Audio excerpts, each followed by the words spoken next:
The main character came across the entrance to the dungeon boss monster's room. This boss's room is not without reason called the Graveyard of Newbies. Of course, for newbies, this is a terrifying way to learn. A recoil module was discovered. Sentence, salvation. The warrior said he was ready to do it and take down the boss.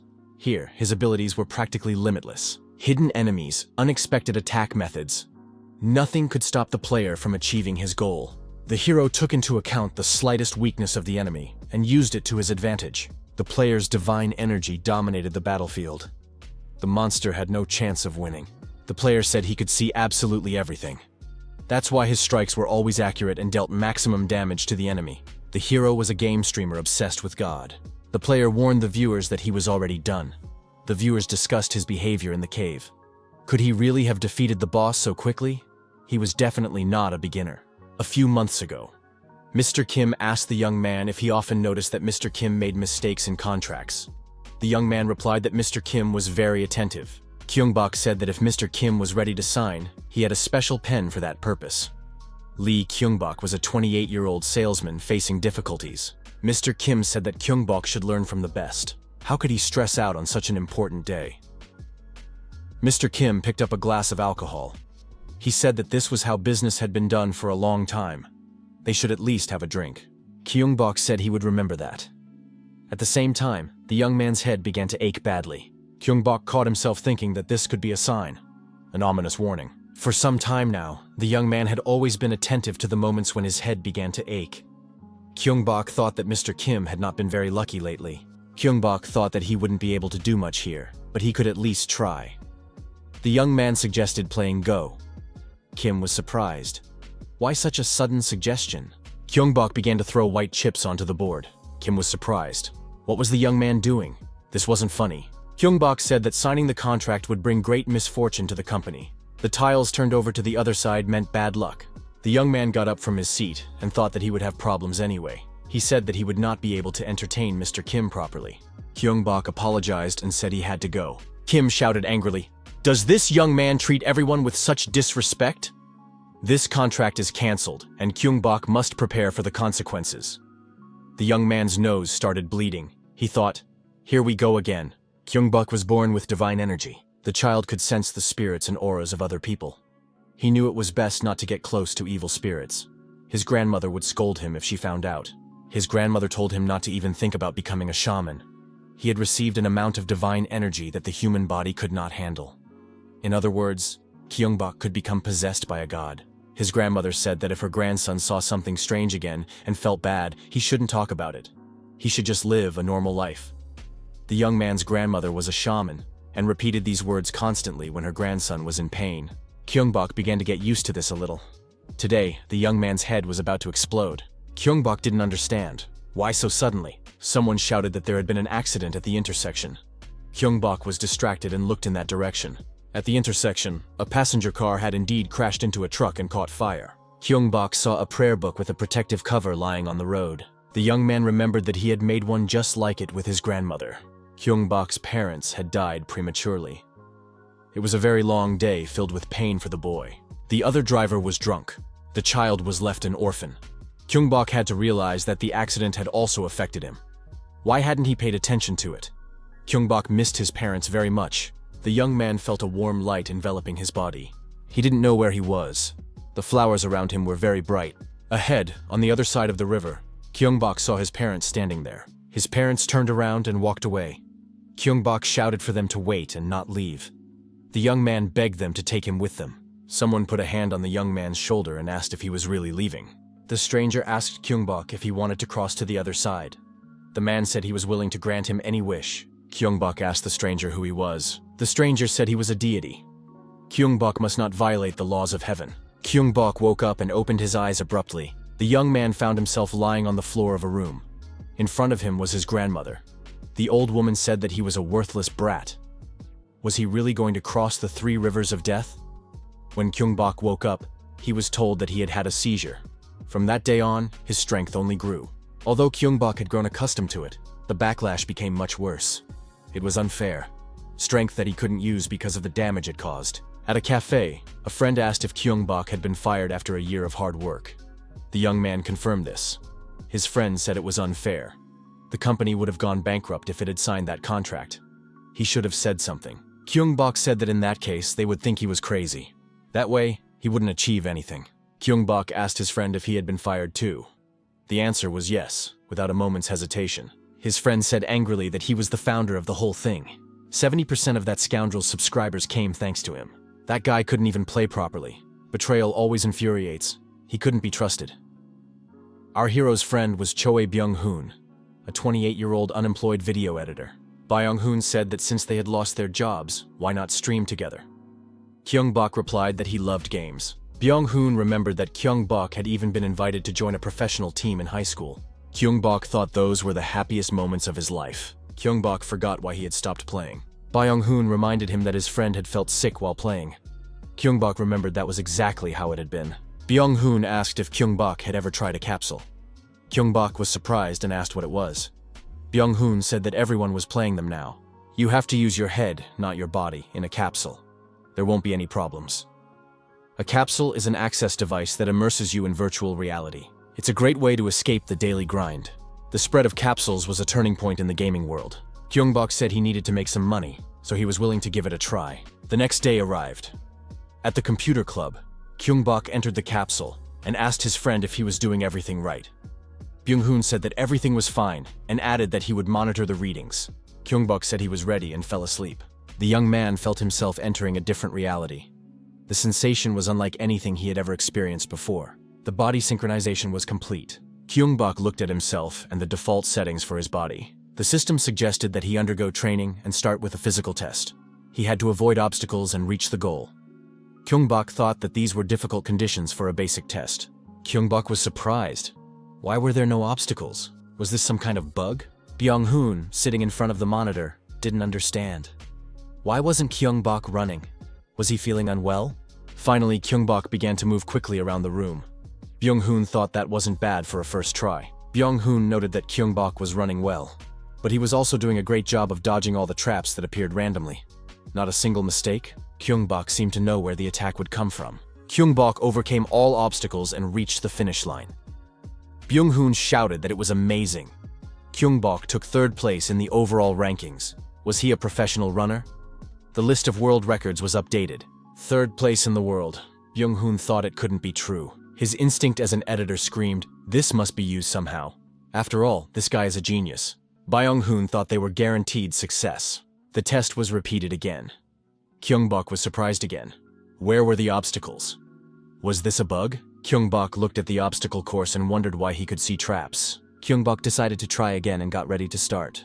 Reaching the finish line was once again no problem for our hero. Gyeong-bok could easily control every part of his body. The young man also noticed that his strength was increasing. But why didn't he feel any impact? Gyeong-bok decided to give it his all this time. Gyeong-bok thought, could the attack have come from both sides? There was a crack in the block. The young man worked out the best route and moved there. Gyeong-bok somehow found himself at the finish line. Was this the end of his training? Gyeong-bok asked how to exit the system. Byung-hoon said that Gyeong-bok had come in third place in the overall rankings. Was he a professional runner? Byung-hoon couldn't believe that his friend was in a capsule for the first time. There are even ranks in training. He should have recorded it all. It would have gotten millions of views. Gyeong-bok grabbed his head. His friend asked if he was okay. Maybe he should take him to the hospital. The protagonist said he was fine. Everything was normal. The young man wondered why there was no recoil in the capsule. Now our hero understood the sensations that came from releasing all his strength. In reality, it wasn't that vivid. Gyeong-bok continued to hold his head. The protagonist clenched his fist and said it was a lot of fun. Byung-hoon said goodbye, saying that his friend's skills hadn't rusted. If nothing hurt, then they had found something worthwhile. It would be a crime to waste such talent. In games, Gyeong-bok's strength is more apparent. Because of this, his performance deteriorates, so he gave up. However, things are different in the capsule. Could this be a way to bypass recoil? Our hero felt a sharp pain in his head. It was a bad feeling. What was it this time? Gyeong-bok looked ahead and saw a little girl slip on the steps. She was shorter than her parents, and no one would have been able to reach her in time. There was no time to think. Gyeong-bok lunged forward and caught the falling child. The girl was saved. The woman thanked Gyeong-bok for saving her daughter. Someone nearby managed to capture the moment on video. People speculated that it must have been some kind of athlete who made such a quick move. Gyeong-bok thought that he would be able to avoid recoil in the future. Our hero still couldn't come to terms with what had happened, even after going through all that. Gyeong-bok crouched down and couldn't move. The headache was unbearable. The young man decided not to delude himself. This pain would be with him for the rest of his life. His grandmother had said earlier that her grandson needed a healthy body and mind. Only then would he be able to cope with strength. There was no choice. Gyeong-bok decided that he had to at least start exercising. It was more like survival. Byung-hoon appeared nearby and said that he had finally found a friend. Why wasn't he answering his calls? Gyeong-bok wondered where Byung-hoon, who was always sleeping in the mornings, had come from. His friend said that it was impossible to sleep in a situation like this. The young man showed a video on his smartphone screen and asked what had happened. Gyeong-bok asked what he was interested in. Byung-hoon pointed to the man on the screen and asked if it was him. After all, he was wearing the same clothes he had worn yesterday. Gyeong-bok thought that recordings from city cameras often ended up on the internet. Could someone have hacked it? Byung-hoon admitted that the image on the screen was blurry, but anyone could tell it was Gyeong-bok. Our hero said that you couldn't see his face anyway. What difference did it make? Gyeong-bok said that the video had spread all over YouTube. Our hero thought that this time, thanks to the power that had always held him back, he had gained the support of the people. Gyeong-bok had already forgotten that feeling. The protagonist said he was going to take a risk, so Byung-hoon would become his accomplice. His friend said that crime was too much. What was he talking about? Gyeong-bok said he would put everything on the line for one last attempt and suggested doing a good game stream. The next day arrived. The young men met at Gyeong-bok's house. Our hero saw the capsule and asked when his friend had managed to buy it. Byung-hoon replied that it was an investment. It was time to test it out. All that remained was to choose which game to play. Byung-hoon said he had chosen something for beginners. A rainy night, a city hospital, 3 emergency patients, and no communication. Biocrisis, also known as BARC, is a masterpiece known for its complexity and zombie apocalypse world. The game was recently adapted for virtual reality, and interest in it has grown. The game is loading. The character is registered. The hero is lying on a hospital bed with an IV in his arm. The young man opened his eyes and looked around. He realized he was in a hospital ward. The player appreciated the unreal immersion in the game. Gyeong-bok even smells blood. The developers were able to add that too. The atmosphere in the ward was such that it was better not to make any noise. Information about the player was displayed above his head. During the stream, viewers wondered why a newcomer had chosen this particular game. Our hero had an ominous feeling. As expected, his power manifested itself. Gyeong-bok heard sounds outside that sounded like gunshots and decided to check the hallway. In the hallway, the protagonist saw an armed police officer.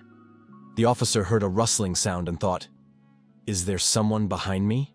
The police officer turned around sharply and, seeing the zombie, opened fire to kill it. The officer told the patient, who appeared to run away immediately. Our hero thought that the policeman was his ally.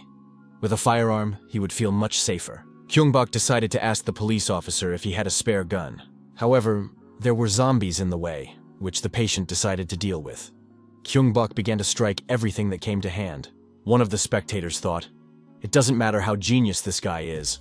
Bark only reveals his true colors after the player dies. But what is this player doing? He's already destroyed 6 zombies." Gyeong-bok looked around and thought there were 3 left. Our hero continued to destroy the zombies in the hospital. "Let's deliver the final blow," said the young man. It was the 10th and last one. 10 zombies had been destroyed by him alone. Our hero thought that this was the end. His premonition had subsided. The audience couldn't believe it. Was he really a beginner? The hidden quest was completed. In the next task, the player had to save a police officer by destroying the zombies in 1 minute. The quest was completed in 35 seconds. The audience said they were witnessing the birth of a gaming genius. Our hero decided that the training had been easier than easy. The audience was amazed. Did he really think that was training? The police officer said he wanted to talk to this patient. Gyeong-bok asked if the officer was okay. The police officer thanked the young man for his help and handed him a gun. Along with the gun, the officer handed him a keycard to the police storage room in the basement. He said that the way there was a little confusing, but he would try to get the young man as far as possible. The audience was surprised. They had never seen anything like this before. This player had found a new, direct route. Gyeong-bok said that the hidden path led to the basement and told the officer that he was ready to follow him. The officer said that people had suddenly started losing consciousness and their bodies were rising up. There was complete chaos all around. The officer had a blood-stained handkerchief in his hand. He said that his time had come. Gyeong-bok was surprised. Why didn't the police officer say he had been bitten? The officer told the young man to point the gun at him and hold it firmly with both hands. The officer took a few steps back, raised his hands, and said that they were going to try it out. The young man was not to close his eyes and had to pull the trigger. The officer added that after that, the guy should go down to the emergency exit behind him. Our hero did not expect to receive a gun in this manner. A shot rang out. Gyeong-bok said he felt sorry for him. The audience said that the player should avenge the officer and destroy the villains. The protagonist decided to check the basement, as the police officer had recommended. Viewers advised him to change the settings and enable donations. Gyeong-bok followed the advice and thanked them for the first donation. The viewers said that this guy was no longer a beginner. Someone said it was time to stop bullying the streamer. Gyeong-bok said he was going to continue down the established route. Byung-hoon was happy that his friend had discovered a hidden route on his first broadcast. The video editor, sitting at his laptop, decided to cut a few clips. Everything was going great so far. Byung-hoon said that if they started doing this, they would make Gyeong-bok famous. In the streaming community, which people usually access from their phones, all you need to do is upload a short action video to attract attention. The guy went to the game community and uploaded a complete walkthrough of the hidden path. Byung-hoon told Gyeong-bok to be grateful that he had such a friend. Now they had to wait for the reaction. The reaction came quickly. There were many comments. Viewers discussed finding the hidden path. Byung-hoon said that the world won't leave geniuses alone. The game continued. Gyeong-bok was about to go straight to the basement, but the stairs were blocked. He would have to go through the first floor. A message came in saying that over 100 viewers were watching the stream. Our hero was surprised by the number and greeted everyone. Gyeong-bok thought that his place in the rankings was not just luck. One of the viewers asked if the player was ready to take on a mission. The mission was to reach the vault in the basement without taking any damage. Gyeong-bok thought that he had never completed a mission before, but he was ready to accept. The reward was 1 million. Byung-hoon had previously said that there was one thing new streamers should be wary of. That thing was trolls, viewers who challenge newcomers. For example, they give a task with a large reward and lure a newcomer into it. However, no one will watch a boring mission. Therefore, the difficulty increases significantly, and the new streamer may end up embarrassing themselves. Byung-hoon said that if a newcomer falls into the trap, they may end up having to quit streaming. Gyeong-bok said that in that case, it would be enough to simply complete the task. Byung-hoon replied that it's not that simple. After all, in that case, there would be a lot of new streamers. Gyeong-bok, upon hearing about the mission, thought, "Is it really that difficult?" Gyeong-bok accepted the challenge and said he would try to entertain the viewers. The system announced that audience assistance would be disabled for the duration of the mission. The player would be able to see the chat once it was over. Gyeong-bok entered the room on the first floor and saw many bodies lying on the floor.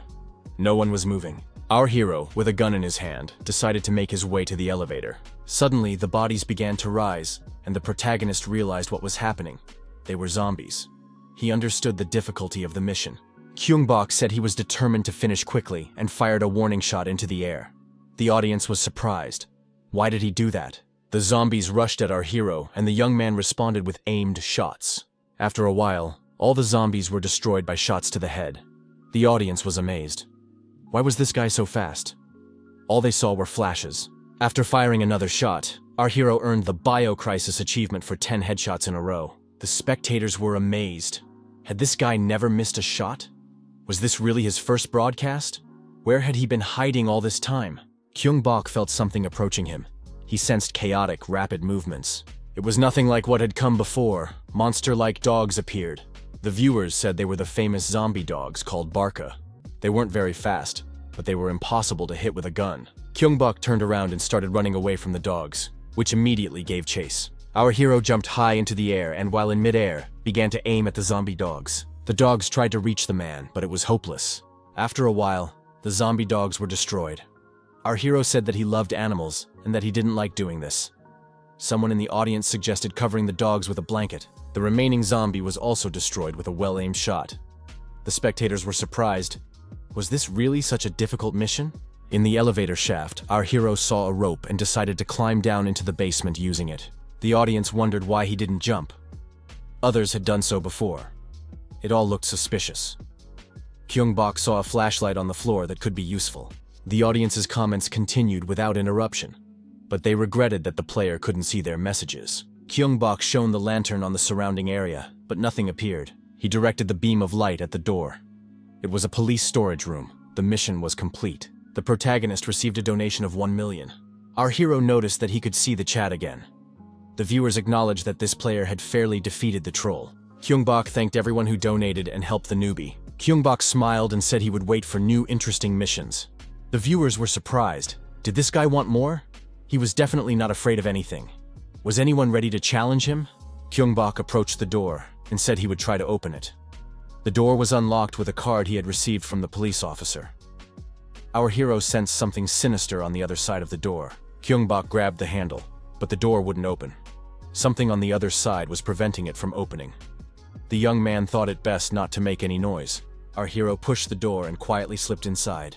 The audience saw a huge, disgusting monster. It seemed to have reacted to the sound of the door opening. A zombie swarm was discovered. Everyone was surprised. What was wrong with this player? Had he already encountered the boss? Usually this monster is destroyed at the hospital exit. Gyeong-bok thought that the monster couldn't see him, but was reacting to the sound. The guy thought, if he tries to go further, the alarm will go off. He had to trick the monster somehow. Gyeong-bok aimed his pistol at the taut rope. The spectators wondered what the player was going to do. A shot rang out and the rope snapped. The monster rushed toward the sound. Gyeong-bok crouched down, and the creature rushed past him. The young man realized that the boss really did react to noise. Thanks to the card he had received from the police officer, the door was unlocked. The protagonist entered the next room. The young man thought it was difficult, but he made it. Gyeong-bok took a few steps forward, and the door behind him locked again. The monster remained on the other side. The player thought he had never been so happy to see a message about a lock. The magazine in the pistol was empty. He was out of bullets. He needed to find a new weapon. Gyeong-bok first thought it was a storage room. However, the room looked more like a locker room. Even the emergency lighting was working. The young man looked around carefully. It was empty. It seemed that someone had already taken everything useful. Our hero's attention was drawn to a covered locker. Gyeong-bok looked inside and saw that it was a police locker. There were weapons, special equipment, and uniforms. Gyeong-bok changed his clothes. In addition, our hero now had 2 pistols, 3 magazines with ammunition, and a flashlight. Gyeong-bok told the audience that he had been involved in sports since childhood. He needed it because of his strength. One of the viewers suggested a new mission: defeat the zombie swarm without using firearms. The reward was 1.5 million coins. Gyeong-bok, dressed as a police officer, returned to the boss's room. The monster was raging. The audience understood that this boss was difficult to defeat even with normal weapons. If you run out of bullets, it's better to start over. Our hero thought that without a firearm, he had only one option: to engage in hand-to-hand combat and defeat the boss that way. The audience wondered, what is this guy going to do? Doesn't he understand who he's dealing with? However, Gyeong-bok, despite everything, using only a police baton, engaged in hand-to-hand combat with the monster boss. Our hero told his viewers that this mission was much more interesting and thanked them for it.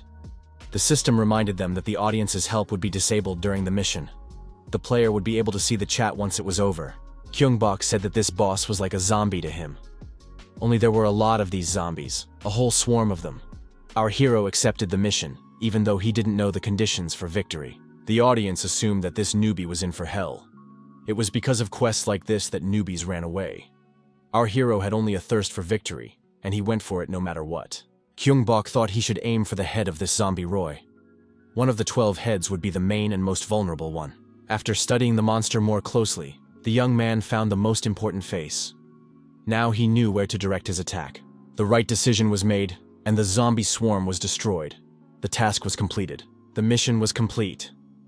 Gyeong-bok looked at himself and thought he had ruined his new clothes. The audience was thrilled. The newbie had destroyed the boss. Was that really possible? This guy was incredibly lucky. Gyeong-bok said that with such an audience, streaming was much more fun. Our hero declared that he was always happy to take on new missions. Now it was time for him to go upstairs and figure out what to do next. Gyeong-bok went around the block staircase and went out into the first floor lobby. It's a good thing he already dealt with the monster boss. The young man left the room and went outside. The city was in ruins. Gyeong-bok said it was amazing. After our hero left the capsule, he met up with his partner. It was amazing. There were over 200 spectators. Byung-hoon showed him some interesting information on his laptop. It was about the night community from the platform where he streamed.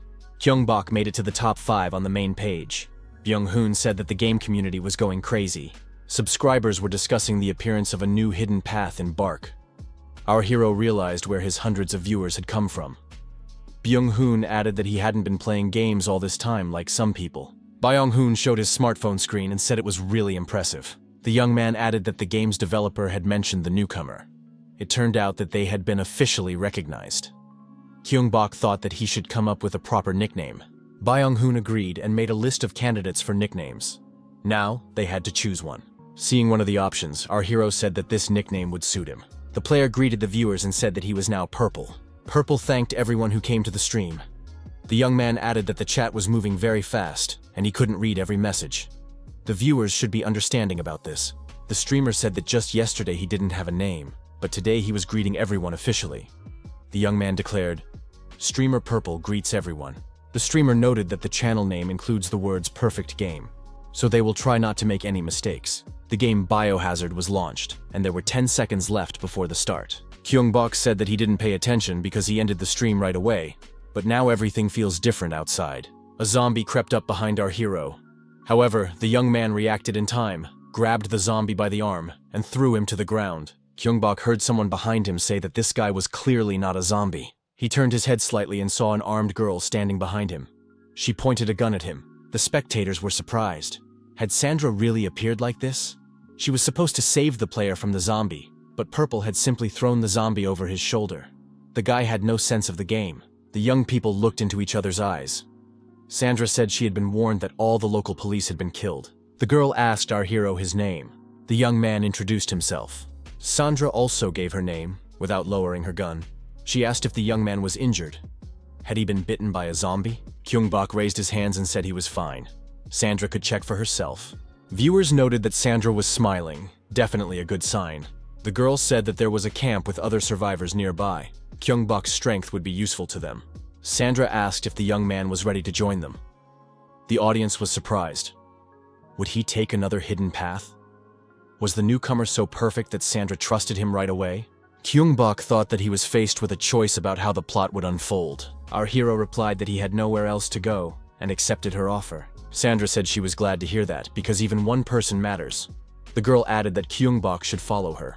A sound was heard nearby. Sandra said that they were back, and added that they needed to hide. People in protective suits and gas masks appeared. One of them asked his colleague if he was sure there were no more survivors here. An armed man kicked a zombie's body and said that they were lying everywhere. They needed to find survivors quickly for test samples. Sandra, hiding in a shelter, said that these people were very close. Gyeong-bok asked who they were. The girl replied that they had an emblem on their shoulders. They were mercenaries from Regenry Farm. The protagonist was surprised. Were they really people from a pharmaceutical company? The girl noted that they needed people for experiments. They were obviously connected to this incident. Sandra said that fortunately, they had not been noticed. But why had the mercenaries come here? The girl said they should return to the camp immediately and warn the others. The young people arrived at the camp. The residents were delighted to see Sandra return, and that she was unharmed. Was it dangerous outside? Was she hurt? The girl said she had brought medicine that was in short supply. The people asked Sandra who the guy who came with her was. Was he really a police officer? Did that mean there were still police officers alive outside? Sandra replied that she would tell them all the details later. Right now, she needed to meet with Logan. Sandra entered the office. Logan was there, also wearing a police uniform.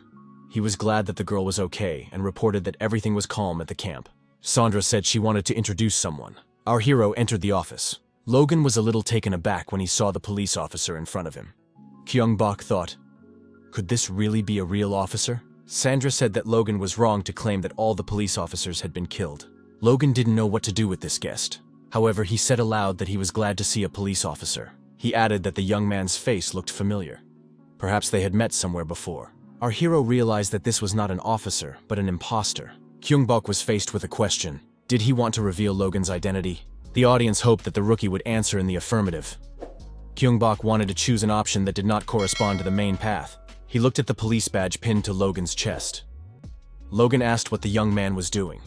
Our hero replied that something was bothering him. What bothered him most was the badge. Gyeong-bok added that their badges were different. He took a list out of his inside pocket and said that Sandra should check it herself rather than take his word for it. Gyeong-bok informed her that Logan Myers was listed as wanted on the list and had been convicted of fraud 8 times. Logan was frightened and told Sandra that it wasn't what she thought. The criminal reached for the gun on the table. Gyeong-bok was quicker and pressed the gun against Logan's chin.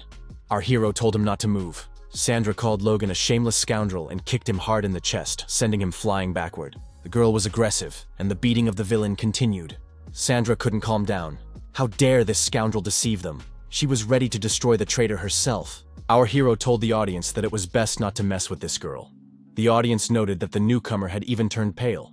The camp residents were also outraged. How dare Logan deceive them? He had been saying all along that he was trying to contact the rescue team, but it was a lie. He had turned the camp into his own personal kingdom. Sandra tied Logan to a chair and dragged him behind her. Logan claimed that he had a working radio that could help them escape. Sandra placed the chair with Logan on the edge of the roof and said that it was because of him that they were isolated. The people demanded justice and said that Logan should be punished to the full extent of the law. Sandra let go of the edge of the rope, and the chair with Logan fell from the roof. The girl restored justice. She added that Logan would become dog food. The zombie dogs were already waiting for their prey below. Gyeong-bok asked Sandra what her plans were.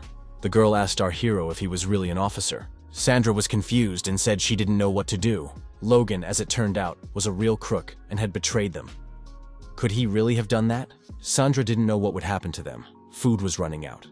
Would the police officer help them? It was too dangerous to stay there, especially after the Regenry farm had appeared. Sandra decided that they had to leave the city without asking anyone for help, on their own. The girl said she planned to find a safe place and wait for a signal on the police radio. That was her strategic mistake, and now the situation had turned out terribly. Gyeong-bok said that this was a game story. He thought that Sandra was an important character and that it would be better to treat her gently. Our hero approached the girl and said he would definitely help her. The girl thanked him and turned away, embarrassed. She added that they could be in danger if they didn't decide where to go. Sandra said it would be better to ask the military for help. They should do something if they get information about survivors. Gyeong-bok asked how they would do that. Sandra replied that there was no communication, so they would have to go themselves. The girl added that after the outbreak of zombies, the first and last safe zone had been created in the outlet. Gyeong-bok agreed that it was a good option. He suggested going through the subway tunnel, as it was less risky. The girl admitted that this guy was smarter than he seemed at first glance. Sandra pressed herself against her companion and thanked him. It was important to her that he was there. The young man looked at Sandra in surprise. The girl expressed her hope that these feelings were mutual. The next moment, Sandra pushed our hero onto the bed in the room. Gyeong-bok was surprised. Why so suddenly? Was this also part of the story? A moment later, Sandra was already on top of him, sitting on the lying Gyeong-bok. The young man told her not to rush, but it was too late. Sandra kissed him. Gyeong-bok wondered why he couldn't move. Was this really how it was supposed to be? He thought it was like a sex scene. Was there something like that in this game? Morning came. The young man thought long and hard about whether he should do it. It was good that everything happened in the dark. The guy was still lying in bed. Sandra was already dressed and sitting at the table with a cup of coffee in her hand. The girl said that Gyeong-bok was very cute when he slept. She got up, headed for the exit, and said she would wait for Gyeong-bok in the hall. Left alone, our hero checked the chat. Why did everyone write that his equipment was terrible? Viewers suggested he go hunting before moving on. The door to the next room opened, and a child entered the room with a toy in his hands. Gyeong-bok greeted the child and asked what had happened. He asked what the boy had brought. The child gave the young man a coin. The boy said he didn't know who the coin belonged to, so he decided to give it to the police officer. Gyeong-bok said the boy was a good kid. Viewers wrote that the actor should have received the coin according to Logan's script. The young man asked if it was a lottery coin. It seems there was a slot machine in the lobby. Byung-hoon, who was watching the stream, was surprised. Why was there a slot machine here? Random box machine is a slot-type gacha that appears in the early stages. The game is difficult, so the chances of winning are terrible. Byung-hoon remembered how he once tried spinning it about 30 times. It was a nightmare. All he got were healing potions. He shouted that this cruel machine was laughing at him. There are about 50 streamers in the gambling community. Among them, Anatomy became a legend. He got a golden shotgun after 40,000 attempts. It's definitely a ridiculous lottery, a waste of time. However, now Gyeong-bok can play on this machine. Our hero wondered what the best weapon was. After all, it's a golden shotgun, right? He decided to choose it. Gyeong-bok grabbed the lever of the slot machine and said he was starting. The protagonist experienced a strange sensation. He felt as if he had become more sensitive. However, the sensations kept changing. Soft silk, burning, pain. It all depended on the rotation of the machine. Our hero decided to choose the most pleasant sensation. Gyeong-bok thought that the time had come and let go of the lever. The machine showed 3 sevens. The prize appeared on the screen. The audience decided that it would be a healing potion. However, what was in the box surprised everyone. The audience said that another legend had been born. Our hero was holding a golden shotgun in his hands. Could this have happened on the first try? He won it right on the air. The protagonist received a legendary item, a golden shotgun. It reduces recoil and has semi-automatic firing. Gyeong-bok said that the shotgun was even better than he had imagined. The young man said it was time to go to the subway and have some fun. Sandra was already waiting for him in the lobby. On their way to the subway, the young people encountered several monsters. Gyeong-bok said that they wouldn't need the golden shotgun this time. Pistols would suffice. The monsters were attacked. Thanks to Sandra's support, the mission was completed, and Arachne was defeated. The spectators said that these guys were scarier than zombies. How did he manage without a shotgun? The young people continued on their way to their destination. After a while, Gyeong-bok said they had arrived. In front of them stood a huge building with the word outlet written on it. He was surprised. Shouldn't this place be under military control? Why did their uniforms have Regionry Farm written on them? Why were these mercenaries here? Viewers speculated that the entire plot had taken a hidden turn. After our hero got out of the capsule, his friend said that they needed to upload everything to the channel immediately. Gyeong-bok was surprised. Not even a day had passed, and Byung-hoon had already posted all the clips. Byung-hoon admitted that there were many stream viewers, but clips were watched more often. Gyeong-bok was the first to find the hidden path, but someone else could record and upload the walkthrough to YouTube. In that case, it would be a serious loss. Our hero realized that being first was an impressive achievement. Viewers noted that Purple now has his own YouTube channel. Those who haven't seen the stream can go to his channel and watch the recording. Sometimes internet users are faster than the speed of light. The YouTube channel was instantly flooded with people. The most popular video was the cutscene with Sandra. Rumors spread, and comments flooded in from foreigners. The most popular video among foreigners was getting the golden shotgun. The well-known Anatomy commented on the video, which brought even more popularity. The channel already had over 100,000 subscribers. Is such rapid growth even possible? The storm that had begun to brew started to get out of control. Purple thanked his subscribers for their donations. He couldn't believe he had so many fans. Thanks to their support, he would achieve a lot. The young man said he had another announcement. Starting today, a chat management bot would be activated. Freedom of speech is good, but it doesn't hurt to prevent certain problems. According to the rules, 3 complaints and a subscriber would be banned. Now everyone should keep that in mind. Purple said he was ready to start and began to immerse himself in the game. Mercenaries were still combing the area in search of people. Gyeong-bok suggested that Regionry Farm was deceiving the government. Sandra was surprised. Did they live off food? Was there another way? The girl, peeking out from behind cover, said they had to understand what was going on. The protagonist, with pistols in his hands, said he would have to go through them. Sandra noted that firearms should not be used. If they made noise, they would be in trouble. She said she would deal with them quietly herself. Army knives appeared in her hands. The mercenaries saw a drink can roll out from behind the corner of the building. One of the armed men said that the area was under the jurisdiction of the 5th Squad, and unauthorized entry was prohibited. Sandra suddenly jumped out from around the corner and deactivated the mercenaries. She dragged the defeated enemies to the wall and said that this was how she overcame difficulties. 3 more mercenaries appeared ahead in the square. Sandra, daggers in hand, headed toward them. One of the mercenaries saw the unidentified person and tried to send a message to the central pavilion via radio. Gyeong-bok crept up behind the mercenary and grabbed him by the head. He asked where the man had gotten the military knife. Our hero moved very quickly and did not allow the villain to open fire or raise the alarm. Gyeong-bok decided not to make any noise and to act like Sandra. With a dagger in his hand, he deactivated the armed mercenaries. Sandra provided support and threw a knife at the enemy who was about to attack Gyeong-bok from behind. The enemy was neutralized. Gyeong-bok looked back and saw the fallen enemy. He realized that it was Sandra's doing.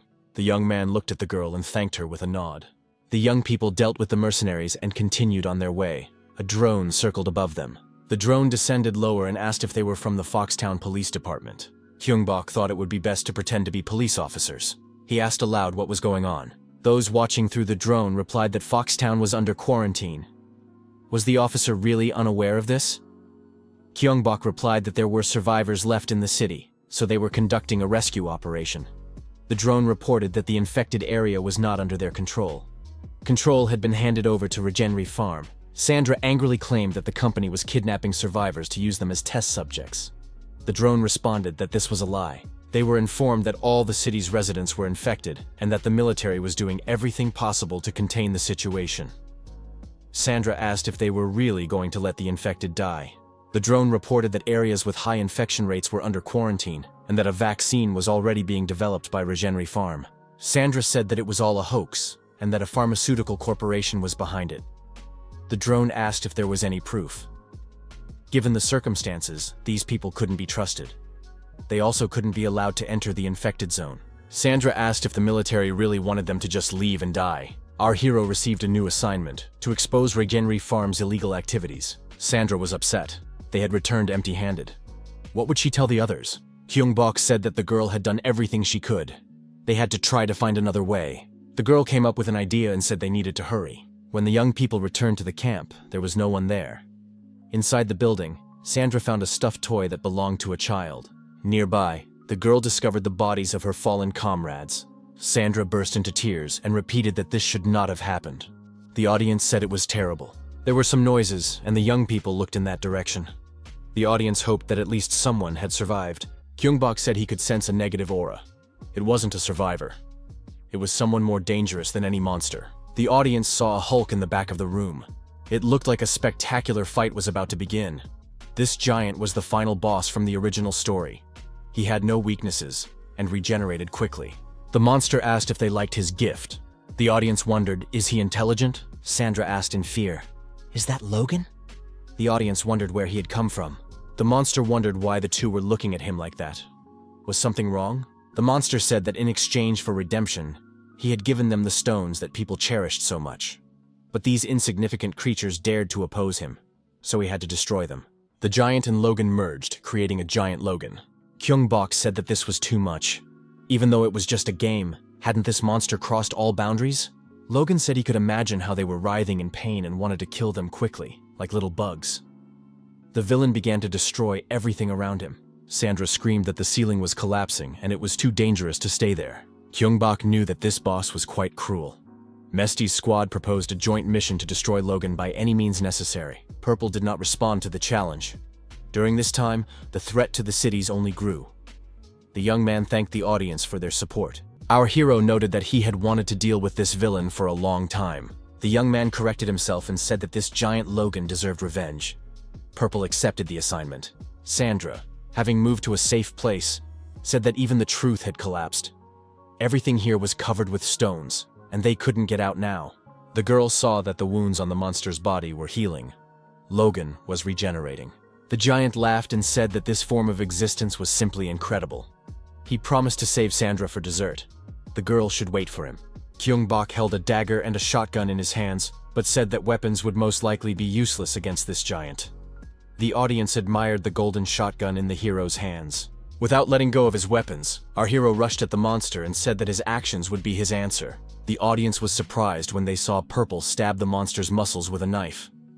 It seemed that he was aiming for the tendons, as they are the giant's weak spot. However, does this make sense if the monster has rapid regeneration? Gyeong-bok thought that the monster's blood would stop flowing quickly, but that it would take longer to fully recover. Our hero decided to test how long Logan could hold out. The young man thought that the giant Logan was a fusion with a human, and the tendon area connecting the muscles was indeed his weak spot. The audience gave our hero advice on how to best attack the monster. Logan was recovering, but his opponent was striking him faster than he could regenerate. Gyeong-bok thought he was right. Bullets prevent tendons from healing. The monster told the man not to get cocky. Without a gun, he was nothing. The real fight was just beginning. The villain lunged at the hero. Gyeong-bok continued to dodge the monster's attacks, while not forgetting to counterattack with shots and knife strikes. Logan couldn't recover in time. Having lost a lot of strength, he stopped and fell to his knees. Gyeong-bok said he wanted to see if the monster could die from excessive blood loss. The young man aimed the golden shotgun at his opponent. A shot rang out. Shots followed one after another. The cartridge cases fell like raindrops. The number of holes in the monster's body increased. The bullets got stuck and remained inside. Logan was furious. He couldn't recover in time. Someone in the audience said that Purple could now earn a living as a taxidermist. The monster screamed that it couldn't end like this. The spectators noticed that Logan had entered the second phase. The monster was preparing to deliver a critical blow. Under the impact of the shockwave, the hero was thrown far back, but he managed to fire a few more decisive shots at the monster. The mission was accomplished. The giant Logan was defeated. Purple thanked the audience for their support. He said that it was thanks to them that he was able to defeat the monster. The audience agreed that it was an incredible battle. Everything around them began to collapse. Gyeong-bok remembered Sandra and rushed to her. The girl was sitting on the floor, with rocks falling around her. Our hero rushed to Sandra and managed to carry her to safety. Gyeong-bok held the girl and helped her get up and out of the half-destroyed building. The hero's hand was bleeding. The protagonist thought that there was something behind the hotel building. Since Logan had conspired with Reganry Farm, they had probably tracked the monster. Sandra's gaze clouded over. Gyeong-bok asked the girl what was wrong. Sandra pushed the young man away and asked who he was. Gyeong-bok was surprised by her question. What happened? The girl pointed to the wound on his arm. Sandra asked what kind of wound it was. The audience was surprised. Why was it healing so quickly? Why did he have such regeneration abilities? Sandra asked if Gyeong-bok was the same kind of monster as Logan. The girl asked, "Is Gyeong-bok even human?" Purple thought that maybe this player really wasn't human. It seemed like content that wasn't in the main storyline. The hero hadn't even considered that the protagonist might not be human. Sandra pointed the gun at the young man and said he had to explain himself immediately. The hero received a new task in which he had to convince Sandra. Gyeong-bok said he was ready to tell the girl everything he knew and explain without lying.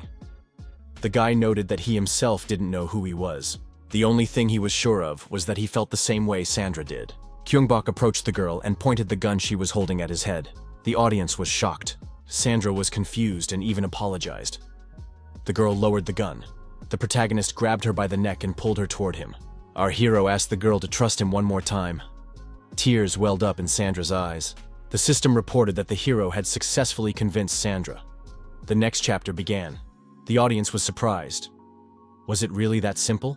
The hero was given a choice: escape with Sandra to Foxtown or eliminate Reganry Farm. The path was chosen. Distrust does not disappear so quickly. Gyeong-bok helped the girl and bandaged her wounded leg. To continue their journey together, they would have to overcome what had happened. The mistrust grew even stronger because of one detail. The young man still had the guns in his hands. The reason they must survive this terrible reality is to take down the pharmaceutical company Reganry Farm. It must pay for all its crimes. Our heroes set off on their bikes to the location of their next mission. The audience wanted them to make the villains regret what they had done. The time for revenge had come. It was high time to tear them to pieces. Helicopters were circling around the building where the pharmaceutical company's headquarters were located.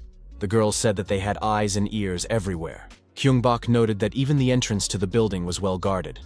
A face-to-face encounter with them did not bode well. Sandra noticed that Purple's radio on his belt had become active. A signal appeared. A woman's voice asked if anyone could hear her. "Do you read me?" Our hero asked who was on the line. The woman said it was a relief to be heard. She was worried and didn't think she would be able to contact anyone. She introduced herself as Jessica, a research assistant at Reganry Farm. She asked if she was speaking to a police officer. Sandra asked what information Jessica had. Jessica said she was going to expose her company. Jessica added that she had been gathering evidence of their crimes and documenting everything carefully. Although the police had lost their power, she continued to send radio signals. She needed help. Jessica still believed that the police could save her. Purple asked what kind of help she needed. Jessica wanted to pass the data on to the military, but she couldn't do it alone. The young man asked how he could get this top-secret information. Purple added that he couldn't get inside the building. Jessica said that the building was connected to the sewer system. The young man thought that was to be expected. The girl added that the place was hidden from outsiders. There would be no one there except special personnel. Will our hero follow his mysterious companion into the building? Purple must make a choice. The audience heard the clapping that always preceded the end of the broadcast. Purple shouldn't have done that to them. The game was paused, movement restricted. Gyeong-bok said that today had been fun and that there had been many shocking events. The young man added that the vote would be posted on the main page of his channel. He thanked the viewers for participating and suggested they meet again on the next stream. Viewers noted that it was a typical ending. Why does Purple abandon them like that? However, today's stream was incredibly cool. Purple ended the live broadcast. Deltanya, the main gaming streamer, greeted his kittens. He asked if it was too hot outside today. The video from the donation started loading. The streamer assumed that it wasn't banned content. Otherwise, he would have condemned it in advance. But Sandra was also in the uploaded video. The streamer said that she was very cool and that he wanted to scream when he saw her. In the video, Sandra was kissing a police officer and hugging him. Delta Naya was surprised. When did Sandra become like this? What really happened? The streamer looked at the young man who was with Sandra and thought that this guy had the best results of anyone he had ever seen. He decided to check YouTube. Incognito mode was enabled. Delta Naya watched the video featuring this hero closely. It was incredible. The streamer was particularly impressed by the video preview. The streamer said that this newcomer would still be an easy target for cyberbullies. That's what happens to everyone who rises to the top quickly. Would he be able to handle it? Gyeong-bok approached Byung-hoon and asked in surprise if he could really sleep at this hour. What was going on so early in the morning? His tired friend replied that he needed more coffee. Byung-hoon drank the refreshing beverage, came to his senses, and said he would show him why. He pointed to the laptop screen. Gyeong-bok looked closely and said, "That's our video." Byung-hoon said that cyber saboteurs were hunting them. Cyber vandals are people who quickly spread information on the internet. They are also content creators who increase views using clips. This is done not only by stealing other people's content, but also by creating clickbait videos with rumors. Byung-hoon said that they should have gotten permission and discussed the details first. There are rules after all. A compromise must be found. Gyeong-bok asked if they could report the cyberbullies. Byung-hoon replied that that was exactly what he wanted to do. The copyright for game videos belongs to the developers, so it will be difficult to do anything. Byung-hoon said that someone had decided to contact them. Gyeong-bok asked who he was talking about. His friend replied that this was the first time something like this had happened in the streaming community. An official offer had been made by the game's developers. Our hero greeted the viewers. Someone noted his trademark smile. Purple said he had an important announcement to make today. The young man announced that Gap would be sponsoring the stream. Purple, as always, thanked the viewers for their support and interest. He said that before starting the game, he wanted to explain something. A few days ago, a business meeting was held at a Gap cafe. One of the young people, although he worked in the sales department, found it a little strange to negotiate details at such a meeting. The girl said that their first key request was multilingual subtitles for all game videos. The young man agreed that this was beneficial for everyone. Foreign viewers would definitely appreciate it. The woman said that the next question was about explaining Easter eggs. They would like the Easter eggs to be revealed as the game progresses. She added that the final gameplay was significantly different from what was in the project. For example, Giant Logan was not supposed to die. During the game, the player was supposed to dodge Logan's attacks and escape by using the collapse of the building to their advantage. Some bosses were designed with the expectation that players would be able to survive by dodging attacks and avoiding direct combat with them. The possibility of defeating them was considered, but according to the results, the probability of players discovering the secret route is 5%. The chance of defeating such bosses is less than 1%, which means it is practically impossible. Byung-hoon said that the main character managed to do it after all. Gyeong-bok remarked that it wasn't that difficult. There's no need to overestimate him. The girl said that since there are hidden runes like this, they ask for details to be explained during live streams to prevent any misunderstandings. As for the walkthrough, it was a suggested strategy. Purple said that in the end, following hidden runes is not the only strategy for completing the game. This happens extremely rarely. If you want to complete the game, you have to defeat the bosses. It was also noted that his walkthrough shortened some segments of the game. He added that now you can enjoy the game however you want. The young man added that if viewers try it themselves, they will see that it is not that difficult. The viewers couldn't believe that it was really that easy. Was Purple telling the truth? Would they have to be reborn to find out? Purple added that he had another message. Byung-hoon said during the negotiations that it sounded quite tempting and the terms were attractive, with no unusual conditions in the contract. What did Gyeong-bok think about this? Gyeong-bok thought that there was nothing wrong with it, and that it wasn't worth thinking about for too long. If there were any problems, they would have been obvious right away. Still, something was holding our hero back from making a final decision. Gyeong-bok asked if he could request one more condition. The company representatives replied that they were willing to discuss it. The girl said they would add this condition as a special offer. Purple told viewers that he did not approve of the use of excerpts from his streams in other people's videos. From now on, all of his videos would be classified as supported by the developers. Unauthorized use of his video material would result in a fine, so viewers should be careful. It could hurt their wallet and reputation. With that, the streamer's speech was over. Purple said he was starting the game. The young man was curious to see the results of the poll that had been launched last time. Sandra's fans made up 89% of the vote. This means that the heroes will go and deal with Reganry Farm. Our heroes said that this way, they would be able to obtain evidence of illegal activity. This decision will affect the outcome of the game. Sandra said that Jessica is also an employee of Reganry Farm. Maybe it's a trap.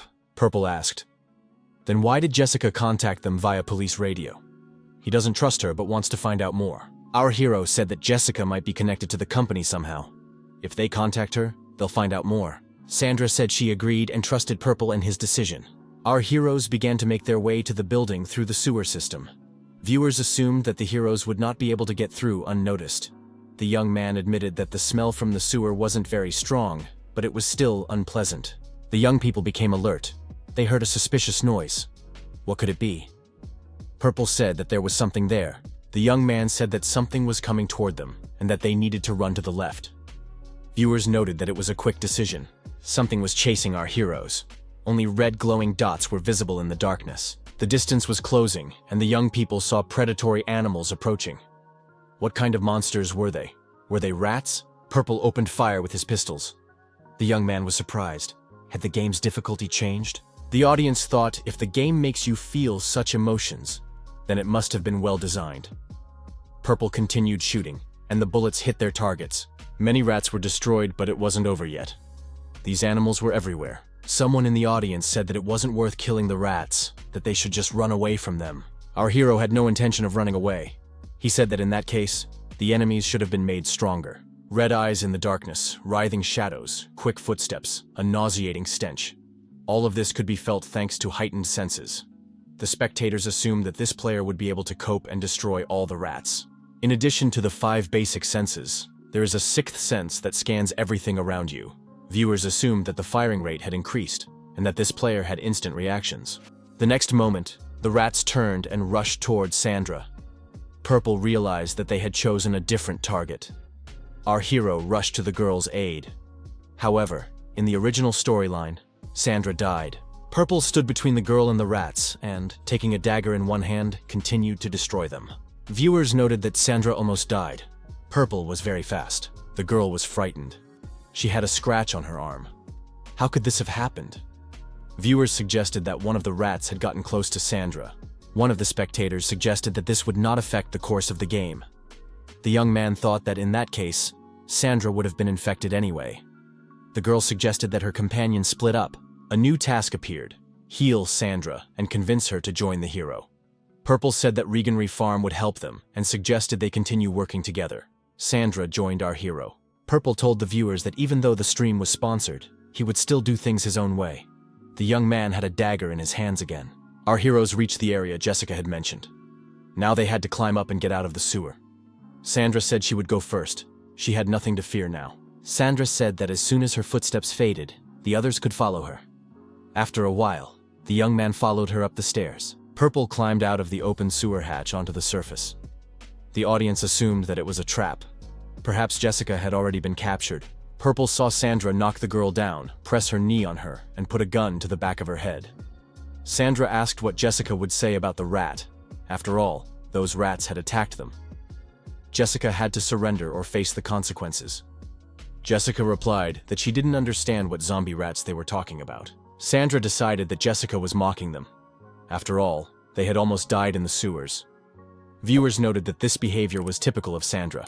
Jessica said she had all the results of the failed experiments. If the radio conversation was fake, why would she have come here? Jessica suggested that the rats might have mutated from improperly disposed of laboratory waste that they had eaten.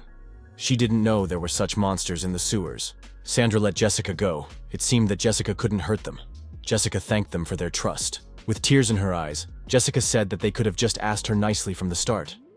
Why so much aggression? Purple felt that being here was even more unpleasant than being in the location with Logan. Our heroes sensed a huge amount of negative energy in the room. Purple assumed that this was because test subjects were being destroyed here.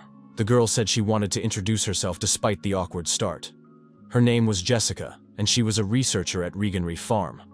Sandra replied that the situation was urgent, so without going into unnecessary details, she was interested in the documents.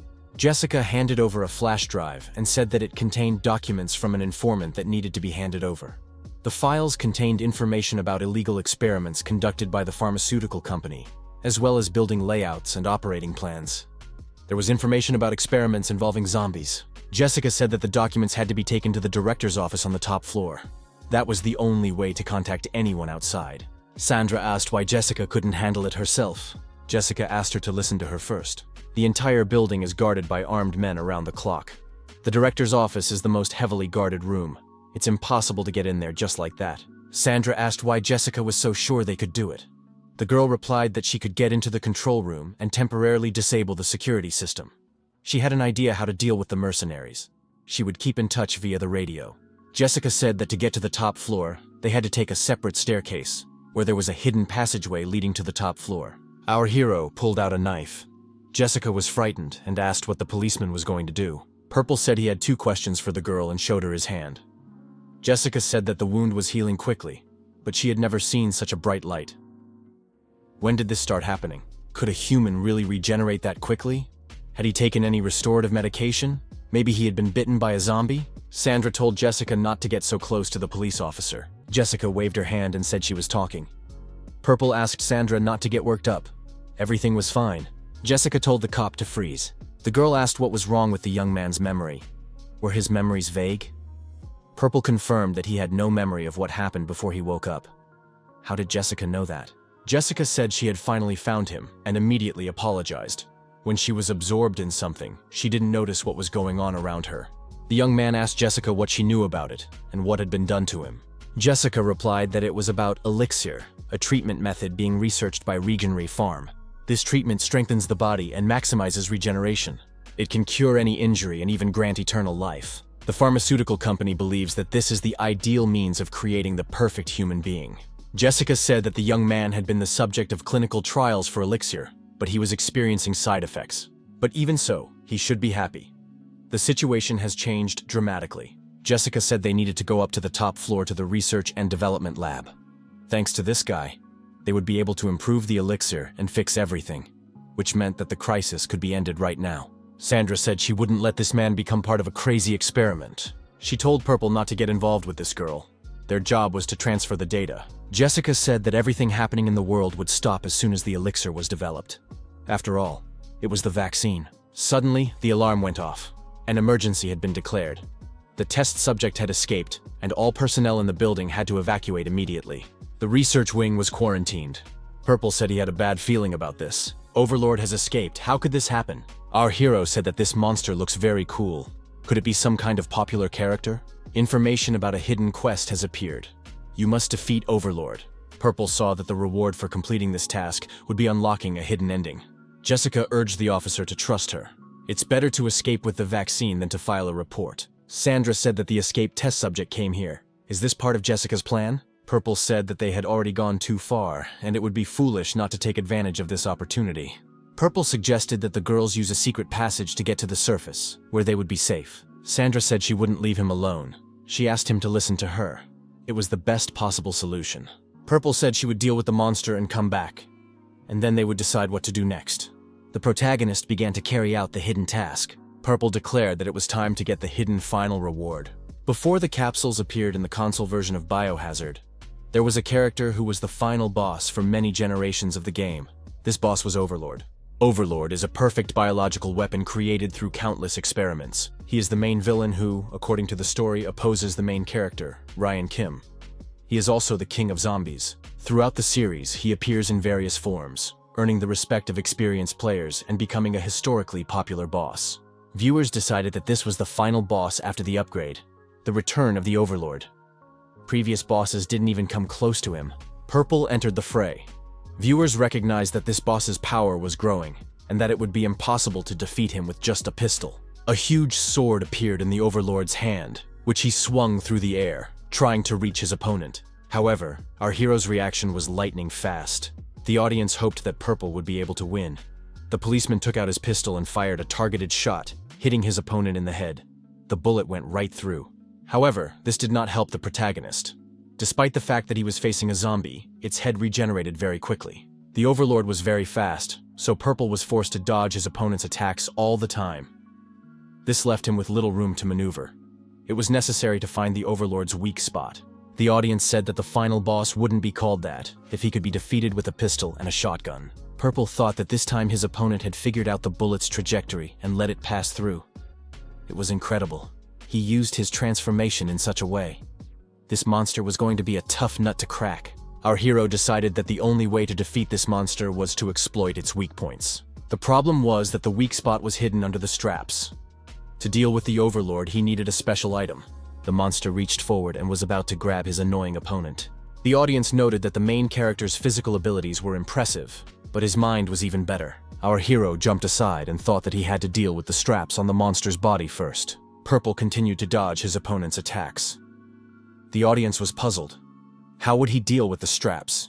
He needed another weapon. The protagonist chose his target and prepared to fire. A targeted shot from the pistol was fired at the same spot. The Overlord was unharmed, but the target was hit. The audience noted that Purple had hit the monster's weak spot. He had broken the buckle holding the belt on its shoulder. The audience emphasized that it was a well-aimed shot. The belts fell to the monster's feet, exposing its most vulnerable spot. Purple said that there was no need for items to increase speed or damage. This boss wasn't that tough. Purple fired several shots from his pistol at the part of the monster's chest that was exposed after the strap fell off. Our hero thought that this monster was only getting stronger, and that it was impossible to destroy it. Was the second phase beginning? Strange transformations began, changing the monster's appearance. The Overlord rose to his feet with newfound strength, now much larger in size. Our hero thought that he was in for a rough time, but continued firing his shotgun. The spectators couldn't understand how the hero would be able to defeat this boss. Bullets weren't working on him. Our hero continued to dodge his opponent's attacks and fire continuously at his weak spot. Purple thought he had shot his opponent in the arm, but the damage didn't register. He needed to aim more carefully at the chest. The young man responded to the viewers' comments in the chat, saying that in this case, there was no point in farming items. Purple moved closer and fired a shot at the Overlord's chest at point-blank range. The Overlord grabbed his chest, leaned forward, but remained standing. The viewers noted that this monster was too strong. The protagonist remarked that if the spectators watched his actions closely, they would understand why he wasn't going to farm items. Our hero ran to the side, dodging the monster's attack, but continued to fire aimed shots at the Overlord's body. The young man thought that the pistol was meant to buy time. His goal was higher. Jessica talked about the animals that were used in the experiments. It was strange that there were no processing devices here. If he was right, it was a liquid that washed away and restored the monster. It had to be used. Our hero asked his modified opponent, "Isn't it harder to wield a hook than a hand now? So we just have to hold on." Purple continued to shoot. After another bullet hit his chest, the Overlord couldn't stay on his feet and stumbled backward. Our hero approached the monster sitting on the ground and aimed his shotgun at him. Purple fired another shot. The battle was taking place in the very place where the pharmaceutical company disposed of the unfortunate consequences of its experiments.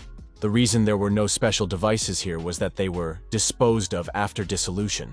A solution dripped onto the Overlord, dissolving his body. Our hero acted wisely. Looking at the monster, the young man thought that it was still regenerating.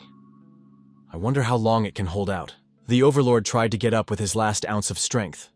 This action was most likely instinctive. Purple fired another shot at point-blank range. The bullet hit a vulnerable spot. The hidden quest was completed, and the Overlord was defeated. As a result, the hidden ending was unlocked. The audience acknowledged that the bio-crisis had been defeated. The player had surpassed himself. Purple said that it didn't matter now whether the experiment was illegal or not. Our hero decided to go through the closed passage and see the game's ending. The young man reached the top floor, where there was a research and development room. Did they really use the entire floor? Jessica rushed to the officer, wrapped her arms around him, and said she was very scared. Purple asked where Sandra was and what had happened to Jessica's appearance. Jessica said that Sandra had suddenly lost her mind, attacked her, and gone upstairs. Our hero had a bad feeling. This wasn't going to end well, just like in the control room. Purple asked what it all meant. Jessica said that Sandra had already turned into a zombie.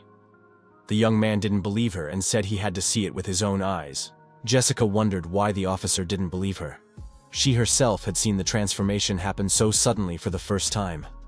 The virus had taken effect slowly, so there had been no certainty from the start. But that wound was definitely from a zombie bite. Our hero was surprised. Could Sandra really have been infected by a zombie rat bite? Jessica noticed that there was a way out. If the young man became part of the experiment, they would create an elixir and be able to save Sandra. Jessica asked the young man to think carefully. Our hero had to make a choice. Would he agree to the experiment? Purple didn't know if Jessica was telling the truth, so it was very difficult for them to make a decision. However, compared to last time, neither option seemed particularly sinister. In any case, a vaccine was needed to save Sandra. Our hero agreed to take part in the experiment. Jessica said that the young man had made the right decision. There was a hidden passage in the wall, which Jessica unlocked. The chapter, elixir is complete. The game was paused. All actions and movements stopped. The young man thought that this chapter had ended very quickly. Our hero felt that he needed to do things his own way. He was simply confused, so he decided to put everything on hold. The audience was used to leaving at the end of the chapter, but today Purple wants to go all the way. He doesn't want to disappoint anyone who stayed with him at such a late hour. The protagonist wanted to share the fun and part on a happy note, wanting to experience that feeling again. Gyeong-bok said it would be even more fun that way. However, Byung-hoon is alone in his duties as editor and manager. Maybe they should do it as usual? Byung-hoon asked in the chat if Gyeong-bok could continue this time. He doesn't want to wait for the hidden ending. He wants everything to happen right now. Our hero laughed, surprised that this guy was his friend. Viewers noted that it was a killer's smile. Our hero understood that in any case, the next chapter would be the last. He said that instead of dragging it out, they could finish watching the ending and go rest. Purple said he was always grateful for the views and donations. The young man announced that the next chapter would be The Hidden Path. Jessica told the police officer to follow her. The young people arrived at a secret laboratory. Everything here was marked top secret. Large containers filled with liquids held secret samples that formed the basis of Gyeong-bok Farm. The antagonist looked tense and even frightened. Jessica said that these were the experiments that had partial genetic compatibility, leading to incomplete longevity. The girl added that the elixir was only effective for those with absolute genetic compatibility. For example, Logan and the Overlord were more advanced versions. Jessica noted that the young man was not the only test subject for the elixir. However, of all of them, the policeman was the only one with absolute genetic compatibility. At that moment, our hero was caught in the robot's embrace, and an electric shock struck him. After a while, Purple opened his eyes. Jessica said that he had woken up just in time. Everything was ready. Jessica thanked the young man for his assistance in improving humanity and his help in the future. Our hero was bound hand and foot and placed in an experimental device. Jessica said that once the elixir was created, Sandra would be saved. Now that they were doing this, she felt she had to explain everything. The elixir, which was supposed to be humanity's greatest vaccine, had only one side effect. It caused loss of mind and a desire for blood. This was an instinctive result of searching for the right genetic combination, which they did not have. To make the elixir safe for everyone, they needed a successful sample from which to extract the full compatibility factor. Taking advantage of the side effects, a large-scale clinical trial was conducted using a small amount of the elixir mixed with a placebo. In this case, only people with the ideal genetic factor would survive. Our hero understood how this happened. Didn't they care about the human sacrifices? Jessica said that in the end, they found the perfect specimen. The sacrifices were necessary for the good of humanity. The girl added that the young man's sacrifice would restore everything to the way it was, and humanity would make great progress. In that case, she would be welcomed. A shot rang out. Sandra appeared in the secret laboratory with a weapon in her hand. The next shot destroyed the chains that held our hero captive. After the first shot, Jessica, who had been wounded in the head, fell face down. The protagonist freed himself and asked what had happened. Sandra said she would explain everything on the way. Following his partner, our hero began to understand why everyone liked Sandra so much. Purple was back in his police uniform. The audience acknowledged that Sandra's help had been invaluable. However, our hero still had a bad feeling. He remembered Jessica lying on the floor. The young people approached the elevator, which went straight to the director's office. Sandra said that they would now go up to the roof of the building through the office. It was quite high, so it would take some time. Sandra explained that as soon as they reached the top floor, Jessica suddenly attacked her. Jessica thought she might prevent her from luring Purple. Sandra added that she stole the pass while fending off Jessica's attacks. The girl added that after that, she hid in the director's office. Sandra said that in the office she found this piece of newspaper clipping. The photo was of the director of Gyeong-bok Farm. Purple said that the woman reminded him of someone. Apparently, Jessica was the director's daughter. Sandra grabbed her hand and turned away from the young man. Purple asked if she was okay. Sandra asked indignantly how Purple could agree to the experiment. They almost destroyed him. The young man replied that he had been told it was the only way to save Sandra. Purple suggested that regardless of his decision, it would have been impossible to obtain the vaccine. Sandra was glad that nothing bad had happened to the young man. The young people went up to the top floor and found themselves in the director's office. Purple said that the army had sent a helicopter to the roof. They needed to find other clues and get out of there. The girl said they needed evidence related to the elixir. The young man gathered a folder of documents and approached the main computer. It was interesting to see what information was stored there. There were documents on the table in front of the computer. What were they? These documents contained information about the main character of the game. Purple saw a photo of himself fighting monsters. Purple turned on the system. He had to enter a code to activate it. The login was password protected. The young man entered the secret word, elixir, and access was granted. The audience was surprised that someone was able to activate this computer. However, all the folders on it were protected by a special password, except for one. The unprotected folder contained a video from a surveillance camera in the director's office. The video file even had sound. The subject matter was alarming, so the young man decided to send the USB file via a communication device. Preparations were made to transfer the data via the designated channel. The file transfer was complete. Our hero requested immediate assistance. The military responded that troops would soon be at the designated location. The young man sat down in a chair and said that it was all over. Sandra, Jessica, why so many victims? The young man noted that now everything would be as it was before.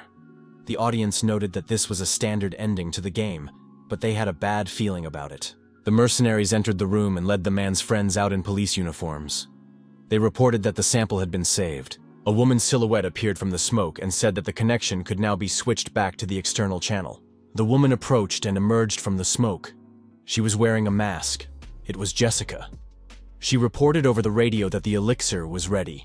With the flash drive in her hand, Jessica approached the computer and said that it annoyed her.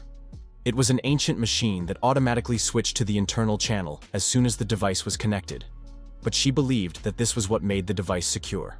Jessica repeated that Reganry Farm's security measures were incredibly sophisticated. Jessica said that the police officer was to blame for trusting her. Purple understood what was happening in the original ending. He would have liked to experience it first. Our hero had no idea that the flash drive Jessica gave him was so dangerous. The protagonist stated that he needed to deliver the evidence himself.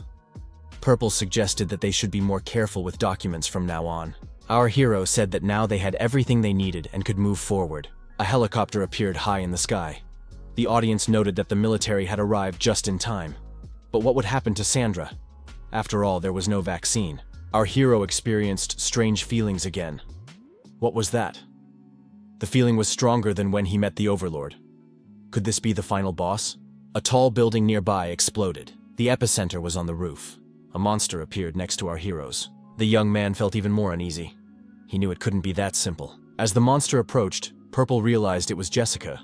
What had happened to her? Jessica, burning with rage, headed toward the young people. She was determined. Sandra didn't expect to see Jessica here. After all, she had shot her right in the head. How was that possible? Jessica declared that she couldn't stand stupid people. Bullets fell to the ground in front of Jessica. The audience noted that these were the same bullets. The monster said that the two had only made things more difficult for themselves. The audience speculated that Jessica had been experimenting on herself. It turned out that she wasn't a heroine, but the final boss. Jessica said that this young man's genes would belong to her. It was a very unexpected statement. Sandra told the monster to shut up and fired a magazine from her pistol at it. This had no effect on Jessica, who attacked the young people in a rage. Purple and Sandra barely managed to jump out of the way. Sandra said that Jessica was hiding behind the monster's appearance like a coward. Purple coughed and demanded that Sandra leave immediately. Our hero ran up to his partner and, protecting her, also fired a series of shots at the monster boss. The helicopter in the sky was not military, but belonged to representatives of a pharmaceutical company. There were mercenaries on board. The helicopter was protecting the monster. Our hero took aim and fired several shots from his pistol at the helicopter. The shots were successful, and the helicopter began to circle chaotically over the city. After a while, it exploded. Spectators noted that it was spectacular. Jessica said that the young man had missed his chance to surrender.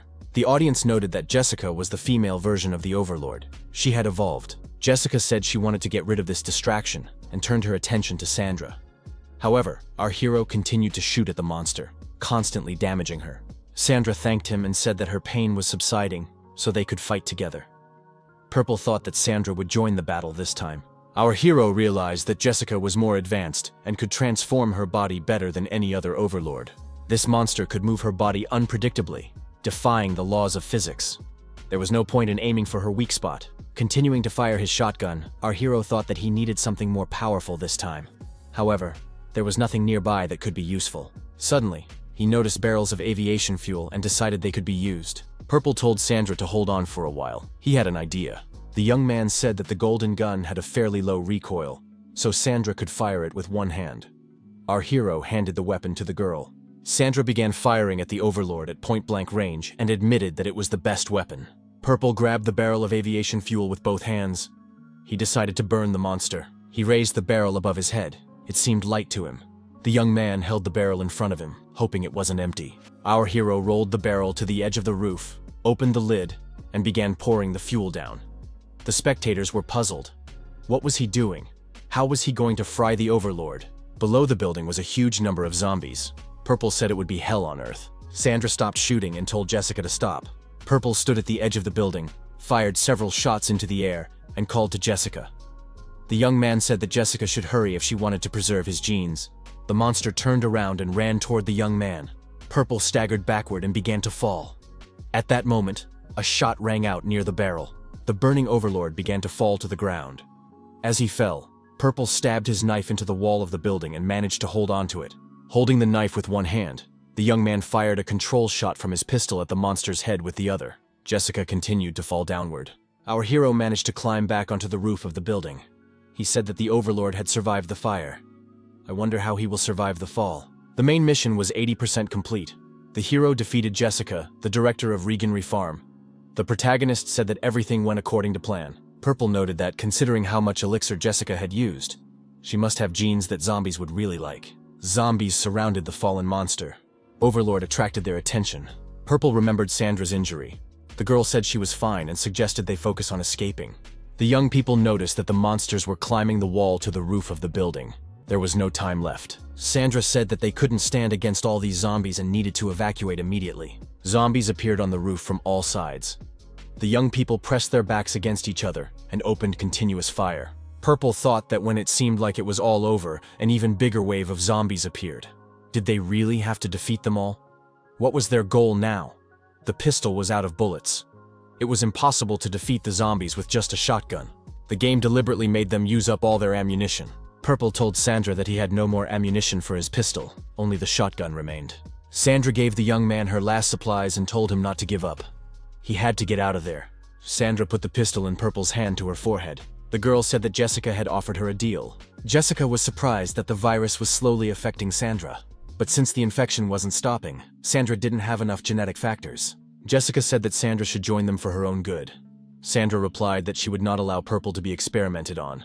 Jessica stated that the child could be used for DNA exchange. Jessica added that Sandra was carrying his child and noted that she could tell him something interesting. Even with the vaccine, if Sandra ever lost her mind, she would never become fully human. Even if the child had the necessary genetic factor, as soon as she lost her mind, the child would never be born. Jessica suggested that this was why Sandra hadn't told the young man anything. Jessica suggested that Sandra join them. That way her child would survive. Besides, this experiment wouldn't destroy the officer. Jessica said that Sandra had to make the right choice. Then everyone would stay alive. Sandra told our hero that it seemed like a good idea, but she refused because she didn't trust Jessica very much. Sandra didn't regret her decision. Otherwise, Jessica would have kept them in those experimental rooms, like prisons, forever. The young people continued to destroy the zombies with a shotgun. Sandra said that she was making the right decision. She preferred that Purple live and remember her rather than become an experiment. Sandra said that this was her last wish. She didn't want Purple to see her turn into a monster. He moved his hand aside and fired a pistol at the head of the approaching zombie. Purple said that a glow appeared around Sandra. The audience assumed that the child's genes had saved Sandra. Sandra remained alive, and the young people continued to destroy the zombies with firearms. A helicopter with soldiers appeared above the building. A soldier with an automatic rifle jumped down to provide fire support. The shooting continued. Now the number of zombies on the roof began to decrease. The soldier asked our heroes if they had been bitten. Purple said that they were both fine. The soldier gave a signal, and a ladder was lowered from the helicopter. The soldier said he would cover them and told the young men to get into the helicopter. After the helicopter took off, the pilot noted that the two didn't look happy, even though they had survived. The soldier said that once she lost her mind, she would never be human again. They couldn't stop. Sandra was surprised. How did the soldier know that? She asked who he was. The girl pointed her gun and asked how the soldier even knew where to look for them. The soldier apologized and explained that he was just reminiscing about the old days. The young man took off his mask and introduced himself. His name was Leon Kim. Viewers noted that he looked like the hero of the console game Bark. Leon Kim said that he used to be a police officer, but now serves in the army. The young man added that he was investigating the case. Our hero suggested that this guy was serving in some kind of special army unit. This would explain his equipment and the helicopter. Leon Kim stated that after they contacted the drone, a decision was made to monitor their movements. Therefore, the military managed to rescue the young people in time. Purple handed the documents to the soldier and said that they contained evidence of illegal activities by the pharmaceutical company. Leon Kim looked at the documents and noted that these young people had a lot to share. But for now, they needed to rest. The soldier praised him for his brilliant work and offered to work together in the future. The main quest was completed. The hero exposed the illegal activities of the pharmaceutical company. The epilogue was unlocked. Viewers noted that the main building of the pharmaceutical company was partially destroyed. The military checked the perimeter and reported that everything was clear, and information gathering began. A man in civilian clothes said that in the end, they had failed. The man looked at the photo hanging on the wall and realized it was Jessica. The system connected and access was granted. Project Infinity. Information transmitted. The man studied the folders with files on the screen. The man in plain clothes ordered the military to continue closing off Fox City as planned. He added that one failure was enough. Purple said that the sequel would be quite interesting. The audience began to discuss the continuation of the game. Purple asked viewers to continue supporting the game Biohazard. The streamer added that he had a good time and enjoyed playing the game with the viewers. The young man promised to meet again on the next broadcast. Viewers were interested in what game Purple would play next. Purple warned that it was a sponsored stream. Thus, Biohazard came to an end. Byung-hoon said that everyone was sincerely looking forward to Purple's next broadcast because the stories were so heartwarming. Gyeong-bok came out of the capsule and asked his friend if he was okay, as he looked tired. Byung-hoon replied that people's reactions were good, and there were many posts. Gyeong-bok thought his friend looked like a zombie. The young people were interested in the results of the vote. Byung-hoon noted that when the content ends, many people leave. Not everyone who voted will come to watch the stream, so there will be fewer viewers. Gyeong-bok agreed that everyone had originally come to watch Bark. It would be disappointing if the number of viewers decreased, even if he was mentally strong. Expectations need to be lowered before they crash due to impatience. Byung-hoon said that this is why it's time to decide on a concept. What game does Gyeong-bok want to play next? Our hero asked if he really had to decide that. Byung-hoon replied that it was important. If there is a specific concept, there will be regular viewers. There are those who only play one game and become experts at it. Some focus on one genre, such as horror. There are people who don't play full games at all, preferring only online games. The channel needs to have a clear identity to get into the algorithms. Gyeong-bok acknowledged that there was sense in those words. Gyeong-bok said that even though it was for a short period, he felt what it meant to stream. Like when he was preparing for pro gaming. He thought that everything would work out if he just played well. However, that was a misconception. What matters is how much fun you have. Gyeong-bok said that if he enjoys the game, the viewers will enjoy it too. If the viewers enjoy it, he gets better too. Our hero was grateful for the votes, but he wants to play what he chooses. Then the streams will be fun. Gyeong-bok said that even if Byung-hoon disagrees with him, he can't give in because setting restrictions would change their relationship. Gyeong-bok noted that he wants to play games that can be played with several people. Our hero asked his friend, "Is that really such a bad idea?" Byung-hoon said that Gyeong-bok is indeed a good person. With such a skill, he would naturally stand out among gamers. If he was lucky, he could meet other streamers and then lure their viewers away. Gyeong-bok suggested skipping streaming this weekend. Byung-hoon was surprised. The young man said that there are many more viewers on weekends. Gyeong-bok noted that Byung-hoon should rest. Our hero suggested hiring a manager for the duration of their break. Gyeong-bok added that his friend looked very tired. Byung-hoon thought that he was the one who was rushing so as not to lose their current good results. Byung-hoon added that Gyeong-bok should be grateful to have someone like him by his side. Gyeong-bok said that they now had too much information and needed a manager. Byung-hoon mentioned that he had someone in mind, a very reliable person. Gyeong-bok asked who it could be. His friend said that even if this guy didn't know anything about streaming, he would believe their data and join the team.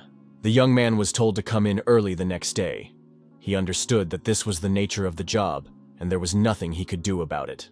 The young man didn't understand why the team administrators had to go on business trips. Would he end up having to quit?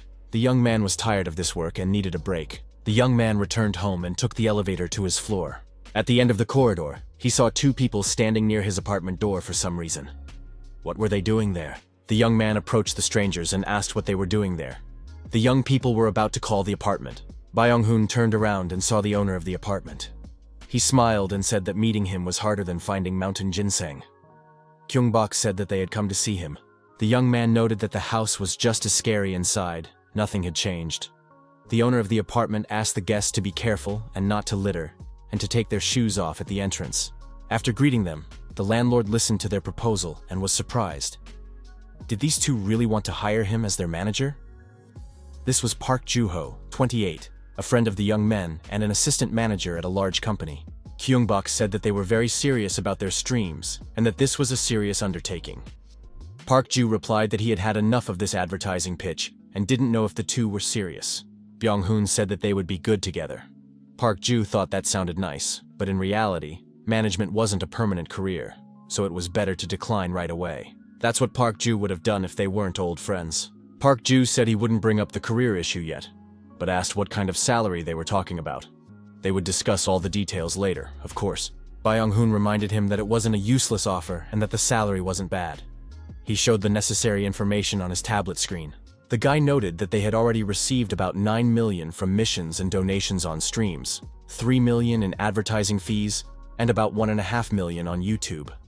The number of views was steadily growing, and their capital was increasing. Gyeong-bok told his old friend that he was also surprised when he first saw these figures. Here, fun turns into money. Our hero added that it was intuitively clear that they had received sincere support, so he wanted to work even harder. Byung-hoon asked Park Joo if he was ready to make a decision, since he knows what a genius Gyeong-bok is. Gyeong-bok said that they needed Park Joo's help and wanted to take his old friend with him.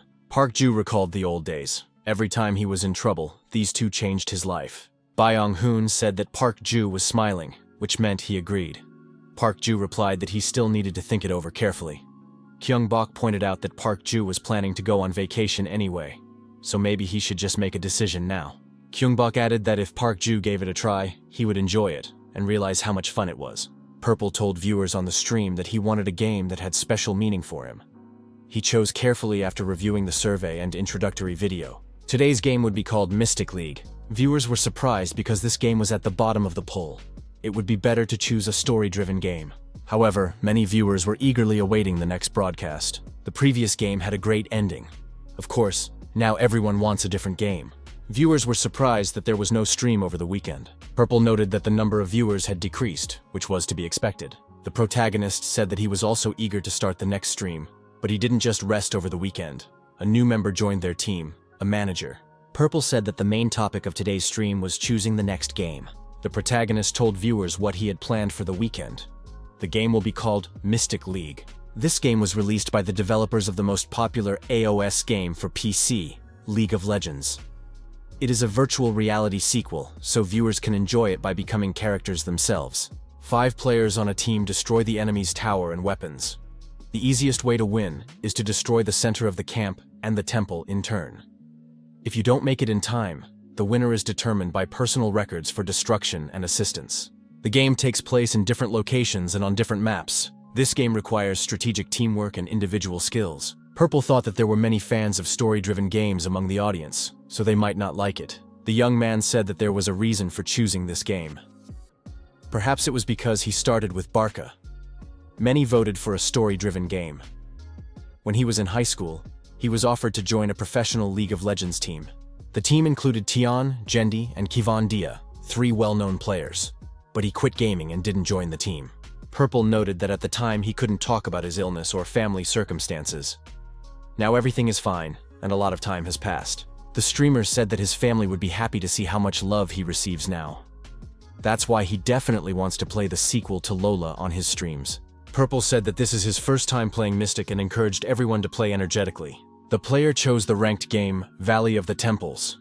The player must prove their skill in 7 battles. The player must freely support their team without sticking to a specific line during the game. The role of jungler was chosen. The main character agreed to the temple's call to become a warrior. This was a new version of the game, released 10 years later. Purple wished his teammates good luck and reminded them that he would be the jungler. The game began. Park Joo asked if it was okay to start with a ranked game right away. The controls here are different from the PC version. It's a completely different game. Byung-hoon admitted that in Mystic, you can directly become a character, and most of the previous heroes have been replaced. Byung-hoon noted that Gyeong-bok had changed during that time. If Gyeong-bok had been just a regular player, he wouldn't have been invited to the Pro League. He has a good sense of reading the map and knows how to control the game. Growth happens primarily after matches. That's the League of Legends method. The concept of growth in Mystic has been removed, so skills are what determine a player's level. Skills cannot be transferred through gameplay or the keyboard, so it is important to choose the right character. Our hero chose the character Yami, an ancient ninja who became a master of the art of vision. This character specializes in magical destruction. He has 5 different skills, so he seems like a good character. However, unlike on a PC, where you can apply skills, here you have to implement reincarnation yourself.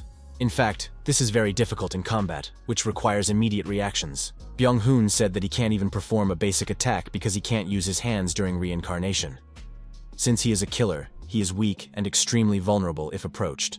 Pearl is Yami, who transfers the power of a hero. The selected hero is linked to the default account avatar. The player is invited to a mystical battlefield. His allies told the player that they were all newbies, but they should have at least watched the video beforehand. Yami isn't the best choice, especially for a jungler. One of the players said that the young man ruined everything with his terrible choice. Why is he so reckless right away? Purple was surprised. Is Yami really that weak? He seemed cool in the video presentation. Purple wondered why they weren't using killer magic. Other players suggested that they could manage without Yami. Our hero thought that in Lola's day, it was the best choice for a jungler. One of the viewers suggested a mission: win 5 games in a row with Yami. Purple thanked the viewer for the mission after a long time. He couldn't refuse such a difficult task. It wasn't his style. The mission didn't seem impossible. Why not aim for 5 wins in a row in Mystic? All the fighters were invited to the battlefield. Our hero suggested doing everything perfectly. Don't waste time. Purple prepared to carry out the tasks at hand. The young man found himself at the bottom of a ravine, surrounded by many ferocious monsters. One of the spectators said that the player was using Yami as a jungler. Even if his hands and feet weren't tied, his attacks were mediocre. That's why junglers are criticized. The monsters surrounded our hero and approached him. Purple said that they would see who would win. The spectators wondered why there were so many mobs. Purple noted that training should be fun, so he would try to act in his own style. There are a total of 25 skills, 5 attributes corresponding to each of the 5 stages. Players may hate Yami, who has to memorize everything and act on his own. Our hero decided to focus. The audience tried to understand what he was hinting at. The young man had the impression that someone was painting a picture in his head, and his senses were perceiving the movements that were taking place. It was just like when a person learns to walk and gradually gets used to running. Purple believed that he would succeed. Our hero concentrated and used his magical abilities. Even his healing power would come in handy now. Yami raised his charged hands and activated the 3rd stage of his 2 ability. The young man struck the ground with all his might, and the monsters were scattered in all directions by the shockwave. Our hero experienced indescribable feelings. The young man had also grown accustomed to his skills. Yami decided to immediately help his teammates destroy their opponents. However, the opponents were strong, and our hero's team members couldn't handle them. The player shouted that his health was at minimum, and they were in trouble. Yami appeared at the most opportune moment, as there was no help to be found. The 4th level throat attribute was activated, an endless attack. Yami told his comrade to hurry while there was still time. However, this time the opponents were fast and strong. It wasn't easy to dodge their attacks. Yami said he would deal with the opponents himself. Our hero used the 2nd level metal attribute, Iron Armor. The audience noted that Purple had seized the moment. The protagonist thought that in order to restore his chakra, he needed to activate the enemies and knights who were protecting each team's towers. The chakra restoration was successful. The confrontation could continue. Yami activated a 3rd level fire attribute, Fire Slash. Continuing the battle, our hero achieved a double kill. It was a perfect play. Yami told his colleagues that he would take care of the front and go to another line. His comrade thanked our hero for his invaluable help. The spectators noted that the main character was moving like a real ninja. Yami still hadn't become a champion. In the end, the enemy surrendered, and victory went to the protagonist team. Purple was surprised because they didn't even retreat to their main base. After calculating the results of the battle, Purple was surprised. Had he really destroyed 33 enemies single-handedly? Our hero apologized for entertaining himself. He also wanted to give orders and participate in the team battle. Purple said they were going back to the lobby. Valley of the Temples is a ranked game 1 step closer to victory. Our hero suggested that the next match would be even more interesting. Players were being selected for the next match. The role of jungler was chosen. After a spectacular explosion, the enemy team surrendered. Victory. The white team's temple was destroyed. Victory. Purple became the leader again. The black team's temple was destroyed. Victory. Purple achieved this feat single-handedly. Our hero said that this was literally a no man's land. a vast intersection. The team continued to win, winning 4 times in a row. Byung-hoon asked what the manager had to say about this. Park Ju had heard that Gyeong-bok was a good player, but he didn't think he was at this level. Byung-hoon added that this guy was like he was playing a different game. He was on a completely different level. At one point, our hero hesitated, and the lead was lost. He didn't think the enemy mid would go for a gank right away. Purple realized that he was facing a serious opponent. He needed to be more careful in his actions. Our hero assumed that there was a streamer on the opposite side. Viewers noted that this was a mid versus jungler matchup. The opponent was Genome, a streamer with 700,000 subscribers, a guy who plays at the level of the gods. Genome said that he was 4th in Platinum. Can't you see that? Viewers noted that this was a Bronze versus Platinum match. Could such a strong match be possible? Genome suggested that the jungler on the white team would have to come to support. How could he plan his route? Genome said that the jungler on the white side seemed to have deliberately wanted to face him in this match. Genome hesitated for a moment. Had he made the right choice? Genome was surprised to learn that his opponent was Yami. It seemed abnormal. Even if it was an entertainment stream, trolling in an important match was definitely going too far. Why create an aggregation with such heroes in an important game? As a streamer, Genome understood that there was a limit to aggregation. The viewers suggested a new mission, 10 kills of Yami. The viewers thought that Yami wanted another official match. Genome decided to turn this entertainment show into a documentary. The chat during the stream was temporarily blocked due to inappropriate language. Purple said he had just seen the black team's jungler. The young man noticed that as soon as the game level got higher, all the players became more serious. But if you try hard, you can get the block lifted. You have to deal with your opponent quickly. The protagonist saw a new mission appear. Destroy Genome without items. The young man thanked him for the mission. Purple decided to go for the kill right away, before there was a difference in items. Our hero thought that his opponent would go for a gank, but he wasn't even on the line and his position was not visible. Purple realized that he was up against a magic archer who couldn't have any hidden abilities. However, our hero was unexpectedly attacked. Now the cards were everywhere. While in the gorge, Purple saw the silhouette of his opponent in the distance. Genome silently approached his opponent, tense and ready to attack at any moment. Genome said that Yami was dodging well. Purple thought it would be best to hide behind a building so that his opponent couldn't see him. Although Genome could predict his movements in advance, Genome said that there was nothing personal in his actions. He was only following orders. Purple said that the same applied to him and struck first. Genome predictably parried the attack and counterattacked. The audience noted that Yami's weak body had been hit. There was no way to dodge it. However, our hero stood his ground and used his first-level iron attribute, Iron Call. This was followed by a second-level wood attribute, Border Vines. Genome was deactivated and bound to a tree trunk by vines. The audience noted that Yami was a true master, as he had applied 2 seals at once. Genome broke free and said it was fun. The audience acknowledged that the level of combat between these rivals was really high. Both could dodge at the last moment. Our hero praised his opponent's skill in using skills and kiting. If this continues, he will be in trouble. Yami's skills required mana, which is restored by normal attacks or over time. On the other hand, Distorted Fate uses randomly drawn cards. These need to be replenished at the base when the deck runs out. However, shuffling can be used to replenish skills. Purple thought that his opponent was deliberately stalling for time, so he couldn't linger here. Our hero understood that, unlike him, Genome becomes stronger with each item used, so now was the most opportune moment. Yami decided that now was the time to use something else. Genome was surprised. He thought his opponent's mana was already depleted. However, he used a skill to distract him and immediately ran away. Genome thought that his opponent's skills were better than he had thought. But Yami was still useless. Genome decided that his body was warmed up, so it was time to finish off his opponent. Genome looked around and assumed that Yami was hiding in the nearby bushes. The young man prepared his cards. Genome thought that if his opponent was hiding in the bushes, his body and sound would disappear, but the sound of the bushes would give him away. Genome decided that by hiding, Yami was just recklessly wasting his restored mana. Genome was surprised that his opponent was acting so quickly, and from almost all sides. But Yami didn't have the ability to split himself. Genome summoned a monster from the bushes. The spectators were surprised. Why did this monster leave its territory? The player thought that in that brief moment, his opponent had restored his chakra thanks to the monster, and used it as a distraction. Purple activated the 5th-level Fire attribute. This was not a show, but a real battle. Flames of purification burned everywhere. The mission was accomplished. Our hero thanked the spectators for their donations. Purple said that the game wasn't over yet, and that he was coming back.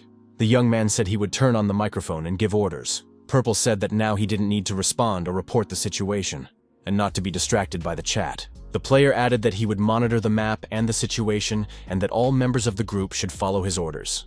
Our hero went on the attack and said he wanted to take down one line before Genome respawned. Purple noticed that the opponent was about to attack him from above. Gang's ability to hide his position was excellent. Our hero was also a true master of stealth, the elusive spirit. Genome noted that the white team's actions had changed dramatically, although this was to be expected. Genome decided to set a trap, but in such a way that his opponents would not notice it. Transparent stone vision, the entire map. Genome warned his comrades. If they did not destroy Yami from the white team, they would lose. If they destroyed the wanted person who had committed the most crimes in a row, they could transfer the crime to their side and instantly turn the game around. Purple wondered who had placed all these stones. There were no other objects in the thicket. The young man thought it was classic, controlling objects, destruction, and escape. It was incredible. The player felt that he was facing a real trap. A sense of acute danger emanated from all sides. Purple behaved cautiously, so as not to fall into the trap by mistake or carelessness. Our hero had no doubt that the entire enemy team was there to deal with him. The protagonist was confident that he could dodge, so it was necessary to combine attacks. Some of the spectators didn't believe in Purple and urged him to run away and admit defeat. Our hero decided to gather his strength and push his opponents out of there, leaving them no chance of victory. The 4th level water element, Wave, was activated. The water element washed the opponents away in different directions. Genome called on his comrades to provide support. Our hero, with knives in his hands, prepared to repel the next attack from the black team. Genome declared that he was ready to accept the movements and actions of the perfect player. The 2nd level earth element, Basalt Columns, was activated. Purple was genuinely surprised. Had the Queen of Spades card been used against him again? Genome activated his ultimate ability, Distorted Fate. He had the Joker in his hand. Genome continued to use his unique skills and applied the ability Falseness. The Black Mage thought that air might be the perfect prison and told everyone to use their ultimate abilities. Our hero just laughed in response and activated his 5th level earth element, Immense Tremor. Genome was surprised. Were his opponents really using an offensive skill on themselves? He had no health left. One hit and he would be finished. Genome couldn't believe it. Did his opponent really have such a skill? Our hero activated Yami's ultimate skill, Black Knight. The audience was surprised. Was there a problem with the broadcast? Why was the screen dark? Purple absorbed the health of enemies within the dark sphere and converted it into his own health and chakra. The condition for activation was the use of techniques from all 5 elements at level 4 or higher. Could someone really have done this in virtual reality?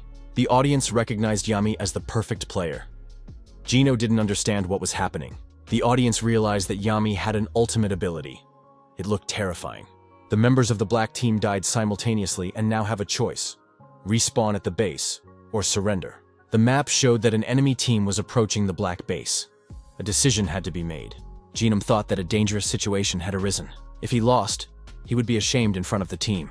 However, it would also be disappointing to refuse to face a strong opponent. Following orders, the player entered the enemy camp.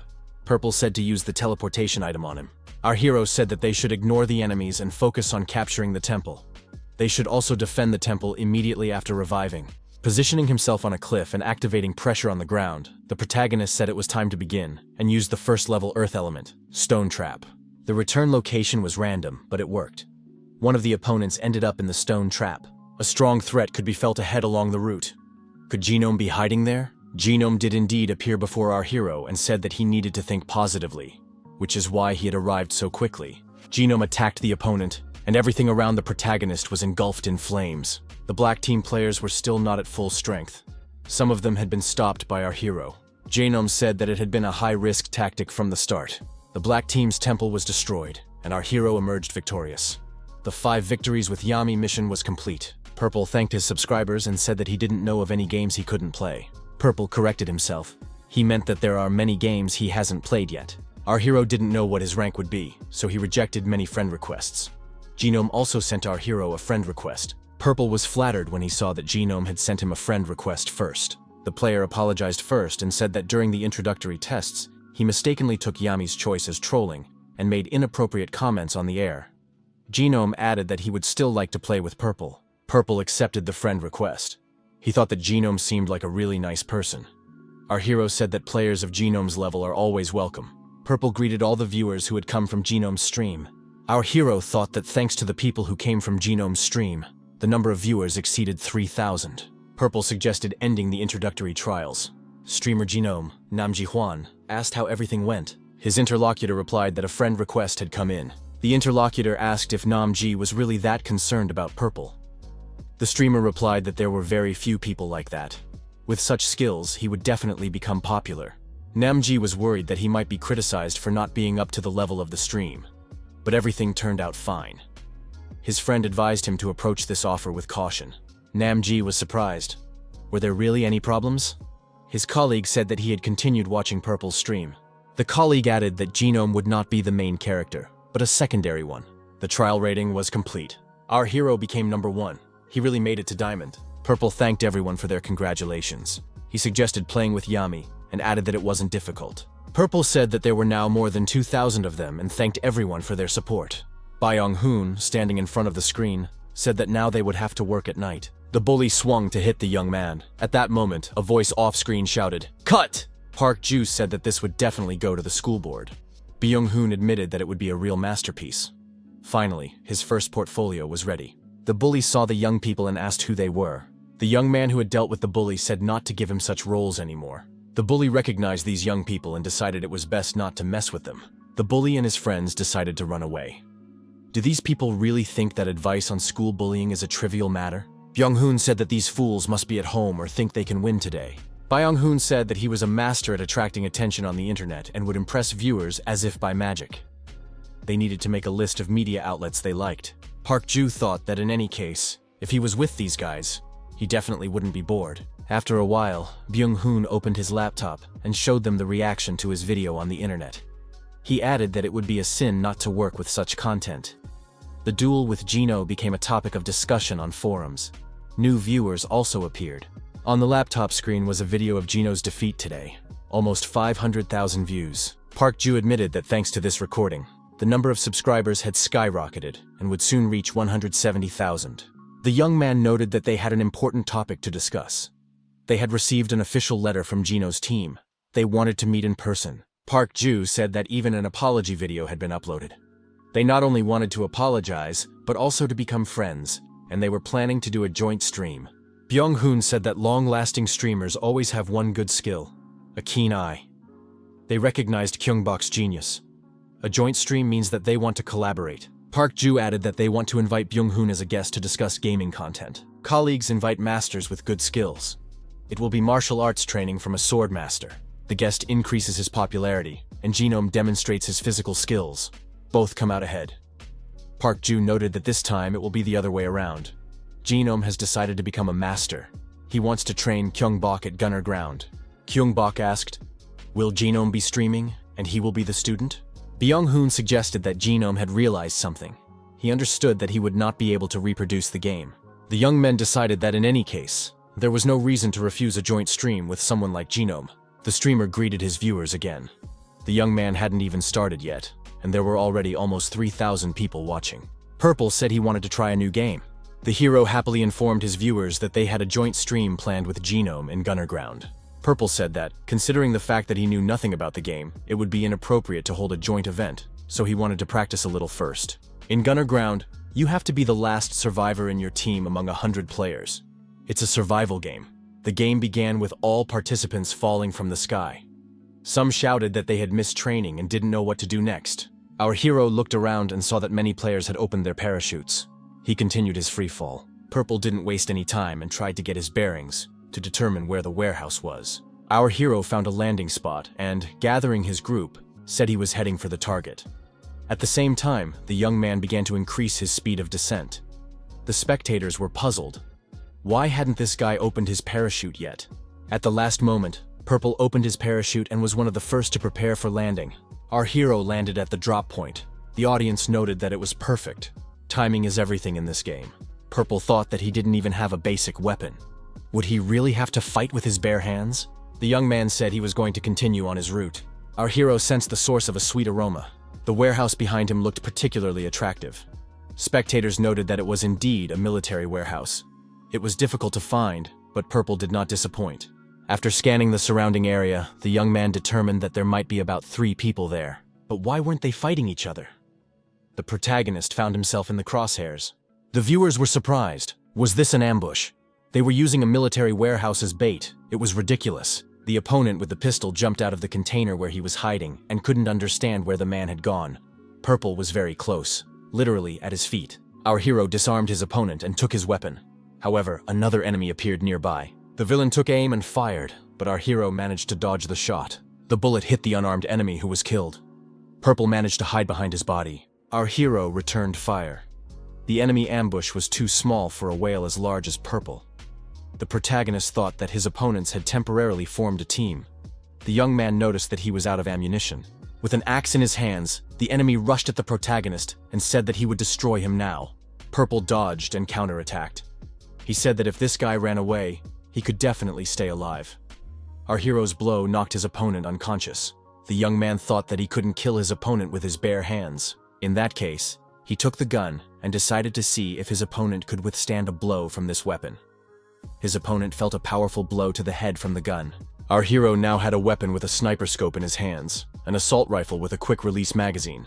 Viewers noted that Purple now had a full set of equipment. Our hero assumed that everything was over in other places as well. The protagonist was offered a mission in which he would receive a donation for each opponent he destroyed. Purple noted that there were already 76 survivors, so they needed to collect money quickly. Gyeong-bok said that he receives prizes, so if you die by his hand, you can consider yourself lucky. A man with a shotgun watched his target from the window of a neighboring building. He said that sniping was his calling. Everything was going according to plan in this round, and he was also lucky with items. The man with the shotgun saw another victim through his sniper scope. His opponent was killed by someone else. The man with the shotgun thought that this assault rifle was meant for close combat. Perhaps there was someone else in the same building. Another enemy was shot in the head. The man with the shotgun was furious. Where was his rival shooting from? The sniper assumed that his opponent was shooting from the other side of the field. But how could anyone fire an assault rifle from such a long distance? The man with the shotgun tried to find the other sniper with his binoculars. He realized that his opponent must be in hiding. The man with the shotgun saw his opponent, who was aiming directly at him at that moment. It was Purple. The man with the shotgun was shot in the head and killed. Purple had no doubt that everything would be fine. Our hero thought that when you have to check every building one by one to find your opponent, you can end up in the most visible spot in the building. Our hero assumed that something was different in this game compared to Bark. Could it be because of the ballistics? The audience said that when shooting from a long distance, you need to aim a little higher because bullets fly in a parabolic trajectory. You also need to take the wind direction into account. The protagonist decided to try to seize the moment. Purple took aim and held his breath to fire. Due to the high speed of the car, the shot will be late. You have to shoot ahead of it. You need to be able to predict the moment of the bullet's approach and the position of the car. Our hero's shot knocked his opponent unconscious. Purple was satisfied. Our hero felt uncomfortable with the discrepancy between his expectations and reality. But he was not the only one with this feeling. Gyeong-bok thought that there really are people who boost their self-esteem at the expense of others. However, every game has its own rules and conditions. It would be strange not to notice this. One particularly annoying spectator kept asking provocative questions. Gyeong-bok even considered banning him. The manager removed the spectator. Gyeong-bok thought, finally Park Ju is doing his job. He's really good at his role. He approached the unconscious driver and said that this guy had apparently had too much to drink. At that moment, the survival rate was below 60%. Due to the electric field, the survival zone had shrunk. Once the number of survivors dropped to 10, each zone would shrink. Since the source of electricity is in the center of the city, this will be the final survival zone. Purple decided to set off before other people arrived. The car lurched forward and began to accelerate rapidly. At the checkpoint, the rivals opened fire with the intent to kill. However, the car flew through the air and passed the checkpoint. During the flight, the trunk lid of the car opened, and Purple appeared with a grenade in his hand. The grenade exploded inside the car after our hero successfully jumped out of the flying vehicle. During the battle, Purple did not forget to thank the viewers for their donations. Our hero was sorry, but he could no longer retrieve what had burned in the car. The viewers agreed that it was perfect action. Purple, with an automatic weapon in his hand, decided to enter the city center. 47 people remained alive. The ring began to narrow. The ring narrowed, but there were few people left in the zone. The protagonist thought that to survive was to win. Such a strategy was entirely justified. Our hero was curious whether the destruction caused by the electric field would count. 36 people remained alive. The ring continued to narrow. Standing on the roof of the building, the young man thought that by destroying people, he could narrow the circle and thus trap the remaining survivors outside the zone. Using the electric field to his advantage, the protagonist destroyed a few more opponents, narrowing the field. Purple was surprised to see that the survivors were running outside the zone for some reason. What happened? One of the spectators said that these players were more afraid of Purple than the electric field. Purple told them not to run and started shooting them in the back. Why is he doing this, since they've already surrendered? The protagonist stated that no one is spared in battle. The rules of the game are, if a player does not destroy, they will be destroyed. The young man said that there was no one left in the city center. However, he was wrong. One opponent was hiding behind a cart. Purple took aim and shot at the man. The bullet flew past, and the masked opponent jumped out and ran in the opposite direction. The spectators assumed that this player was scared, but the electric field would not let him escape. While running, a grenade fell out of his bag and exploded. The ring continued to narrow. Purple hoped that the opponent who had been killed by the grenade would be counted as a kill. After assessing the situation, our hero was convinced that no one was left in the city center. Now he had to wait for those who were being driven by the electric field. The ring continued to narrow, and only 8 survivors remained.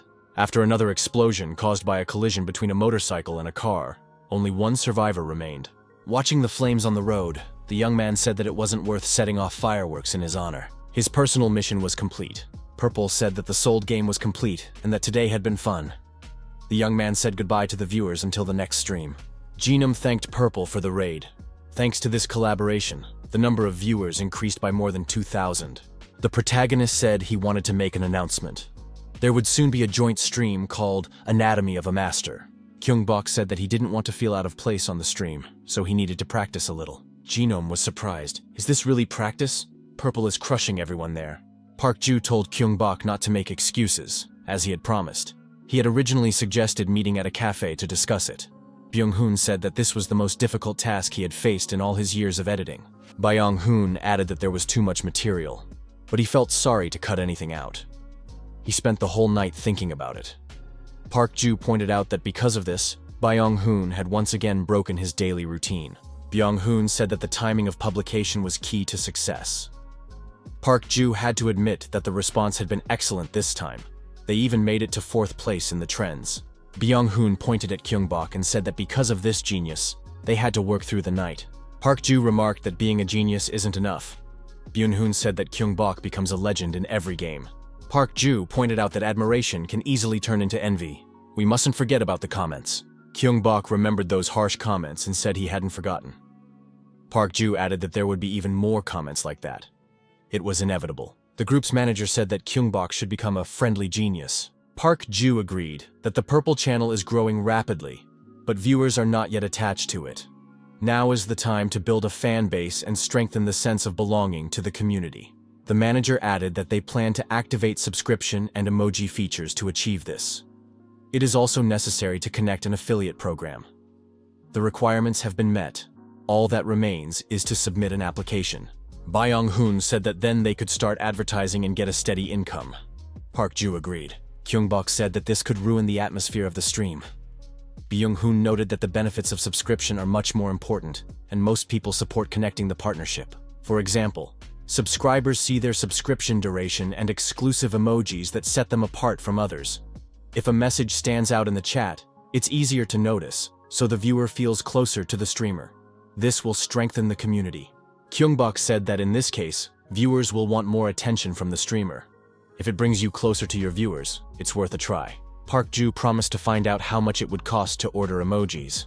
The manager said that Gyeong-bok had not yet registered the business. Gyeong-bok wondered why this was necessary if he was just streaming. Park Ju told Gyeong-bok to look at the channel's growth and income. Even coffee for meetings needs to be recorded as an expense to optimize taxes. His friends agreed that Park Ju was very smart when it came to finances. Park Ju said that if Gyeong-bok wanted to hire him and Byung-hoon, registering the business was mandatory. They weren't going to work for an unregistered company. His colleagues were surprised. Had they really been working illegally all this time? Park Ju added that he was only willing to join as a manager under official conditions. Byung-hoon noted that in that case, they would need to get health insurance immediately. Park Ju said he would prepare the documents, and Gyeong-bok would choose a name for the company. Gyeong-bok said he would choose the name Team Perfect. Byung-hoon said that it sounded great, and the manager agreed. Gyeong-bok added that he was counting on the support of his friends. Byung-hoon said that the partnership should be celebrated with big content, a joint stream with Jeonjuro. However, Jen has a strong fan base and many haters, which is a cause for concern. Byung-hoon also noted that stream snipers would not leave Gyeong-bok alone and would hunt him down. Gyeong-bok replied that in Battle Royale, you have to destroy everyone. Park Ju said that they are currently building their image, and he is worried that even the perfect image can be destroyed. Gyeong-bok noted that he wants to practice a little before the stream. He has an idea and wants to try something. In the next stream, Purple greeted the viewers and announced that in honor of the launch of the partnership, they would hold a mini event for Perfect Play subscribers with a prize pool. A legendary battle against the main character will be organized. You have to avoid Purple's wrath for as long as possible. The one who lasts the longest will receive a prize. But what if someone manages to defeat Purple? In that case, the player will receive a large prize and fame. Those who play against Purple will experience the perfect taste of defeat and won't miss the chance to earn $1 million. The streamer greeted the audience as usual. The young man read the comments and thanked everyone. He did not expect such a response. Even Jen signed up for a monthly subscription. Today, as promised, audience participation is planned. The roulette wheel is in the manager's hands. Purple prayed for luck. The main draw is complete. 49 participants have been selected. Purple said that codes can be used to enter the training room. The first event with viewers begins. As before, it all started with a free fall to the ground. Some participants immediately used their parachutes. Some decided to follow Purple, considering it an excellent choice. Someone shouted for him to fight him first. Our hero saw the appeal of audience participation. One of the players flew close enough to the main character. Purple was surprised. Was he really eager to die first? His opponent declared that his death was nothing compared to what he could take with him, including Purple. Our hero grabbed his opponent by the arms and twisted him. The protagonist said that hugs were too embarrassing for him, so he would just shake his opponent's hand. The opponent was surprised. Why was Purple so strong? Our hero punched him, and the opponent was knocked out. Purple wondered if this punch counted as a headshot.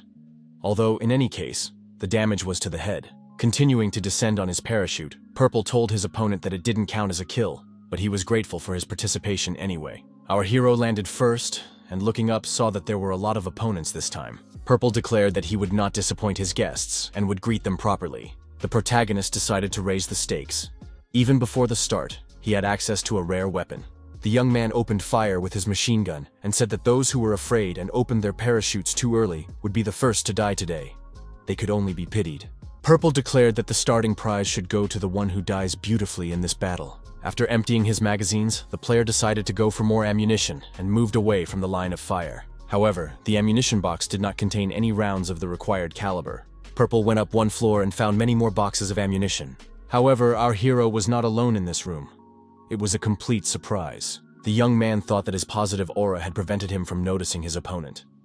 Purple caught up with his opponent in a few jumps and, using hand-to-hand combat techniques, disarmed him. Purple thanked this player for participating and took him out of the game.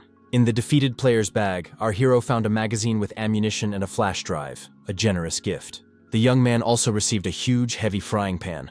Our hero declared that this battle would be legendary. One of the participants hid in the room and, looking through a spyglass, decided that it would be safer to stay in hiding. She had no intention of getting involved. The girl saw everything Purple was doing. He was destroying one participant after another, so no one could stand up to him. One of the players pulled the pin out of a grenade and threw the explosive device into the room where Purple was. The protagonist didn't lose his cool and immediately broke the window and jumped out. Once outside the building, Purple opened fire on the moving targets outside. Since our hero had obtained an additional supply of ammunition, he fired continuously in all directions. The girl watching the main character from her hiding place realized that he was coming straight for her. What should she do? After all, meeting Purple meant the end for her. Our hero entered the room and, pointing his machine gun at the girl, was surprised. Was she really unarmed? The girl was surprised. How did Purple find her since she was hiding so well? Our hero greeted her and said that if he killed her, the audience would call him a war criminal. At that moment, the protagonist was caught in the crosshairs of a sniper who was positioned nearby. A shot rang out. He looked back and saw that he was in the crosshairs, with bullets already flying toward his head. The young man didn't lose his cool and held up the frying pan he had received. The attack was repelled. The girl was surprised. Had this guy really protected her with a frying pan? Purple thanked her for participating in the tournament. Purple said that he had already taken the first skill in the corridor. Our hero repelled the attack of another candidate. It was another headshot. The sniper had no chance of winning the confrontation with him. Instead of a prize, Purple gave the sniper some kind words. He noted that a frying pan is a weapon for all occasions. The young man told the audience that this girl had helped him locate the sniper by drawing fire onto herself. Our hero said that the girl was the last survivor in the school, so he was ready to grant her one wish. The girl was not shy, and asked Purple to give her a headshot with his fist. The protagonist replied that his conscience would not allow him to kill an unarmed girl. Instead, he promised to let her live so she could try to win the survival prize. The girl categorically refused. She didn't want the prize. Someone in the audience suggested that she was crazy. The girl with the nickname Perfect Archer lunged at the young man. The guy reacted lightning fast and delivered a headshot with his fist. The crazy woman was knocked out. Of the 100 people, 59 remained alive. The circle began to narrow. The protagonist decided to leave the rest at the mercy of the electric field and head for the safe zone. In the square in front of the school, our hero discovered school buses.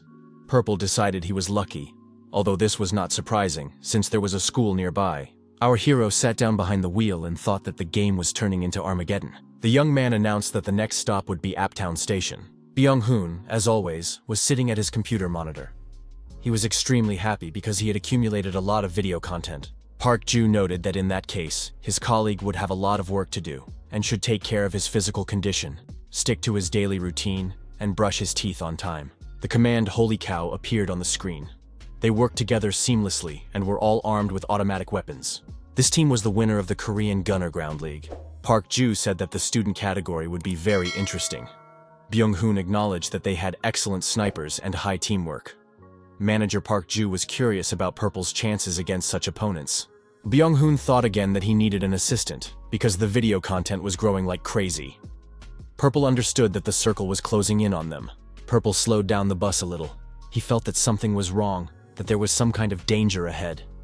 Could it be that someone had set up an ambush? The Holy Cow team laid spikes on the road to prevent the bus from moving forward. Our hero took this into account and said that the seatbelts were their lifeline. The bus sped toward the spikes at high speed. The young man slammed on the brakes and turned the bus around 90 degrees. At the same time, he threw a grenade without the pin out of the window. The grenade fell onto the road near the spikes and exploded. The bus was thrown into the air by the acceleration, and the blast wave from the grenade flipped over and flew over the spikes. It looked like a scene from Tokyo Drift. The bus landed on 4 wheels on the road on the other side of the spikes. Our hero pressed the gas pedal, and the bus took off. His rivals immediately jumped into their SUVs and gave chase. Purple noted that his opponents had excellent movement and coordinated teamwork. They looked like experienced players. The Holy Cow SUVs overtook the bus, and turning 180 degrees, ended up in front of it. Purple fired continuously from his automatic weapon, preventing his opponents from doing anything. One of the opponents' incendiary mixture ignited, and all the liquid spilled onto the road. Spectators noted that it looked crazy in real life. One of the opponents shouted from the SUV that he was a die-hard fan of Mr. Purple. The young man took out a handheld grenade launcher and said he had a surprise for Mr. Purple. Our hero was surprised. Wasn't that too much love for one person? Purple understood that if the grenade hit its target, even a school bus wouldn't survive. Purple took everything into account: the position of the cars, the direction and speed of the wind, the position of his rival with the grenade launcher, and the direction of the site. Our hero declared that he had analyzed and taken everything into account, turned sharply, and opened fire on the front and rear windows of the bus. His opponent pulled the trigger, and the shell flew out of the weapon. Everything was calculated down to the smallest detail. The shell flew through the entire bus and exited through the rear, paralyzing the opponent's SUV. There was an explosion. The shooter couldn't see anything because of the smoke. The exploding SUV came to a sudden stop at the edge of the cliff, right on the side of the road. The driver was thrown out of the car and fell down.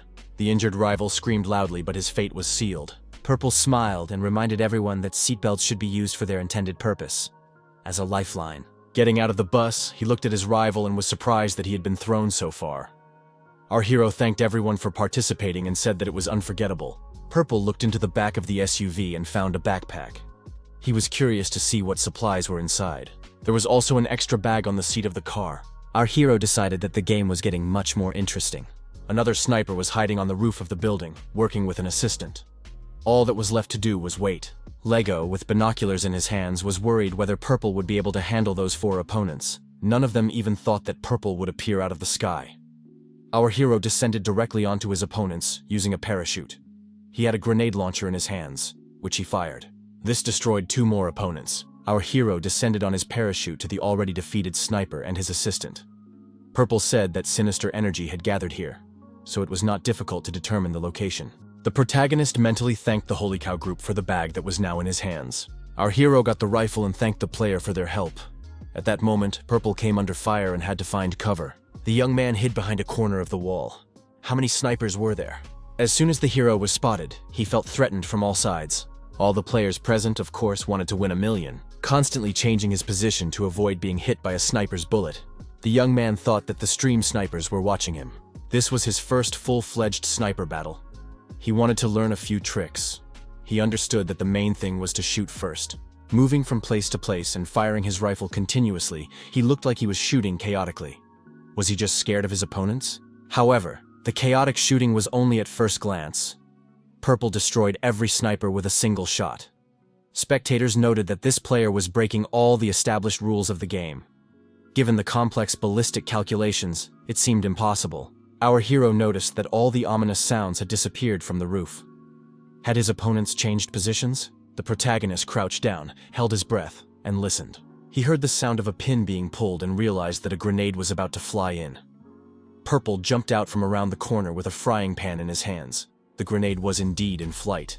Purple deflected the grenade with the frying pan, and it flew back toward the enemy. They had no time to run or hide. The audience noted that it was like a tennis serve, a new test for the grenade smash challenge. Purple said that everything should work out. The main thing was to stay calm. After dealing with those nearby, our hero left the building. The streets were empty. Had they decided to play hide and seek with them? Purple declared that if no one wanted to come out and fight him, he would have to find them himself. The main character began searching for his hidden opponents and shooting them. In this game, it was inevitable. Purple suggested that there was one more player left in Uptown. The young man said that he had counted how many people were there when they landed and noted how many he had already destroyed. Purple chose the right location and started climbing the steps. His opponent didn't even stick his head out to reveal his location. He waited for the main character to climb up. The protagonist declared that he would not keep him waiting, gathered his strength, and ran up the steps. His opponent did not expect this from Purple, and our hero caught him off guard. The opponent opened fire with his pistol at point-blank range. However, our hero did not lose his composure and grabbed the frying pan. The game, almost like tennis, continued. The bullets changed trajectory by 180 degrees and hit the enemy. The enemy was destroyed, and Purple said it was just luck. The ring began to narrow again. The protagonist noted that there were no more opponents left. Our hero said that the ending was kind of boring. He wanted a worthy opponent, but he was unlucky. Purple pulled the pin out of the grenade and threw it forward.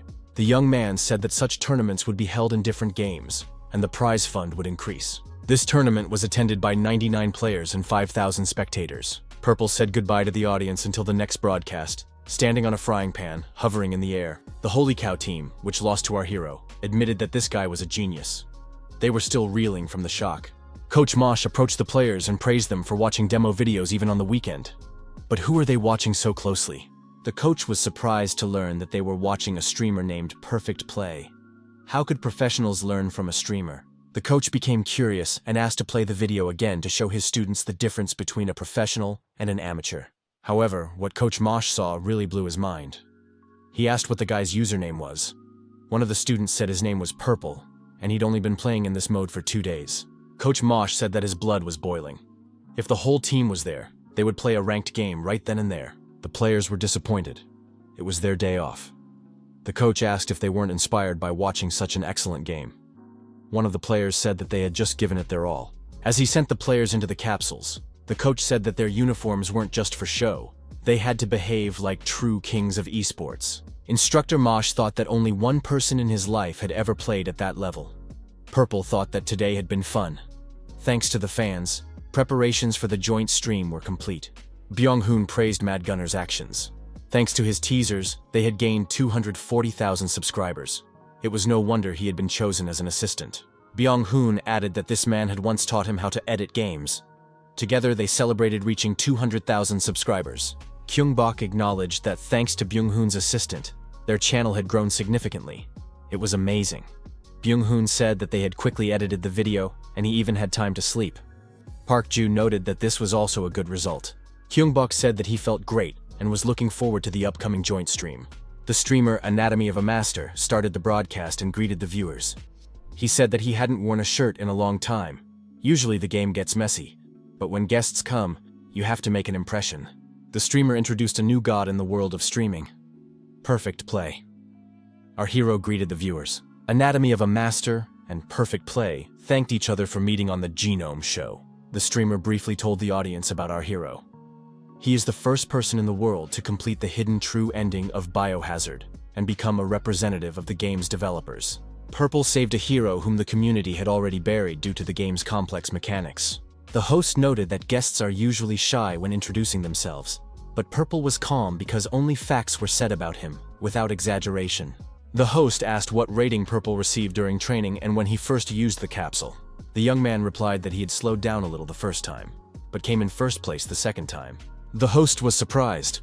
First place in the country, Purple replied. First place in the world. The streamer Anatomy of a Master exclaimed that he had invited a Master of Masters and rejoiced. He said they were going to the operating room, where he would teach Purple his skills and perform an autopsy. The host added that he would now try out this player. Anatomy of a Master changed his image, donning a black suit and mask, explaining that since the game would be a duo, they had to dress alike. Purple also donned a black suit and mask. Anatomy of a Master said that today was a day when any crime was permitted. The streamers, along with other players, quickly began to descend to the ground, just like last time. Our hero felt that the air had become very stuffy. Was it because it was a ranked match? The young people landed safely on their parachutes. In front of them was a map of Kunas. Anatomy of a Master, asked Purple since he was only in Liange. Anatomy of a Master was surprised that Purple went there right away as soon as they agreed to stream together. Our hero replied that he was worried he wouldn't be able to keep up with his partner. Purple noted that the map was half the size of Liange, and all the loot spots were hidden, so they would have to walk around. The map was small, so the main focus was on combat. Anatomy of a Master stopped and said that he had received a report from his manager. The young man looked at the information in the chat. The host asked if Purple was bothered by the snipers following him. Purple thought that Genome's stream snipers were more malicious than he had thought, but he was more concerned about something else. If the snipers got them first, the game would end quickly, and he wouldn't have time to learn anything. Genome said that in that case, they would go into navigation mode. Purple asked him to show him where the best loot was. At the foot of the mountains, in the middle of the forest, there was a maze. The young people stopped at the walls of the maze and checked their weapons. Purple noted that the navigation was accurate, and asked if they should start a conversation with their opponents. Purple peeked out from behind cover, and one opponent was immediately headshot with a single shot. The spectators noted that Purple had fired from a long distance with a pistol without even looking at his opponent. Genome asked why Purple had fired, since he wanted to loot. Our hero replied that everything was going according to plan. Now they had 2 bags of loot. One of the strategic loot spots was the central temple. The heroes found themselves at its threshold. Genome got hold of an assault rifle and a double-barreled shotgun.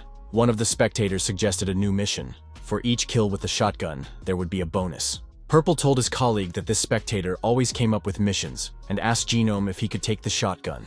Genome replied that the shotgun was difficult to use because of the recoil, which was why he had taken it. Purple noted that he had planned to use the double-barreled shotgun himself, but believed that it would be ineffective for Genome due to its small magazine and inability to anticipate threats. The protagonists believed that even without a mission, the shotgun would be useful for improving their skills. The main characters rushed forward, and Purple noticed that the enemy team was approaching. Genome was surprised. He couldn't hear anything. Purple said he would go first. Genome asked if they were making too much noise. 2 armed opponents appeared in front of Genome, one of whom immediately opened fire with a pistol. However, Purple was faster. His shot rang out first, and his opponent was hit in the head. The hero had another headshot to his credit. Genome thought that Purple only had 2 shots, so he was perfect for hunting 2 people. Purple admitted that shooting a shotgun with one hand was difficult. Genome asked the viewers if he could just be a navigator, since Purple was doing a good job of taking out his opponents. Our hero replied that he still had a lot to learn. Genome decided to check the pockets of his defeated opponents and start hunting stream snipers. The host said that if they were done looting, it was time to start fighting. And now it was time to really fear the stream snipers. Genome was surprised to see that Purple had already shot the snipers, and noted that they also needed to hurry up. Purple replied that he couldn't do otherwise. He didn't want to lose his winnings and donations. The 2 rivals, moving through the maze, decided to leave, but on the way they came across a bulletproof helmet. One of them said to get the car ready while he brought the gift. The gift turned out to be the bulletproof helmet. However, they couldn't take the helmet because Purple was nearby with a shotgun. It seemed that the helmet was a decoy. The rival placed the helmet and vest at the hero's feet and said that it was a great honor to meet Purple. These gifts were a token of respect. The player said that he was a huge fan of Purple and asked if he could be spared. The protagonist replied that in that case, of course, he would spare the man, because fans must be respected. The opponent jumped to his feet and ran away, contacting his colleague along the way and telling him to return, as their target was here. Purple turned around and aimed his shotgun at his fleeing opponent. Our hero noted that in that case, he had also lied. A shot rang out, and Purple scored another headshot. His opponent fell, and his colleague on the internal communication system realized that Purple had made another accurate shot.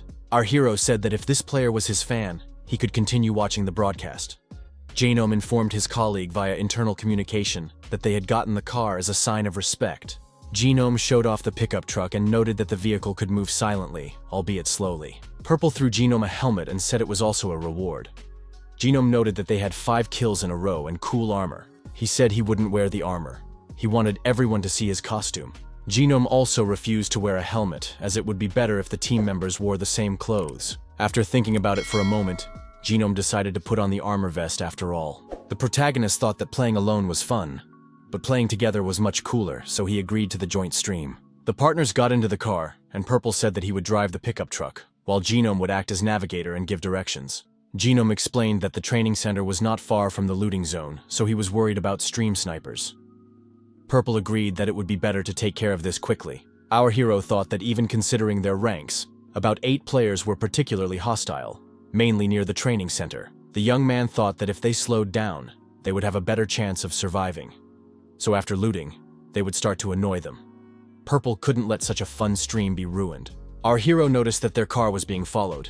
Genome said it wasn't a player. They were being followed by a well-known item, Kunas, a truck with loot. This is a truck that stops when it takes a certain amount of damage and spits out boxes of supplies. Genome added that this truck is durable and fast, so you need to time your attack perfectly. However, if they mess up, they won't have enough grenades. Purple suggested that in that case, they should stop the truck first. However, there is a significant difference in speed between them. If the truck overtakes them, it will be difficult to catch up. When the vehicles were side by side, he told Genome to hold on tight and threw the grenade at the truck's wheels. The truck exploded and overturned. The young people stopped and got out of the pickup truck. Boxes of weapons lay near the truck. One of the spectators said he saw a gift box that made his heart flutter. The mission continued, and the protagonist appeared with a sawed-off shotgun as a backup weapon. Purple said they needed to take all the weapons they could carry. Genome said he would also take something for himself. After Genome checked all the boxes, he found a large caliber machine gun. Armed to the teeth, the young people decided that they could now head to the training center. Our hero's pickup truck pulled up to the training center. Purple wondered if their opponents had finished looting. He assumed that those guys had just had a skirmish. Perhaps they decided to flee to avoid encountering the master. The protagonist felt a slight sense of foreboding.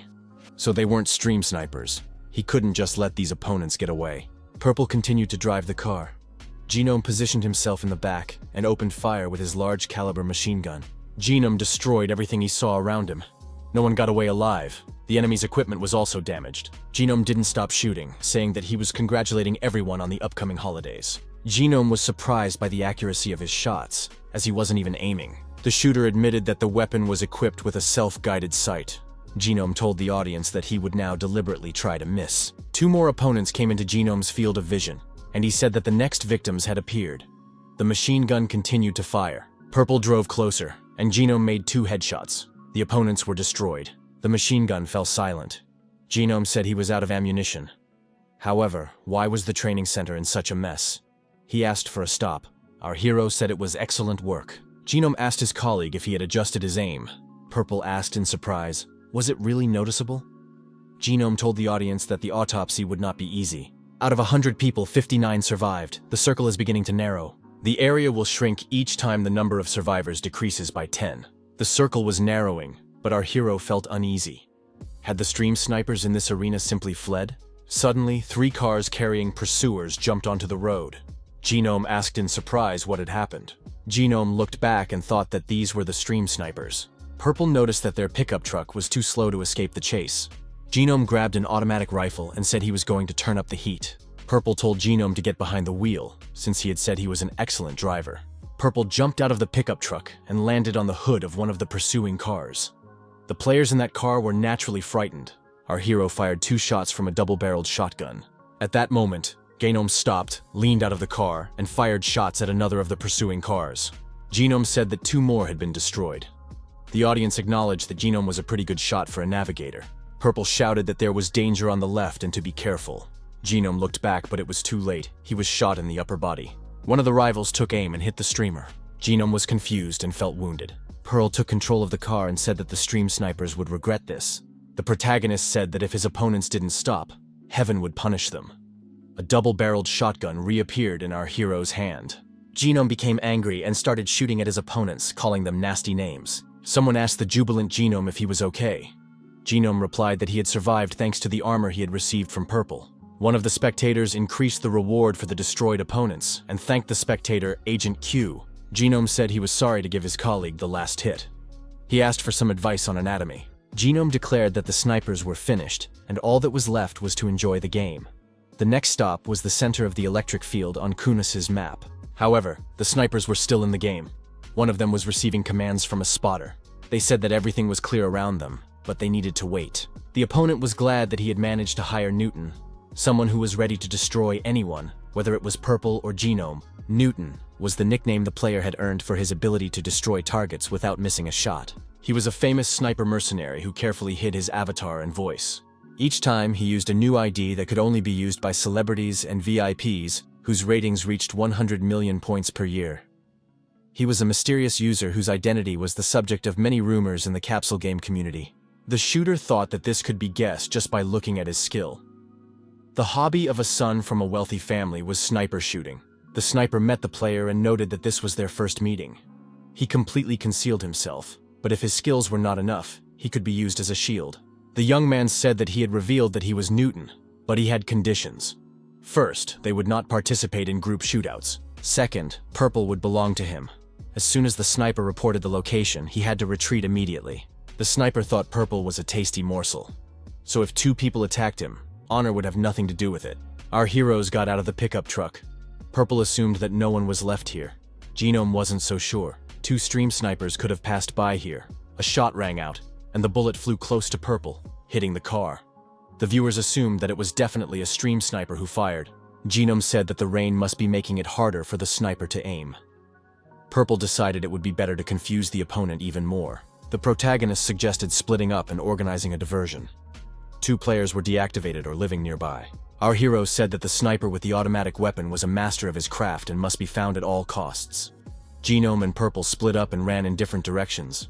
Genome came under fire and hid behind a huge rock. Genome told his colleague via internal communication that he had found the man who had fired the rifle. Our hero reported that he had found the second one.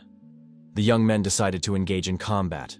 Genome's opponent came at him with an automatic weapon in one hand and a dagger in the other.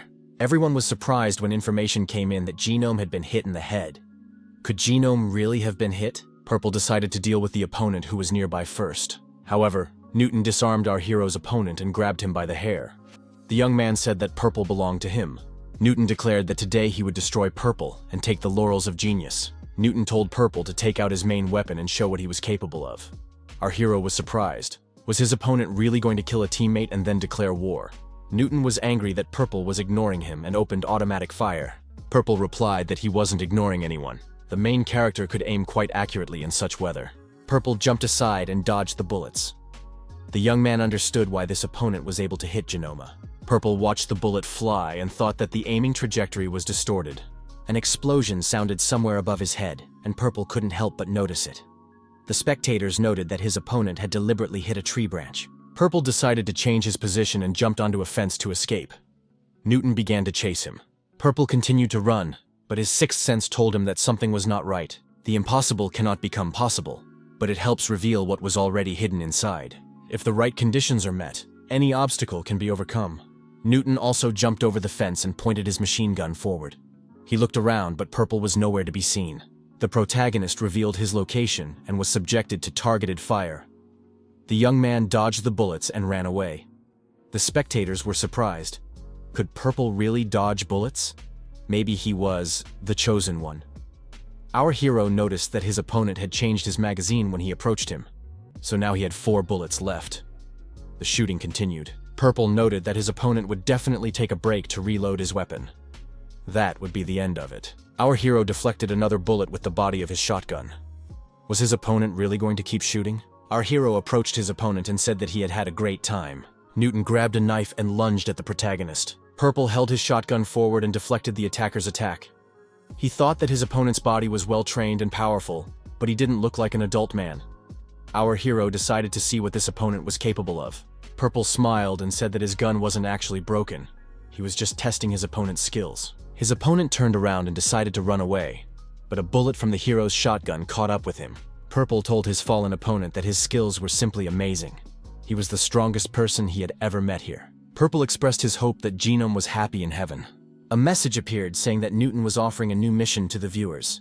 Purple said that Newton must be a celebrity, just like Agent Q.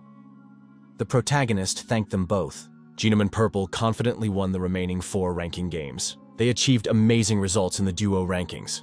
The audience acknowledged that they were a fantastic duo. Genome told the audience that even though Purple's bus had been driving him around all day, he had been the tour guide. Genome added that the main part and the continuation would be separated, so questions were unnecessary. Purple added that they had no choice. The Agorkis thanked the viewers for staying with them and promised to return with a more interesting sequel. Genome acknowledged that there would be a second part, but only he would see it. The second part would consist of a dinner between Genome and Purple. At the dinner, the young people thanked each other for their work. They had rented a restaurant. Gyeong-bok asked if it was too expensive. Genome said he was taking advantage of their hospitality, but would help if he could. The young people could relax and enjoy themselves. Park-ju told Byung-hoon to control himself. Park-ju asked Gino if he happened to know an accountant. Gino suggested that these newcomers were probably unfamiliar with taxation. Genome told his manager Dong-min to introduce these people to an accountant. Park-ju immediately expressed his desire to chat. Byung-hoon wanted to talk to the editing team. Genome thanked Gyeong-bok for agreeing to the joint stream. Our hero replied that he should be the one to thank him, as he had learned a lot. Gyeong-bok thought that there was indeed a lot to learn from Gino from a human perspective, as he was a good person. Genome noticed that Gyeong-bok looked different compared to the stream. The young man admitted that this was his personality in everyday life. Gyeong-bok added that his image on stream wasn't fake, but since it's important to stick to one concept in this industry, he sometimes has to conform to how others want him to look. Genome said that Gyeong-bok is a genius, so the world will probably adapt to him. In addition, Gyeong-bok quickly put together a good team, one that is even enviable. Gyeong-bok said that they have been friends for many years. He was lucky that his friend turned out to be an editor. If it weren't for his friends, it would definitely have been difficult for him. Gyeong-bok suggested that his conversation partner switch to using the informal you, noting that they might soon become friends. Genome said that he wasn't actually the type of person who easily got close to people. It took him 5 years to become friends with his team. Genome added that the industry was quite small, so he was careful with his words and actions. Gyeong-bok thought he had been too hasty. Genome remarked that he would like to become friends with Gyeong-bok sooner and was grateful for the first step. Genome pointed out that Gyeong-bok knows how old he is but doesn't know his name. Genome said that his real name was Nam Ji-hwan and that he was pleased to meet him.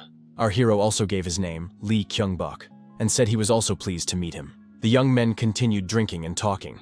Ji-hwan said that he liked Gyeong-bok. It was all about his personality, a man with good skills who was not ignored, a rare find. In addition, Genome noticed that Gyeong-bok loves to stream.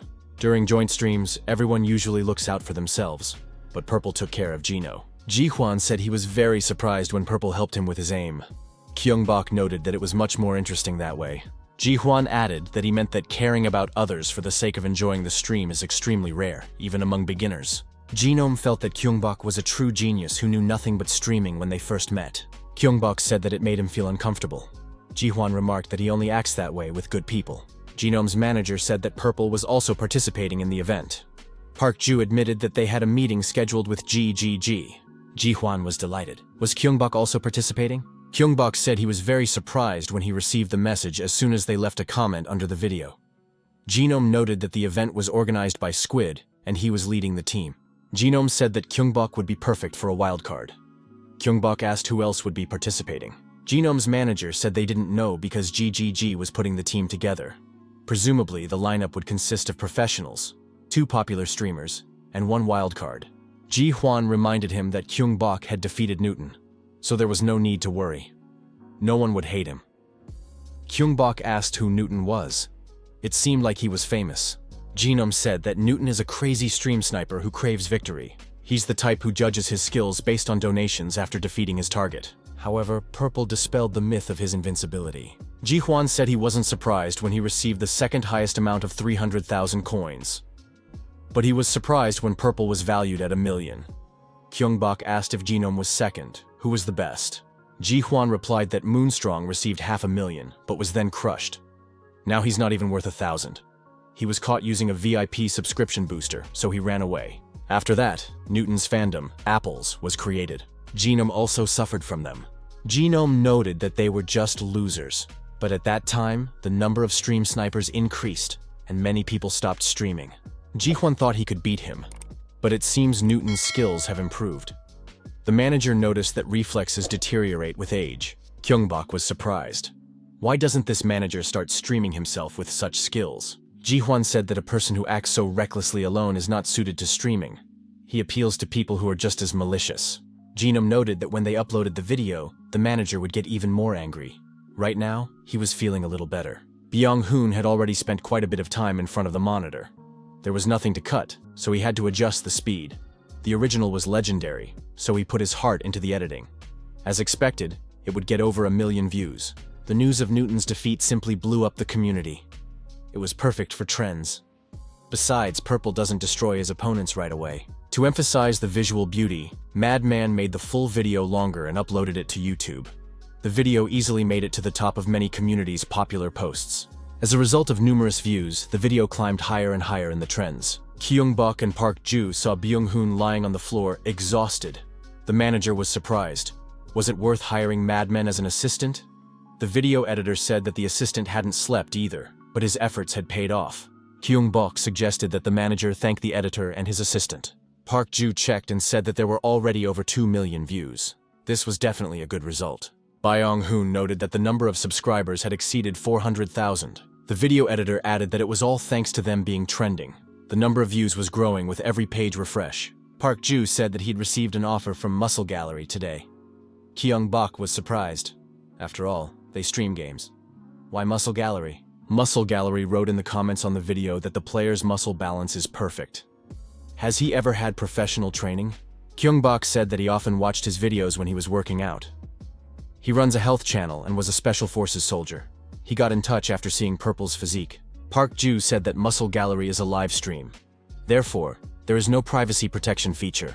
In virtual reality, an avatar based on biometric information is used to ensure anonymity. Our hero's body type was the same as in real life, but the face can be adjusted. However, if you go too far with this, you'll have to spend a long time adapting to your appearance. Gamers don't like that. The protagonist thought, maybe someday, in order to expand the content, he would have to reveal himself. Park Ju added, Muscle Gallery says not to take it seriously if Purple isn't used to it. The manager suggested covering the face with something. Gyeong-bok thought it was too early to reveal himself, and thought that maybe it would be better to decline this time. Our hero said that he couldn't read people's intentions. It wasn't something he could control. It would be difficult if a fan who recognized him in real life thought something sinister. Park Ju pointed out that if something happened, Gyeong-bok would know right away. Byung-hoon added that they might run into jerks like those punks from high school. They acted pretty friendly, but after that incident, they immediately turned on him, calling him a shaman. They said that a ghost had possessed him. It was as if he had been shocked with a stun gun. They could even have filmed it. He was one of 7 shamans, like his grandmother. Gyeong-bok said that they no longer had anything to do with his life and that he shouldn't even think about them. The most important thing was to enjoy the streams. Park Ju agreed. There was no reason to stress. They could just refuse. Byung-hoon said that now they could discuss the emoji samples. Park Ju said he had chosen only 3 and asked for the main ones, but they would order more if they chose from these. Each of these emojis stands out in its own way. Byung-hoon and Gyeong-bok couldn't decide. The choice was really difficult. Park Ju looked at the emojis and wondered if they made sense. Byung-hoon reminded him that viewers had been constantly asking for emojis in the comments. Gyeong-bok admitted that making emojis wasn't easy. It seemed like whoever suggested them was a real fan. Our hero said he wanted to let those who love their streams decide. Park Ju said he would draw up a contract and register them for use. Byung-hoon said, finally, the meeting is over. The video editor asked everyone to do their best today, as this was already the second advertising contract with the developer. Park Ju said that since it's advertising from developers, it will probably be average. Gyeong-bok said that they should listen to them carefully. The manager told the car navigator to plot a route to the Gunner Ground Games headquarters. Park Ju remarked that it would be fun if they caught a big fish because the bait was good. But would they get confirmation on the first day? The offer came the day after the comment was posted. Park Ju suggested that they were already on the guest list or had been followed. Gyeong-bok said that things were different now from Bark. The car stopped near the main office. Gyeong-bok said that in any case, they would soon find out why they had been invited there. Park Ju looked at his friend and thought that whenever he was busy with something new, he showed interest and motivation instead of anxiety. That's how a versatile streamer should be. Our hero was immediately recognized at the GGG office. After all, he was the streamer Purple. Our hero greeted those present. The young people introduced themselves. The head of the planning team was there. The head of the development team was also present. There was also a marketing specialist. Gyeong-bok said that his manager had come with him. Park Ju noted that 3 team leaders would be negotiating with them. The planning team leader said that they had to invite the young people to the main office and hoped for their understanding. Gyeong-bok remarked that it was a good excuse to get out of the office and touch the grass. He rarely goes anywhere as a streamer. The planning team leader decided to explain a few things before they moved on to the main topic. They periodically hold special events with special rules. The new event mode is called Time Warfare. A hologram of a humanoid appeared in front of those present at the table. Gyeong-bok was surprised to see the robot. The team leader said that this machine of the future was a killer droid. The concept of the event is based on science fiction. They plan to change the existing PvP mode. It will involve a device that will become the third enemy. It will be PvPvE. Unique items, weapons, appeared on the hologram. The planning team leader said that these were floating items. Gyeong-bok remarked that fighting against players and system enemies sounded cool and interesting. The team leader told her colleagues that Gyeong-bok liked everything.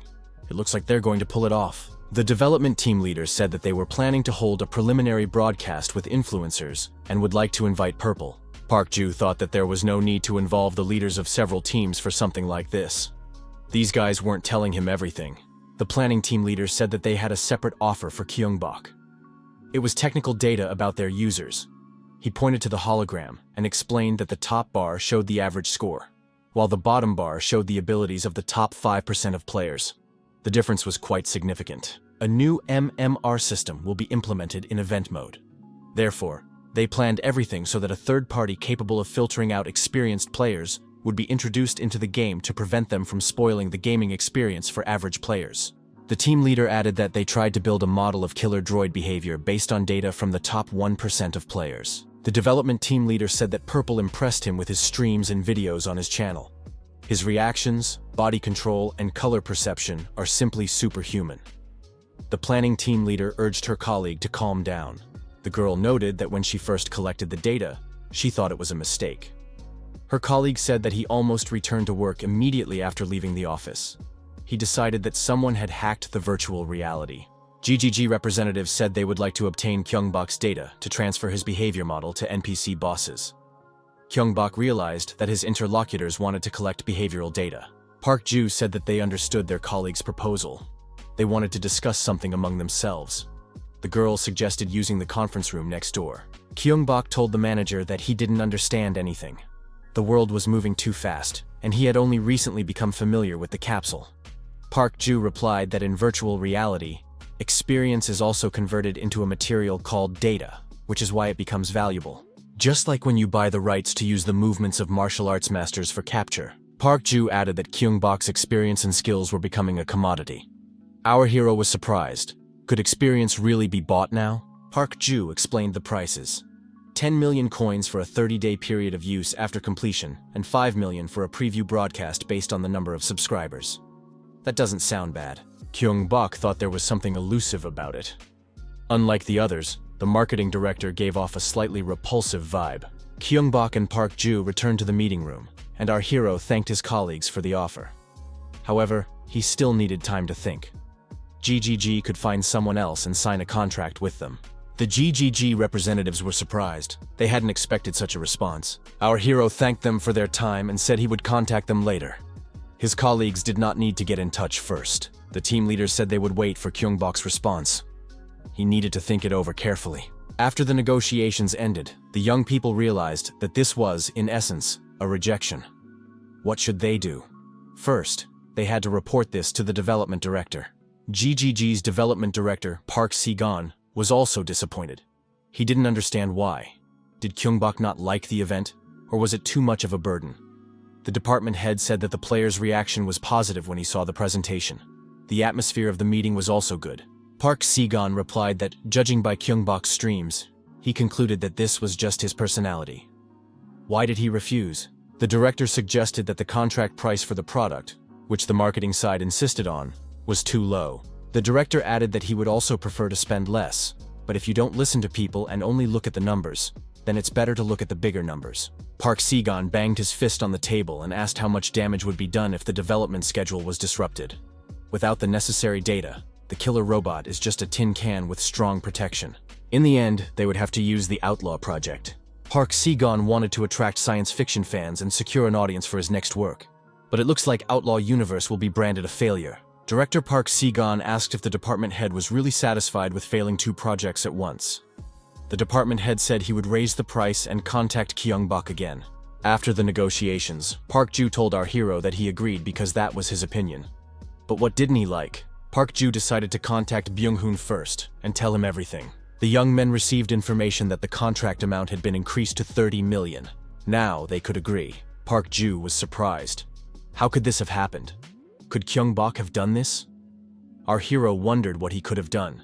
After all, Park Ju had been there the whole time. The protagonist said that he had simply taken a step back, away from the sinister energy. Park Ju asked, so he took a step towards good energy? Our hero confirmed this. The manager thought that Gyeong-bok even knew how to draw up contracts perfectly. The protagonist thought, if they use his data, he will be able to fight himself. That's even interesting.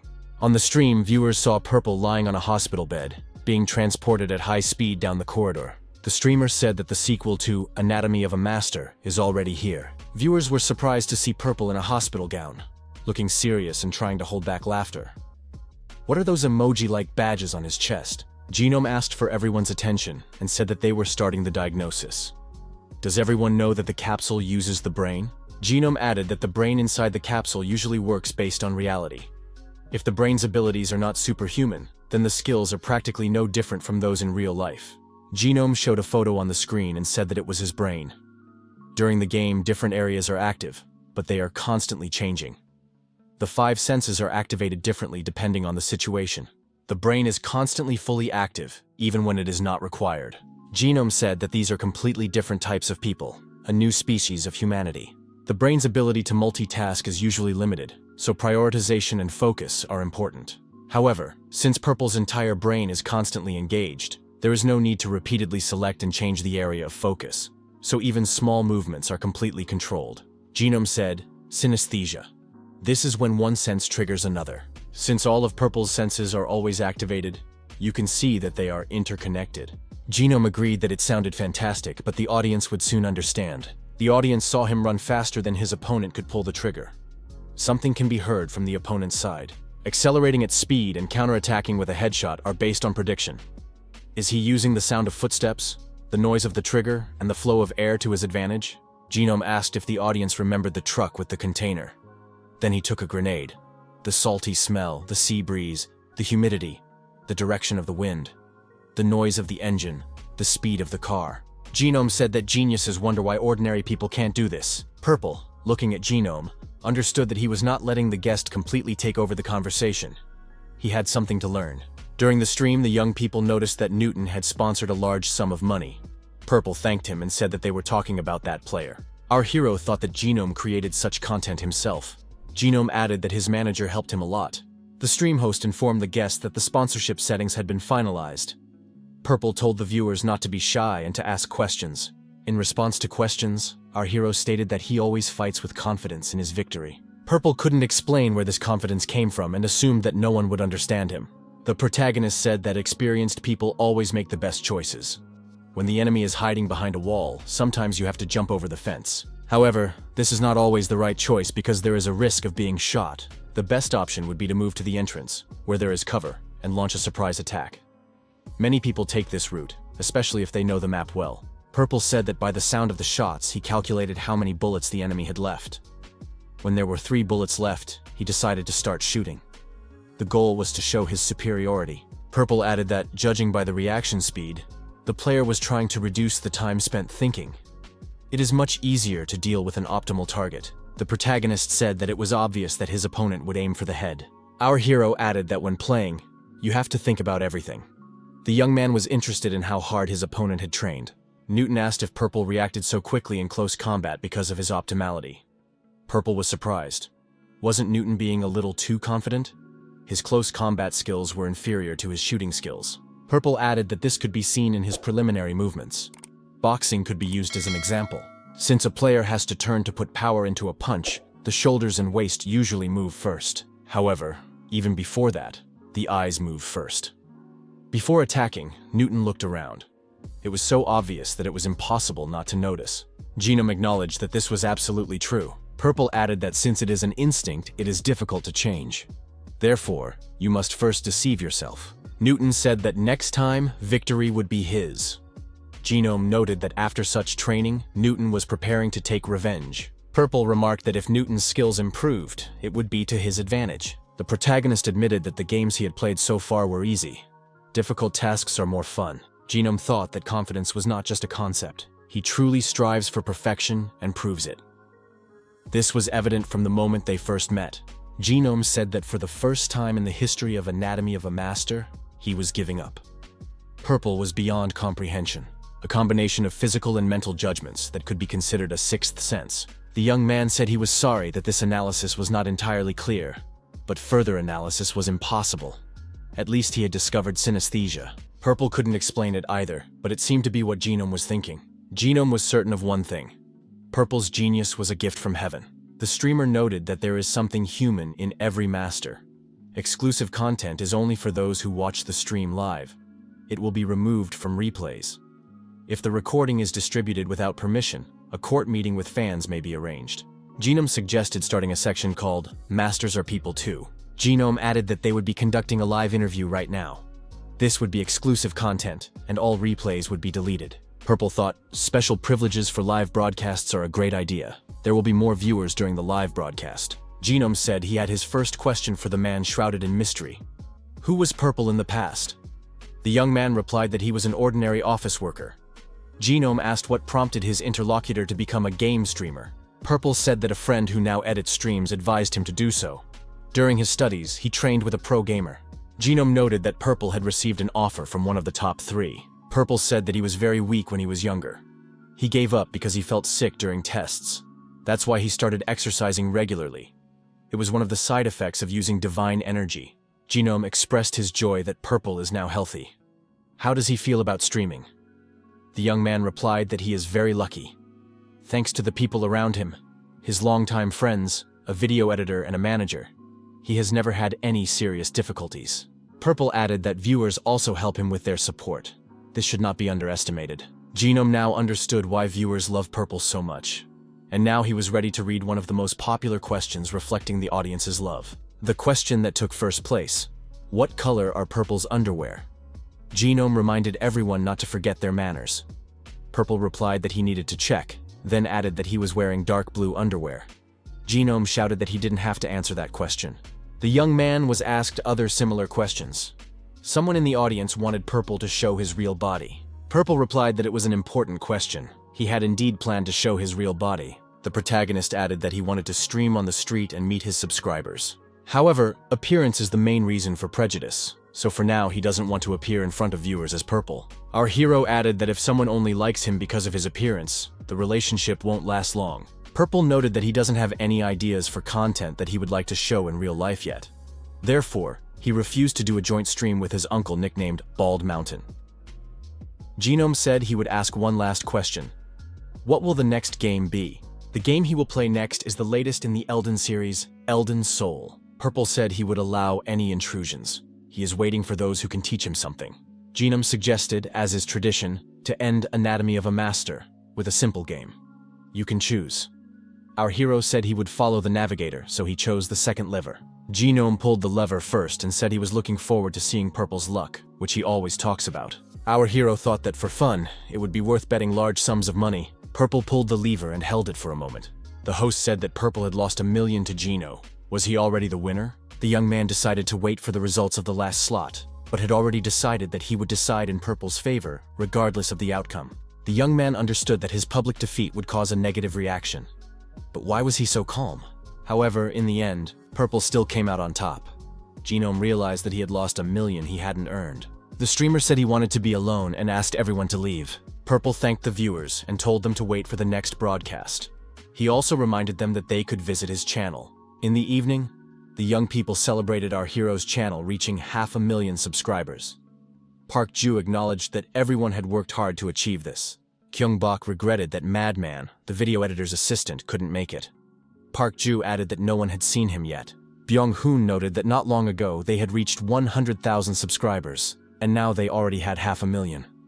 At first, he was worried because most of them were foreigners, and the growth in subscribers was insignificant. Park Ju said that they weren't fake, but real fans, which was even better.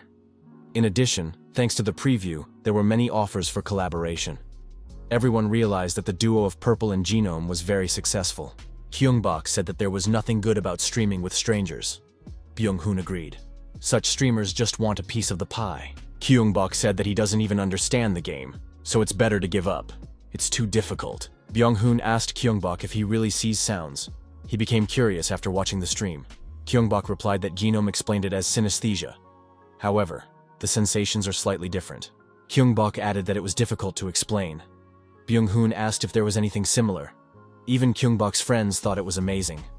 How shocked would the viewers be? Park Ju acknowledged that Gyeong-bok is a true genius. Byung-hoon was delighted by the recognition from such a person. Purple appeared on the stream and greeted the viewers. He noticed that there were more viewers than usual. The streamer thanked all his subscribers for their donations and added that Genome had quickly kept his promise. Purple announced that he was starting the game.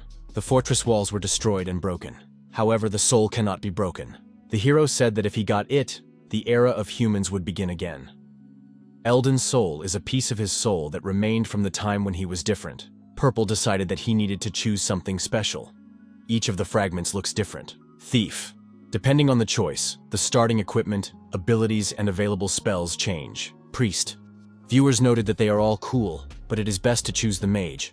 Some were in favor of the assassin. In fact, our hero had already made his choice. The editor advised him to choose the one he felt drawn to. Our hero chose the Seeker of Origins, a sorcerer. The player lost everything but could clearly sense the origins. He must find the oldest soul. Eldon's soul. Gyeong-bok found himself in a dusty place that looked like an underground lair. There were broken boxes with weapons. Some of them could be useful. Purple pulled a broken long sword out of a box, a common weapon in all games in the series. One of the viewers suggested a mission: escape from the graveyard armed only with this sword. The protagonist thanked the viewer for the mission. He had a rough idea of what was required of him. However, this was practically no different from playing with his bare hands.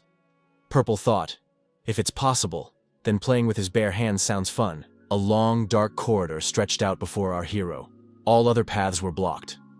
It seemed that whatever was there, he would have to go through this tunnel. Purple thought that the training map was completely littered with traps. Everything was designed to destroy the player. As he advanced deeper, the young man had to constantly dodge various attacks. Our hero felt his soul. The next moment, monsters appeared, swinging their swords. Nakapur didn't lose his cool and immediately attacked one of the monsters.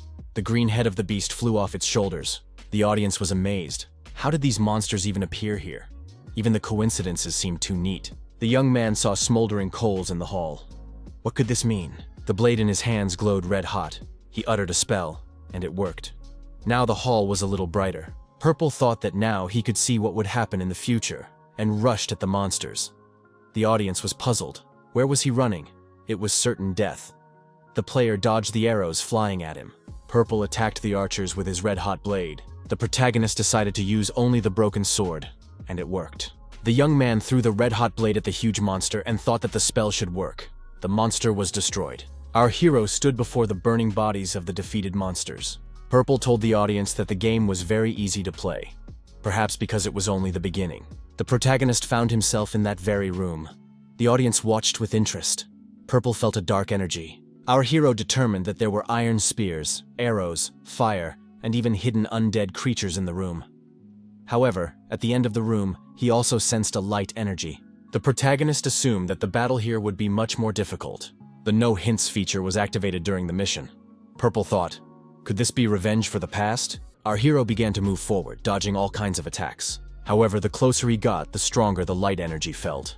What was hiding there ahead? Another monster appeared directly in front of him. Someone in the audience noticed that the production team was serious about screamers and destroying noobs. Purple grabbed the monster and used its body to shield himself from the approaching fire. After overcoming all the obstacles, the protagonist decided to see what was at the end of the room. The doors opened before him. Once outside, the young man stepped to the edge of a cliff. A precipice gaped beneath his feet. Suddenly, another monster appeared and lunged at the protagonist. Purple, as always, did not lose his composure and stabbed the monster in the chest with a red-hot blade. The monster collapsed into the abyss. Purple said that the undead burn well, thanks to his clothes. Our hero looked toward the illuminated area and wondered, what lies beyond the cliff? Could all of this be undead? The young man decided that now was the time to use his shield. Purple decided to return the way he came. The spectators were puzzled. Why did he set his shield on fire? Our hero gathered momentum and jumped off the cliff with the burning shield in his hand. Purple managed to hook his sword and dagger onto the wall, stopping his fall. In front of him was the entrance to a cave. He had noticed it earlier when he was setting the undead on fire. The spectators assumed that this was an unexplored hole.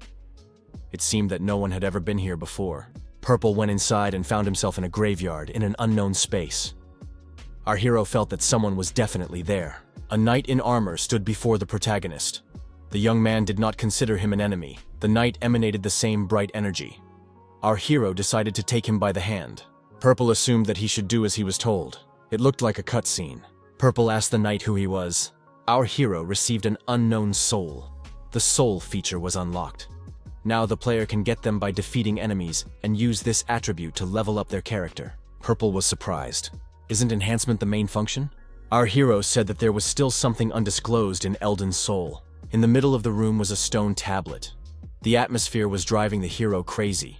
The young man suggested that something needed to be done with the tablet. Purple decided to check if it would react to the soul. If he could restore his memories and collect souls, he might be able to read the stone tablet. With every passing minute, our hero became more and more interested. He decided to climb the stairs that had appeared. Purple climbed all the steps and found himself at the top. Judging by the light, he assumed he had made it to the surface. Our hero opened the door slightly. How long had it been since he had seen sunlight? Everything would have been wonderful if it weren't for the sudden urge to destroy everything that pierced him through and through. An opponent appeared before the protagonist. An old man nearby realized that he was not dealing with a dead man. He looked at the hero and thought that he was a split person who was still in his right mind. The old man, with a shovel in his hand, asked how much time had passed. He hoped that there would be no more graves in the cemetery today. This character was called the Gravedigger. He swung his shovel and said that he could no longer let people like this young man in. Purple dodged the Gravedigger's attack. This happened several times. Our hero thought, maybe to pass, he has to be hit at least once? Purple said that the Gravedigger's movements were too sweeping. They were easy to predict. Our hero thought that characters like this usually had unique abilities, but the Undertaker didn't seem to have any. Purple tricked his opponent and got close enough. He swung his red-hot blade. The protagonist plunged the blade into the Undertaker's body up to the hilt. Blood spurted in all directions. The bleeding Gravedigger, leaning on his shovel, dropped to his knees. Purple thought that his opponent's body was human, so it wouldn't be difficult to find his weak spots. However, something still bothered our hero, and he decided to check it out. The young man turned around and ran back to the temple. Our hero decided to change swords and took the one inside the temple. This sword was hanging on the wall and had caught our hero's attention even before he left. The protagonist thought that this sword would look great in the hands of the Gravedigger. Purple showed the sword to the Undertaker and asked if it belonged to him. The Undertaker asked how many times the young man had been broken. Why was he pretending to be a winner? Purple declared that he was the Seeker of Origins. He had simply guessed that his opponent must have this sword in his hand. The old man said that it was a disgrace to him, as he had long forgotten about it. The Undertaker apologized. He hadn't even noticed that there was honor in the young man's broken soul. The old man said that the name was forgotten, but the spirit of the knight remained. He challenges the young man to a fair fight. Purple said again that things were getting much more interesting. Our hero accepted the challenge. The old man swung his sword, but the young man managed to dodge the blow. The protagonist noticed that his opponent's speed had increased. The young man decided that this should work and thrust his red-hot broken blade forward to block the blow. Purple parried his opponent's attack and counterattacked. His blow was so powerful that the Undertaker dropped his sword. The old man acknowledged that this was commendable. The Undertaker picked up his sword again and swung it. Bleeding profusely, he prepared for his final attack. Purple thought that if he dodged now, he wouldn't have time to aim. In that case, he had to break through the blow. The Undertaker was again unable to do anything against his opponent. He said it was simply amazing. Purple told his opponent to be careful. If he wasn't in the center, the aura could escape. Our hero received the Undertaker's whole soul. The opponent was destroyed. The audience acknowledged that it was a worthy fight. The protagonist couldn't return to the cemetery, so he decided to go into the forest. The mission was accomplished. The young man decided that the cemetery was finished. The atmosphere in the forest changed dramatically. The fog was thick. No one knew what might emerge from it. After the fog cleared a little, our hero saw an altar in front of him. An image of a girl appeared in front of the altar. She called our hero a broken soul. He asked her name. The girl said that a name was just a fragment of existence. She was called the Fog Witch, who had given up her body for her mind. Purple said that she even looked like her. The Misty Witch replied that living without a body was inconvenient. She offered to make a deal. The girl said that if the young man brought her his soul, she would help him remember. Did he know about remembering souls? She also offered to repay him with magic.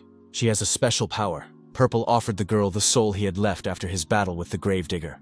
The girl said it was a very pure soul. Did he give it to her himself? The Misty Witch said that the foundation for the dragon's ascent would now be laid. The girl was ready to tell about the sorcery she used to create her form. If the young man could imagine the wind as a whip, he could give it shape. The witch began to destroy the trees around them. Could this be the whip of the magician's souls? Our hero said he saw something like a mist. Could this be the foundation of the dragon's ascent? If you imagine it as threads connecting your fingers, you can make several swings at once. Purple said that at the moment, he could use a maximum of 3. The Misty Witch said that it was amazing. It was a great honor for her to meet a great sorcerer. Our hero said that he understood everything. He just wanted to explore the origins. But why doesn't the girl create a body for herself? The witch replied that even if she created a body, she would not be able to leave. This altar is a protective barrier. Beyond it, a giant takes the bodies of the dead and creates monsters. However, everything will change when he is gone. Then she will be able to regain her body. The Misty Witch told the Split One not to worry about her. She wished for his wishes to come true. Purple wondered whether he should fight the monster boss. He didn't expect the witch to teach him just one spell. Continuing on his way, our hero found himself in the domain of a bone centipede. The young man remembered that he was attracted to the idea of climbing a dragon. He called the monster a petty thing. He couldn't wait to see the boss. After destroying the bone centipede, our hero acquired 25 souls. Now the player could strengthen his character with the souls he had acquired. Purple realized that a certain amount was required for strengthening. The protagonist decided to invest all his points in intelligence, for spells. Purple determined that magical threads were now coming out of 4 of his fingers. There was room for improvement. A huge skull was rapidly approaching our hero. The audience wondered, what kind of projectile was that? Purple guessed that it was scarier than the awakened gravedigger. A golem of evil spirits appeared before our hero. It was the forest giant. He said that no matter who the golem was, he could see right through it. Our hero moved swiftly to avoid the flying skull's attack. Purple decided that if he was going to play superhero, he would do it in a big way. He decided to face the golem with a weapon in his hands. The smoldering coals in the hall were activated. Everything around was engulfed in flames. The young man assumed that magic could only be combined with witchcraft. That meant he would get even more spells for destroying the boss. Using fire magic, our hero engaged in a confrontation with a huge forest golem. Spectators noted that the golem had excellent reflexes. He was afraid of hurting his opponent's soul, but it seemed that no help would be needed. The enemy used parrying to defend an attack, so he would have to deal with that first. There were many trees around, which the young man took as a sign that it was worth playing with fire. Everything around him was on fire again. The forest golem defended himself, but the flames were closing in on him from all sides. At one point, the monster's body began to burn. Its wooden legs could no longer withstand the high temperature. The protagonist assumed that the power of the soul remained only in his opponent's scythe. The Mist Witch appeared before the young man. She said that the true essence of the giant was the guardian of the kingdom's forests. The girl added that the golem's original power was to help plants grow. However, the indignation of the dead had defiled his soul, which was imprisoned in the object. Our hero managed to get hold of the ogget and the golem's soul. The Misty Witch and Purple grabbed the huge green ball. The ball began to split in 2. Each of them was left with half of the green ball. Moreover, Each half contained a glowing yellow core. The girl said that this golem was connected to her soul. If the young man gave it to her, she would teach him another spell. The girl acquired a body and said that now she was a kingdom, a capital. Purple realized that the arc with the misty forest had come to an end. Now he found himself in a new location. Our hero admitted that this was indeed an interesting game.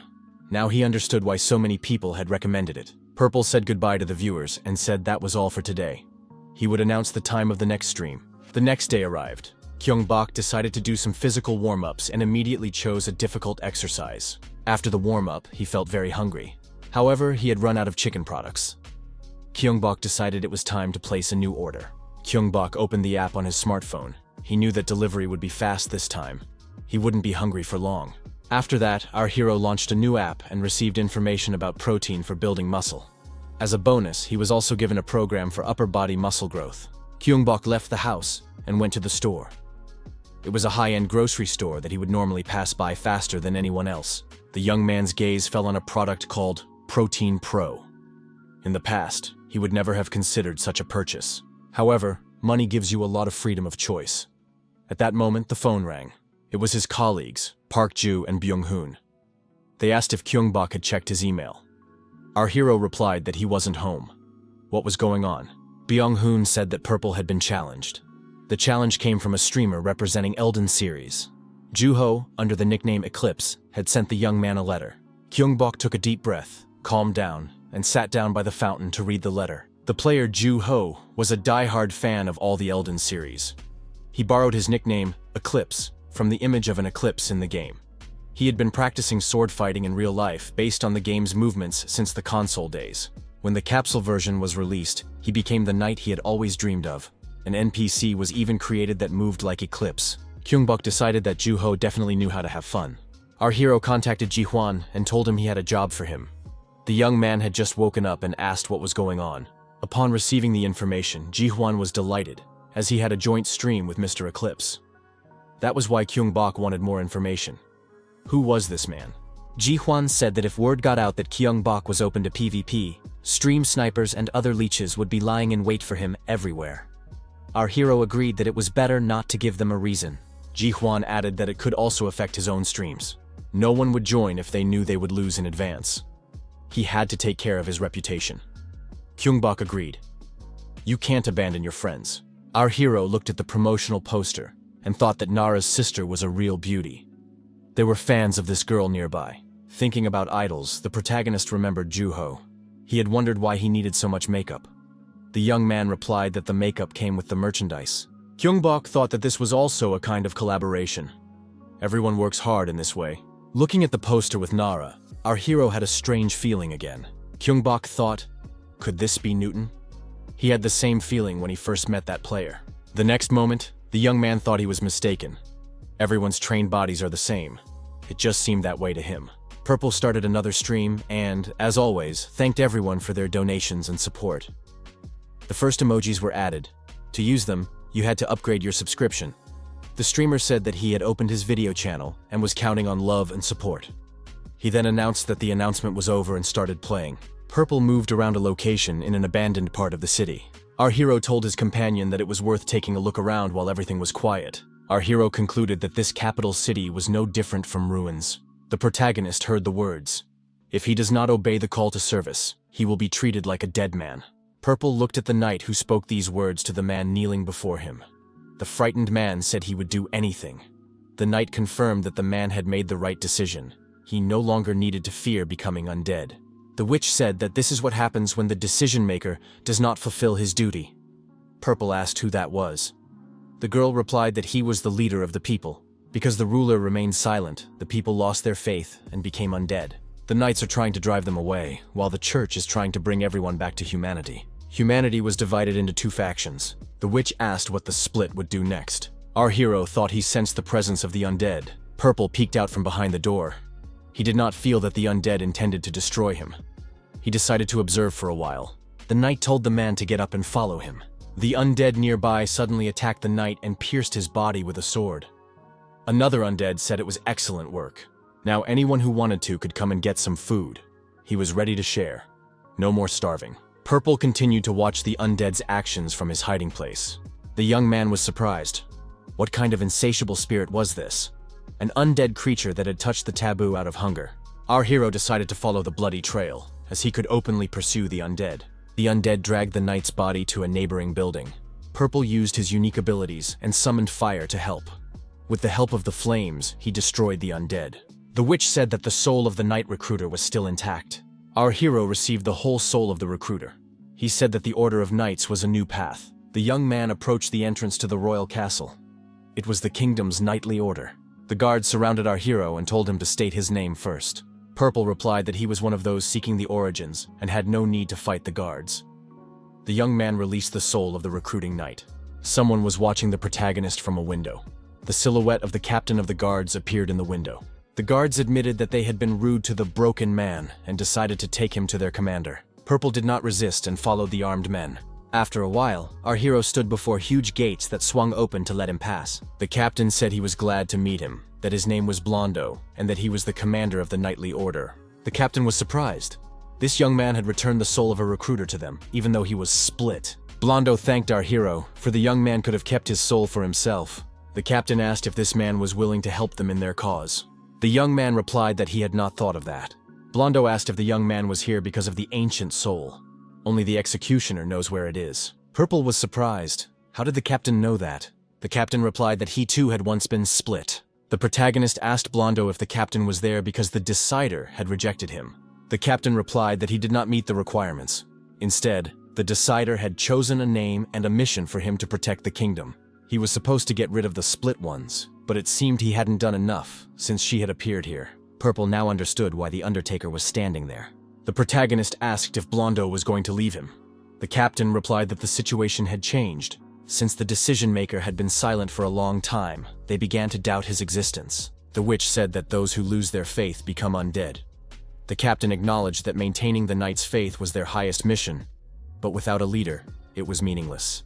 Blondo admitted that the knights would become undead, but without telling people the truth, they would simply continue to do their job to prevent people from becoming undead. Blondo noted that they were not giving up yet, but that the mission was impossible to accomplish. The captain said that the young man who could confirm the truth must find the decision-maker on their behalf. Our hero said he had no reason to refuse. Blondo thanked his companion. The knight said that 2 keys were needed to meet the Decider, the metal he possessed and the sacred jade kept in the church. Blondo said that if the young man brought the jade, he would give him the metal. Purple was surprised. Why did the captain set such a condition? The knight replied that he was a coward, although he was ashamed to admit it. If the church, which was capable of turning the undead back into humans, obtained the metal, the knights would have to defend it instead of the kingdom. Purple said he understood, even though it contradicted their mission. Blondo added that the young man could use anything he found. Viewers noticed that PvP mode had been activated. Purple informed the viewers that the stream would have to end there. The streamer said that he had agreed with Mr. Eclipse to have a duel. He waited for the PvP feature to open. Purple acknowledged that both of them needed to be in top form for the duel. The protagonist suggested that viewers meet the next day after the usual break. An announcement about the duel with Sir Purple appeared on Eclipse's channel. Eclipse expressed his gratitude to Purple for accepting the challenge. Eclipse also addressed the wandering knight Newton, offering to test his bravery, but received no response. Nevertheless, he is still waiting for Newton. The video editor said he had been expecting something like this. Gyeong-bok stated that he had no reason to refuse. He had said from the beginning that he was not opposed to PvP. Park Ju reported that Metagamer had contacted them. They want to buy the rights to broadcast the duel. Metagamer's website headquarters. The young people were happy to hear back, but they needed to pull themselves together. The influencer team is under pressure because they have no news to report. They need to behave calmly and with dignity. It wasn't such a difficult offer, was it? The streaming community is so harsh that it's extremely difficult for a newcomer to get noticed. Did they go too far by asking someone as big as Purple to sell the rights? Young people prayed for help. They hoped that Purple would accept their offer. On the stream, a girl greeted all of Purple's fans. The viewers were surprised. Who was she? The girl introduced herself as reporter Shin from Metagamer. They also invited a prominent commentator. The knight took off his helmet and declared that he was a man who understood games at a genetic level. His name was Genome. Shin asked Mr. Genome if he was familiar with the duelists. Genome confirmed that he had invited them to Anatomy of a Master and had played Elden Soul a lot himself. Genome noted that he had no reason to miss the show. He asked Shin if she knew what duel mode was. She replied that it was a competition between two players. Genome confirmed this, adding that a PvP duel was a fair fight. The first duelist was a hardworking and romantic knight who was honing his skills and dreaming of becoming the perfect warrior. A modern-day Don Quixote, Sir Eclipse. The second was the perfect new champion, perfect player, who responded to the request and accepted the challenge. Our hero also appeared in all his glory. The audience recognized that Eclipse's experience could be equated to 12 years. What is Purple thinking? Eclipse said that carelessness is a disgrace to a knight. He added that he would fight with all his might because of this. Purple replied that he was glad to hear it, but then Eclipse would have to surpass himself. Genome declared that after Sir Eclipse's announcement, Purple's statement shattered everything to smithereens. Which of them will win? Genome announced that the duel would begin the moment both sides entered the golden circle. However, other users suddenly appeared. It was surprising. Did the reporter forget to turn off the raid function? The very fact that the duel was taking place was now in question. What would happen next? One of the users asked. Did they really hope that it would just be the two of them? Genome was even more surprised. Was all this staged in advance? If someone interfered in the duel, the duelists would deal with them themselves. The new arrivals were surprised. Why were the duelists so calm? They couldn't have known about this. Were they really waiting for them? Purple and Eclipse wondered how the uninvited guests dared to interfere in an honest duel. Although, this was an excellent opportunity to warm up. Our hero thought, even though it had been announced in advance that this was a joint stream, the guests still showed up. That's bad form. That's why a trap was set up to stop such attempts right away. The guests ignored the warning and attacked anyway, believing that their numerical superiority would give them victory. Genome noted that the attackers would not receive any ability adjustments. How would they cope with this? Genome and Shin, watching the confrontation, came to the conclusion that Purple and Eclipse were demonstrating perfect control. Do stream snipers not train at all? They're like a herd. Purple said that he would ban such stream snipers from his stream forever. Genome noticed that Fire Whirlwind had turned into Dragon's Ascent. It was drawing in more and more uninvited guests. Shin noted that Purple has pulled ahead, but Eclipse is not going to give up. His sword skills are beyond imagination. Genome noticed that the attackers were forcibly logged out. The invasion ended in desertion. Shin said that the uninvited guests probably thought they could get away with anything. Genome asked her what she had done. Shin replied that since their team was responsible for enforcing the PvP ban, and these guys had clearly come here with malicious intent, their legal department would help bring them to justice for obstruction of business. Even if they had come to the wrong door, that did not absolve them of guilt. Genome said that if they had dealt with the stream snipers, it was time to move on to the main event. However, first, the content that could not be missed under any circumstances was announced. It was necessary to count the points and place bets. After the bets were closed, the hosts decided to look at the results. The ratio was 6-4. 38% voted for Eclipse. Genome said he was more interested in the outcome of the match. Would both sides be able to continue the duel? Did they need time to rest? Purple noted that the stream snipers were too weak. Eclipse agreed, saying that he had never needed a break. Genome suggested starting the duel in that case. As soon as the signal was given, the fastest Wrath of Heaven flew through the air. It was a priest spell, Wrath of Heaven hidden in the sleeve. However, this spell was quickly neutralized by Purple's sorcery. As expected, both sides were magnificent.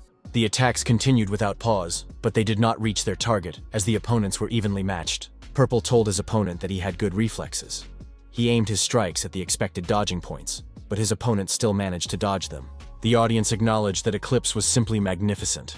Purple suggested that it wasn't just about good reactions. How could his opponent see his attacks? Eclipse stated that he had learned to control the whip of his soul so that it became invisible. The protagonist decided that in that case, he saw no reason to hold back. The audience acknowledged that it was amazing pressure. Each whip strikes separately. However, Eclipse manages to deflect each whip. In addition, he maintains his distance. The audience was thrilled. Purple had managed to instill a false sense of security in his opponent, thereby blocking Eclipse's path to retreat. Genome said that what was happening was a baptism of glory. Shin added that the player had revealed his second spell to block the magic. Purple thought, if Eclipse blocks his spells with spells, the effectiveness of his attack and defense will increase. However, he still wanted to check something. Eclipse was surprised. Why did Purple suddenly cancel the attack? What happened? Our hero said he would like to apologize. The young man added that he had considered it a simple event, and had been too careless about Sir Eclipse's efforts. The protagonist added that in a fair fight, both sides show their best moves. He would like to see the knight's famous fencing skills. Shin and Genome were surprised. Did Purple really want to continue the sword duel? Eclipse acknowledged that knighthood meant self-improvement, and he highly valued Sir Purple's passion. The knight added that he would gladly take the opportunity to demonstrate true honor and courage. The protagonist asked the knight to teach him a lesson. Our hero needed this. Just as he had learned sword fighting in battles with the gravedigger, silence fell, and a fierce battle of endurance unfolded. It was a contest of strength and skill. The knight struck our hero first. Purple parried the attack by simply thrusting his sword forward. Eclipse instantly changed his tactics from slashing to stabbing. Purple thought that if he didn't concentrate, he would miss the blow. Eclipse found the battle very exciting. Our hero decided that it was too fast. Dozens of blows were being delivered in an instant. Genome watched the duel closely and assumed that Purple was adapting in real time. Our hero thought, as soon as he parries his opponent's attack and finds time to counterattack, his opponent drives him into a corner again. As this virtuous circle continues, our hero's sword skills become increasingly refined. The chances of victory increase thanks to his honed skills. Genome noticed that Purple began to pull ahead. At one point, the knight found himself on his knees before Purple and admitted defeat. Perfect play broke Eclipse's sword, the multiple winner of the From Studio tournament. Genome said that the audience was witnessing a historic moment. The first Elden sword had been replaced. Purple said it was fun. Eclipse reacted calmly. He acknowledged that the title of best sword would eventually pass to someone else. Our hero said it was an excellent match. Eclipse admitted that he was disappointed. 12 years of experience had gone to waste. However, he had put all his strength into the match, so he couldn't be upset. Eclipse could feel his opponent's skills improving with every strike. Purple was a true genius. Our hero was experiencing the pain of defeat for the first time. Eclipse said he could be proud of himself for making Purple nervous. Shin told the viewers that it would be a shame to end the broadcast like this. Genome noted that they needed strength to continue and attract the viewers' attention. The streamer said that Newton had come to fight the winner. Newton said that Perfect Play's victory was amusing. Eclipse said that Purple wasn't in the best shape after fighting him. Since Newton had invited him, he should fight him first. Newton said that he had just returned from work. However, if Purple was tired, he would give him a chance to rest. He thought he had no business with Newton. He was just one of the participants in this game. Shin suggested starting the match. Newton immediately launched a lightning attack and declared that this time he would win. Purple said he wasn't standing still. Our hero was curious to see if Newton had learned his lesson. Just in case, he was ready to give him a head start. Genome noticed that Purple was slowly dodging the attacks, and even provoking his opponent for no reason. Newton began to lose his temper and get nervous. Purple was completely calm and cool-headed. He confidently parried the knight's attacks. Purple said that his opponent was pretending to attack head-on, delivering a vertical blow, followed by a horizontal one. His aim improved. However, if that was all Newton was capable of, there was no point in continuing the duel. With a sharp movement of his sword, our hero knocked his opponent's weapon aside. The audience was surprised. In such a short time, Purple had mastered the Eclipse sword technique. Our hero suddenly decided to end the duel, but why? Genome was surprised. Purple decided that the difference in skill was too great, and that it was a waste of time. Newton said that he shouldn't joke with him. It was only the first round. Purple said that Newton had a penalty because of his heavy armor. Purple added that a lighter sword would be more suitable for his opponent. Our hero asked Newton if he hadn't decided to give it his all in this fight. Newton didn't understand how his opponent had figured that out. But heavy armor helps hide your identity. Purple said that light armor also covers the face. Newton's identity would not be revealed. He had a broadcast coming up soon, and there wasn't much time left. After removing his heavy armor, the audience realized that Newton was a woman. Newton said, "Isn't it funny when your opponent does everything they can? There are a lot of pathetic guys who let their guard down when they're up against a woman." Newton added that she had only dealt with weaklings until now, so the penalty didn't bother her. However, things weren't so simple with Purple. Our hero suggested crossing swords properly. Newton responded accordingly. Shin said that now is not the time to freeze up. Genome acknowledged that her range of motion and speed had increased significantly. Newton uses Sir Purple's sword as an axis. Such a move is unimaginable. However, even such a fast attack was blocked by Purple. He was beginning to get used to Newton's lighter pace. The opponents began the battle with renewed strength. This was a new experience for our hero. Newton was able to use techniques that were impossible in heavy armor. Genome said that the opponents were dancing cheerfully and luxuriously. Suddenly, Newton's blade broke. Now it was clear why this place was called the Sword Graveyard. Newton was cornered. There were many swords stuck in the ground around the arena. Newton showed her wits and used a visual object that, as it turned out, could be used in combat. However, Purple easily dodged the dangerous blows and counterattacked his opponent. After several counterattacks, Newton barely managed to dodge. In this duel, Purple proved to be stronger and pierced her body through and through. Our hero said it was a good fight. Newton declared that next time, victory would be hers. The fight was over. Genome said that it was a short but very intense duel. Purple had won 2 victories in a row. Newton already had 2 defeats. The protagonist told his current opponent that next time they would have more fun. Idol and the famous stream sniper are truly colorful personalities. Early morning, SNN Entertainment Training Hall. The girl group Sweeties, with Yoon Nara, aka Newton, in the center. Yoon Nara thought, no matter how many times she reviewed the recording, she couldn't find a single mistake. Her opponent was simply too strong. Newton, demonstrating his talent, tracks down those who belittle the efforts of others. Achieving this goal and revealing the truth also helps relieve stress. After all, they all used boosters or cheats. Yoon Nara realized that Purple was a completely different player. The girl was confused when she saw the number of views on the video. But she was more popular than Newton. Yoon Nara thought she would get even with Purple. After all, talent is fleeting, but hard work never fails. She would see who would have the last laugh. Host Shin asked Mr. Purple to share his emotions after the victory. Our hero replied that he hadn't felt such excitement in a long time. During the battle, he realized the value of Sir Eclipse's efforts. The young man promised to work even harder in the future. The video showed the stream hosts and players. This video had almost 1 million views. The metagamer influencer team was waiting for the meeting to begin.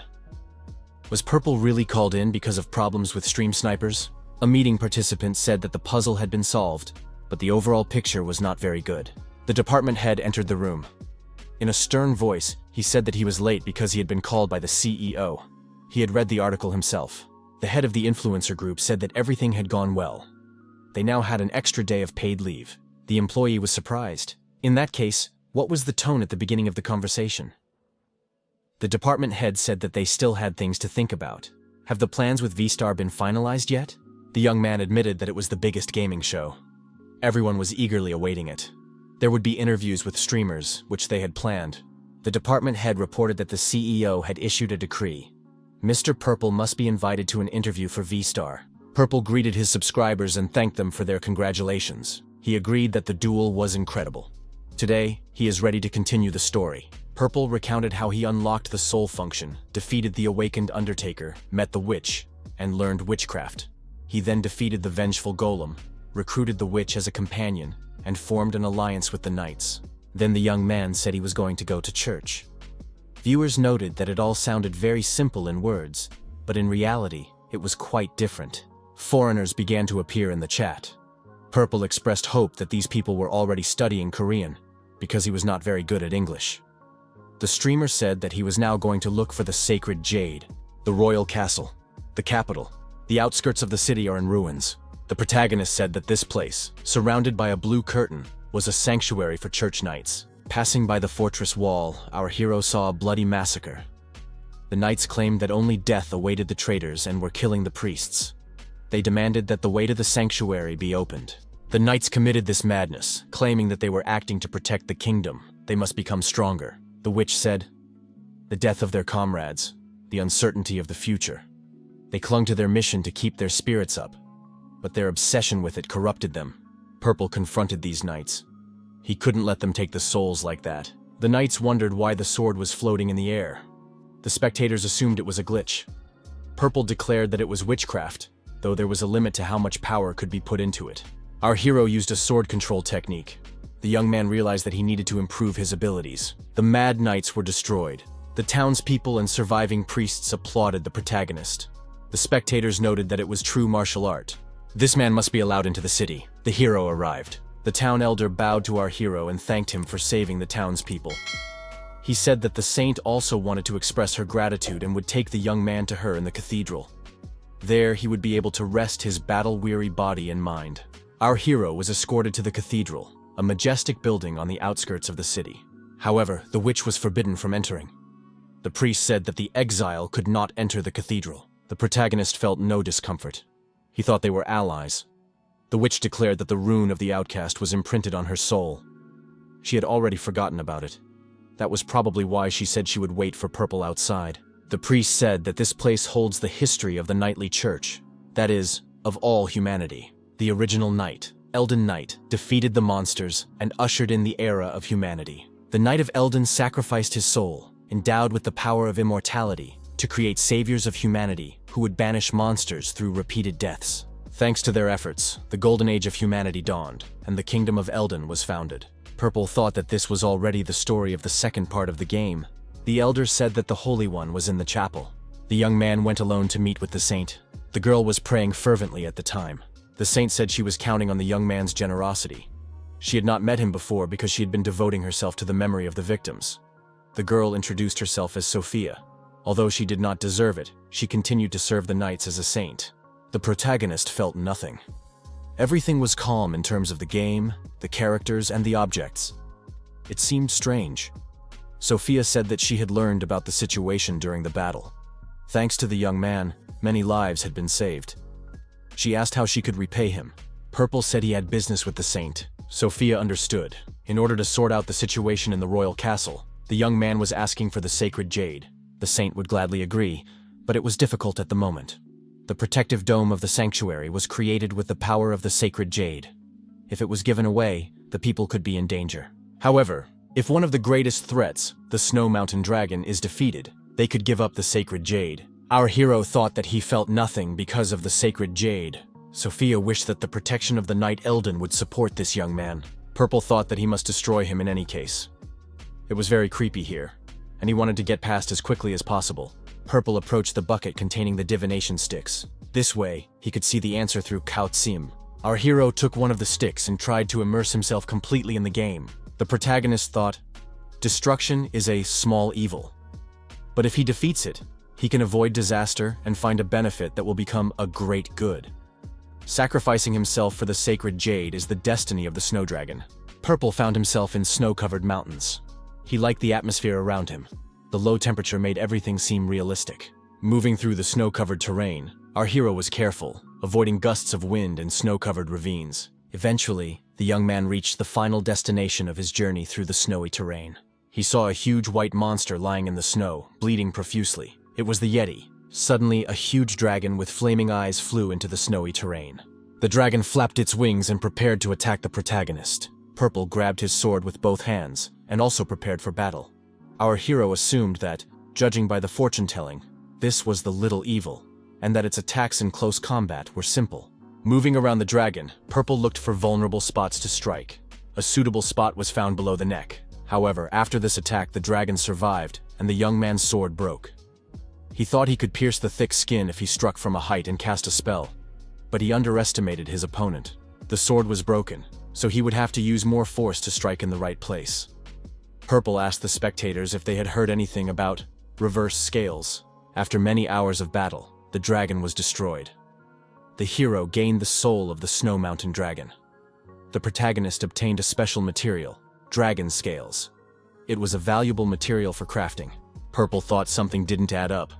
The prophecy had spoken of great fortune, but there was nothing special in the dragon's nest. The witch saw the armor on the destroyed knights and said that they were dragon knights. They were a small elite group of knights who had been trained with dragons since childhood. After completing their training, they took up arms to defend the kingdom. The witch had heard that their unit had been disbanded after an accident in which the dragons attacked their masters. Inside the dragon's nest, the witch sensed the small soul of a knight. She offered to talk to it using her magic. Thanks to the witch's magic, the knight's soul made contact. The soul asked in surprise what was happening. Purple asked what had happened to the other knights. The soul replied that they had come to the snowy mountain at the request of the church to defeat the monsters. The saint had given them sacred jade, saying that the Knight Eldon would protect them. However, it was a trap. When the sacred jade glowed, the dragons went mad. They couldn't even be wounded. Purple said that this was the same sacred jade worn by the saint. Could there have been several of them? The witch declared that it was not sacred jade. It was golden in color. The divine power did not react because it was a fake. The knight's soul asked what had happened to the dragons. Who had protected his soul and remains? Purple replied that he had merely taken the life of the last remaining dragon on Snow Mountain. The young man added that this dragon had protected its master. The knight's soul saw the dragon's soul and wept bitterly. The audience assumed that this dragon was like a pet to the knight. The knight's soul said that the young man had given peace to his brother, who was now alone. The soul added that it was time for her to reunite with everyone else. One of the spectators remarked that the evil and powerful dragon that had attacked the sacred lands turned out to be a pet that loved its master. The witch said that they called the dragons and members of the order they had grown up with brothers. Now they would be together again. The witch remarked that Saint Grandmother Sophia had never been that kind of person. Purple was surprised.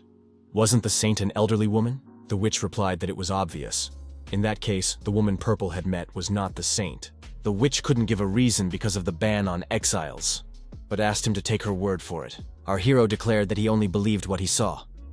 The saint he had met had bewitched the Dragon Knights with a fake sacred jade. The witch explained that if Purple told Blondo everything, he would help the deceived inhabitants of the Holy Land. The protagonist stood at the entrance to the cave. Not far from him lay the destroyed dragon. Purple went to the knightly order. Blondo listened to the young man's story and said that if this report was true, then the church had been captured. The knight declared that they had lost their precious comrades, who had succumbed to the words of the false saint. He would station troops at the Holy Land and give the young man authority. The protagonist noted that an alliance with the knights had been formed. Now it was time to start making weapons. The sword made from dragon scales could be entrusted to a blacksmith or made by hand. Our hero chose the second option and armed himself with the necessary equipment. Great luck awaited the protagonist. The young man thought that probability did not matter. All he had to do was catch the target's movement and hit it accurately. Our hero hit the target 4 times in a row. Each time it was a stroke of luck. As a result, the weapon was almost ready. The target's speed increased significantly. It was necessary to concentrate. Our hero finished making the sword, but it looked ordinary. The next moment, the sword flashed in the young man's hands and took on a unique appearance. It was the Sword of Dragon Scales. He thanked all the viewers for their congratulations. He thought that his video editor, Byung-hoon, always had a knack for making money. Sir Eclipse sponsored 1,000,000 coins. He said that a powerful weapon is a knight's hope. Purple thanked Sir Eclipse. Our hero stated that he struck when the sword trembled slightly, and it just so happened that he hit the target. The tremor depends on rank. There is nothing special about it. One of the players asked if Purple wanted to try out his wonderful sword. The protagonist received a training dummy in armor. Our hero agreed and struck the dummy. The cut was very clean. Purple was pleased with the result of the training and said that he had already made the weapon. Now it was time to report to the temple that he had destroyed the dragon. At the temple, Saint Sophia was surprised to see that the hero had already returned. The woman said that now she could relax and thanked him for his help. The promised sacred jade appeared in the saint's hands. However, Purple felt nothing, neither from the jade nor from the saint. The young man opened his fist, and the jade fell to the floor. As it fell, it shattered into tiny pieces. Purple still felt nothing. The saint was surprised. What was the hero doing? The young man said that he was still curious. Why was the protective dome still intact? Another jade appeared in the young man's hands. He asked, "Did the saint really have 2 sacred jades?" The girl turned pale and fell to the floor. The saint's face changed, and she turned into a zombie. Purple left the temple and saw the locals beating each other. The priest shouted for the survivors to flee. The injured were no longer their family. The priest recited a prayer, but the attacks did not stop. He shouted again for everyone to flee the sanctuary. However, this was impossible. The protective dome would not open. Knight Blondo arrived at the temple with his army and told everyone to retreat. He said that they should strike the shield at the same time when he gave the signal. The mission must be completed and the people must be protected. Many people with bloodshot eyes rushed toward our hero, saying, "Let the Split One lend us his strength." A timer appeared. The young man realized that this was a timed task. He had to clear a path and protect the people standing in front of the shield. Purple saw no problems with the task and set about completing it. He decided to call it a perfect save. The road was cleared. The residents shouted that they had survived and began to thank their savior. Blondo thanked the hero and said that the young man was a true master. The knightly order would not have had enough strength to break the shield. Purple noticed that even the fallen knights had managed to make cracks. The witch suggested that the shield had been deliberately weakened, since they had created monsters using the bodies of the inhabitants of the Holy Land. If they checked the crematorium in the basement of the cathedral, they might find a way to remove the shield. Cathedral, crematorium. Purple thought that this was the secret passage, so the monsters had appeared from here. In the middle of the large hall, on the altar, there was something that looked like a huge egg. The woman standing nearby said that they hadn't seen Her Royal Highness in a long time. The witch looked back and saw Sophia standing in front of her. The old woman took the witch in her arms. Purple was surprised. Was the witch really a princess? Apparently, she said that the ban on revealing her identity had been lifted, and now she could tell everyone who she really was. The girl said she wanted to introduce herself again. She was the daughter and heir of Aiden, the ruler of destinies, Alyssa. Sophia said she was concerned about the news of the princess's exile. Could it be that the ruler did not want to pass on the crown? Had he taken the crown and left them? Alicia replied that she did not know, so she had to return her body as soon as possible to go to the palace. The mark could be hidden by a new soul.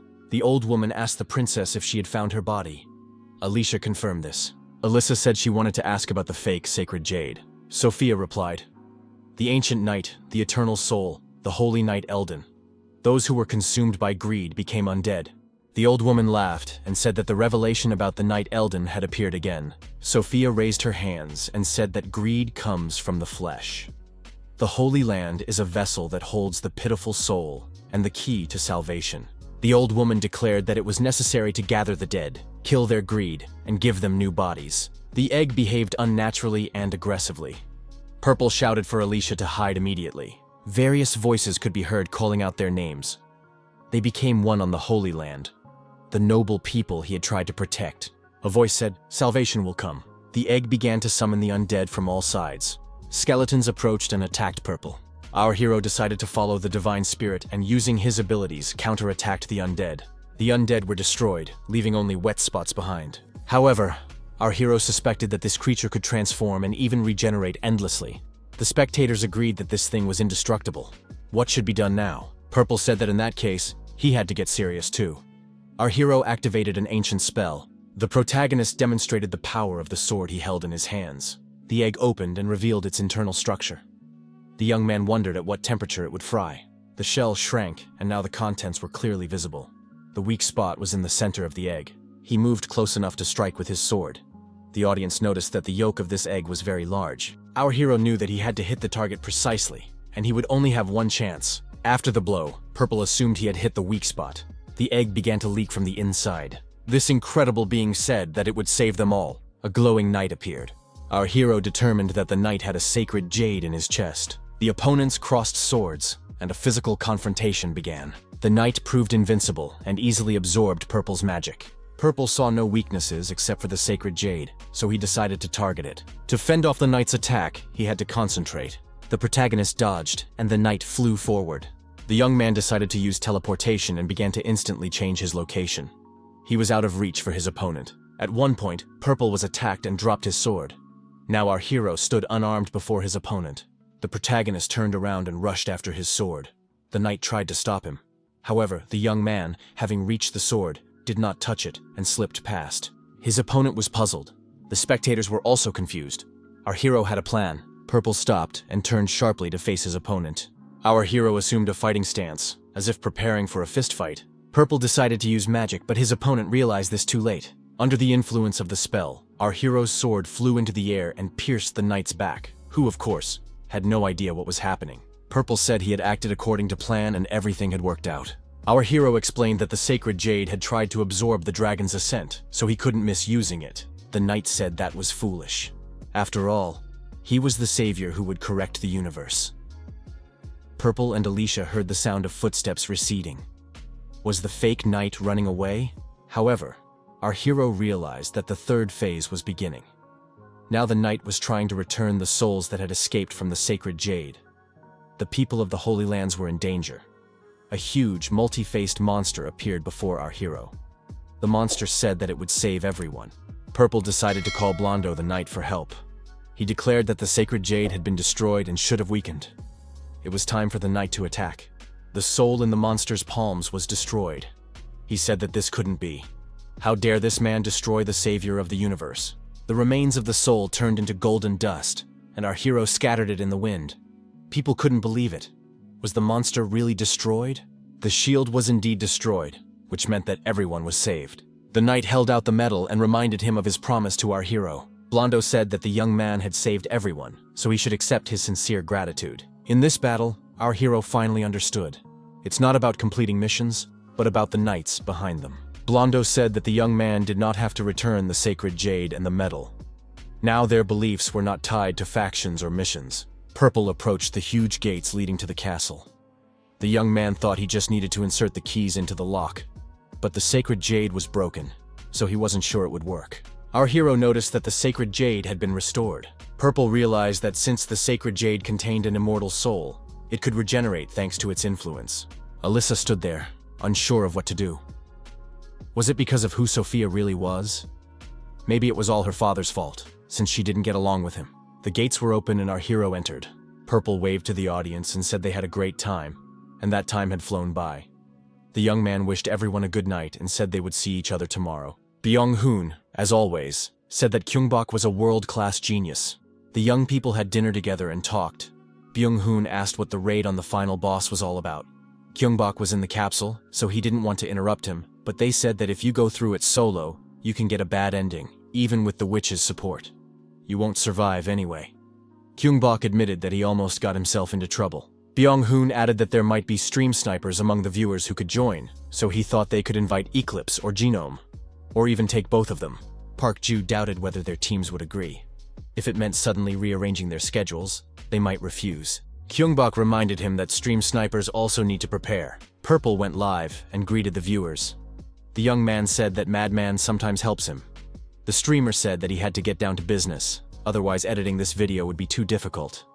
The young man warned that he intended to go all the way today. Purple found himself at the entrance to the castle again. As he traveled through the castle, our hero was surprised to see so many mirrors. Alicia suggested they look at themselves after they entered the royal hall.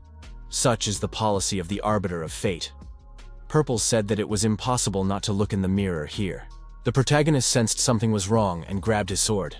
He suggested that someone was there. Alicia said she could sense souls. Perhaps they were wandering in the mirror. It was barely perceptible. The girl said she could guide them. They definitely needed help. What would the split one say to that? Our hero was asked to invite the Holy Spirit, i.e., another player. Up to 10 people could be invited. Purple realized that this was the beginning of a cooperative game. The main character said that he would invite 10 people within a minute. The Holy Spirit could be a player who had seen the ending at least once. 10 Holy Spirits were invited. The number above each player showed how many times they had completed the game. The protagonist wondered why these people were stream snipers. Purple saw that their intentions were not evil, but he was sure that they were stream snipers. He assumed that without preparation, they would not have time to enter, but he realized that he was wrong. The passage to the audience hall was blocked by royal guards whose souls had exhausted their power. However, this was for the best, as the Holy Spirits needed bodies.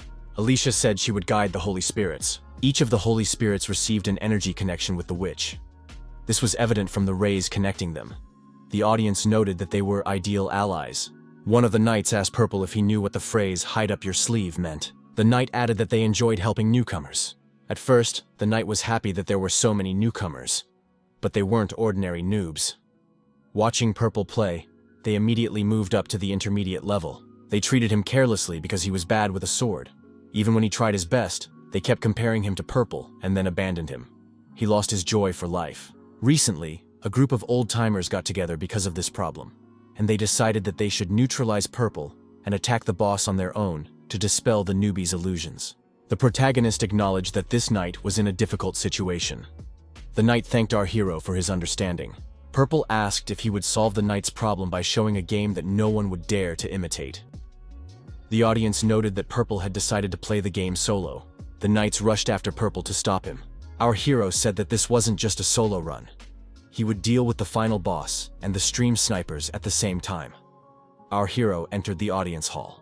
The title of the stream changed. It was assumed that it was impossible to defeat the final boss and the stream snipers alone. After all, it was reckless.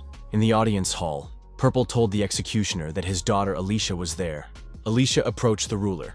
Viewers noted that Aiden was a giant, as befits a final boss. Alicia told her father that the royal castle's barrier had not reacted to her outcast mark. What had happened? The old man heard the princess's voice and called her by name. The ruler did not expect his daughter to be here. Alyssa told the executioner that it was time to break the silence for the sake of those who were suffering. It had to be done right now. The judge said that it was wrong. He was silent for the sake of humanity. The arbiter told the broken one that he had brought an ancient soul here. That was very rude. The final boss struck with his fist, and the mirrors around them shattered from the shock. Purple looked at his reflection in one of the mirror shards. The ruler said he would not allow it. Our hero's reflection was half sticking out of the mirror. The player requested help. The Holy Spirit was summoned. Knights also appeared in the room. One of the knights said that the first phase must be cleared first. Viewers noted that the Holy Spirits were also fighting their mirrors. It was practically a three-way battle. Elden's two best swords fight each other. The decider said that the one who can be replaced at any moment should look at himself from the outside. The first phase was cleared. Everyone made it through. The executioner said that this was a pointless fight, that this person shouldn't try to prove that he was the only one. The knights decided that Purple must be defeated before the second phase began. One of the knights, attacking the protagonist, said that he liked him. He liked watching these streams. Purple found himself surrounded by approaching knights who were stream snipers. The executioner said he was making a decision. The knights acknowledged that the second phase meant instant death, so they had to keep dodging. Our hero fought his reflection from the mirror. He said that this battle could lead to mutual destruction. Purple switched his attention to the knight and said that he must not die. They must avoid fighting themselves. The protagonist told the knights that they were not doing well with their preemptive shots. At this rate, they would not succeed. One of the knights noted that there were only 3 of them left. Should they continue as planned?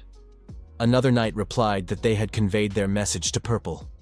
The knights raised their weapons, told the protagonist that they were surrendering, and apologized for interrupting the stream. Our hero was surprised, because now the most interesting part was about to begin. The knights were supposed to show everyone their skills, which no one would want to repeat. The executioner said that was foolish. If the young man had rejected a peaceful death, he would be given a new one. The audience noted that the 10 holy spirits who had died appeared from the mirrors. The executioner said that even the last piece of his soul would be shattered into pieces. Purple did not understand what was happening. The young man began to fear. Could he really lose? The executioner rose from his seat and grabbed a nearby stone column with fury. The old man destroyed the column and pulled out a huge, shining sword. Purple saw the sword in front of him and thought it was very large. It would be difficult to dodge. After all, neither parrying nor defense were possible against Aiden. However, our hero said that this made it even more fun. In the end, the executioner was surprised. Had his sword missed? Our hero said that if it weren't for Eclipse's training and the sword made of dragon scales, he would have lost. Aiden flew into a rage and continued to attack our hero. Purple decided to retreat and ran to the side. He needed a little rest. The next moment, our hero tried to strike the executioner, but the dragon's ascent had no effect on him. Purple decided that it was all because of the princess's witchcraft. In that case, the executioner should be worried about his assistants. The executioner was attacked by his opponent from all sides and couldn't react to our hero's lightning-fast strikes. Purple decided that things were about to get much more interesting. He realized that Aiden could only be defeated with constant blows. The stream could drag on. There is always a weak spot, especially in games. There are no weak spots that a player cannot reach. Purple understood that he just needed to focus, and it was very important not to get distracted. If all the conditions were met, it would be easier than ever to find the optimal path to achieving the goal. The protagonist easily dealt with the knights and approached Aiden, his vulnerable spot. Purple set himself the goal of defeating him in an instant. It was dangerous, but also fun. Our hero was determined and moved forward with every step.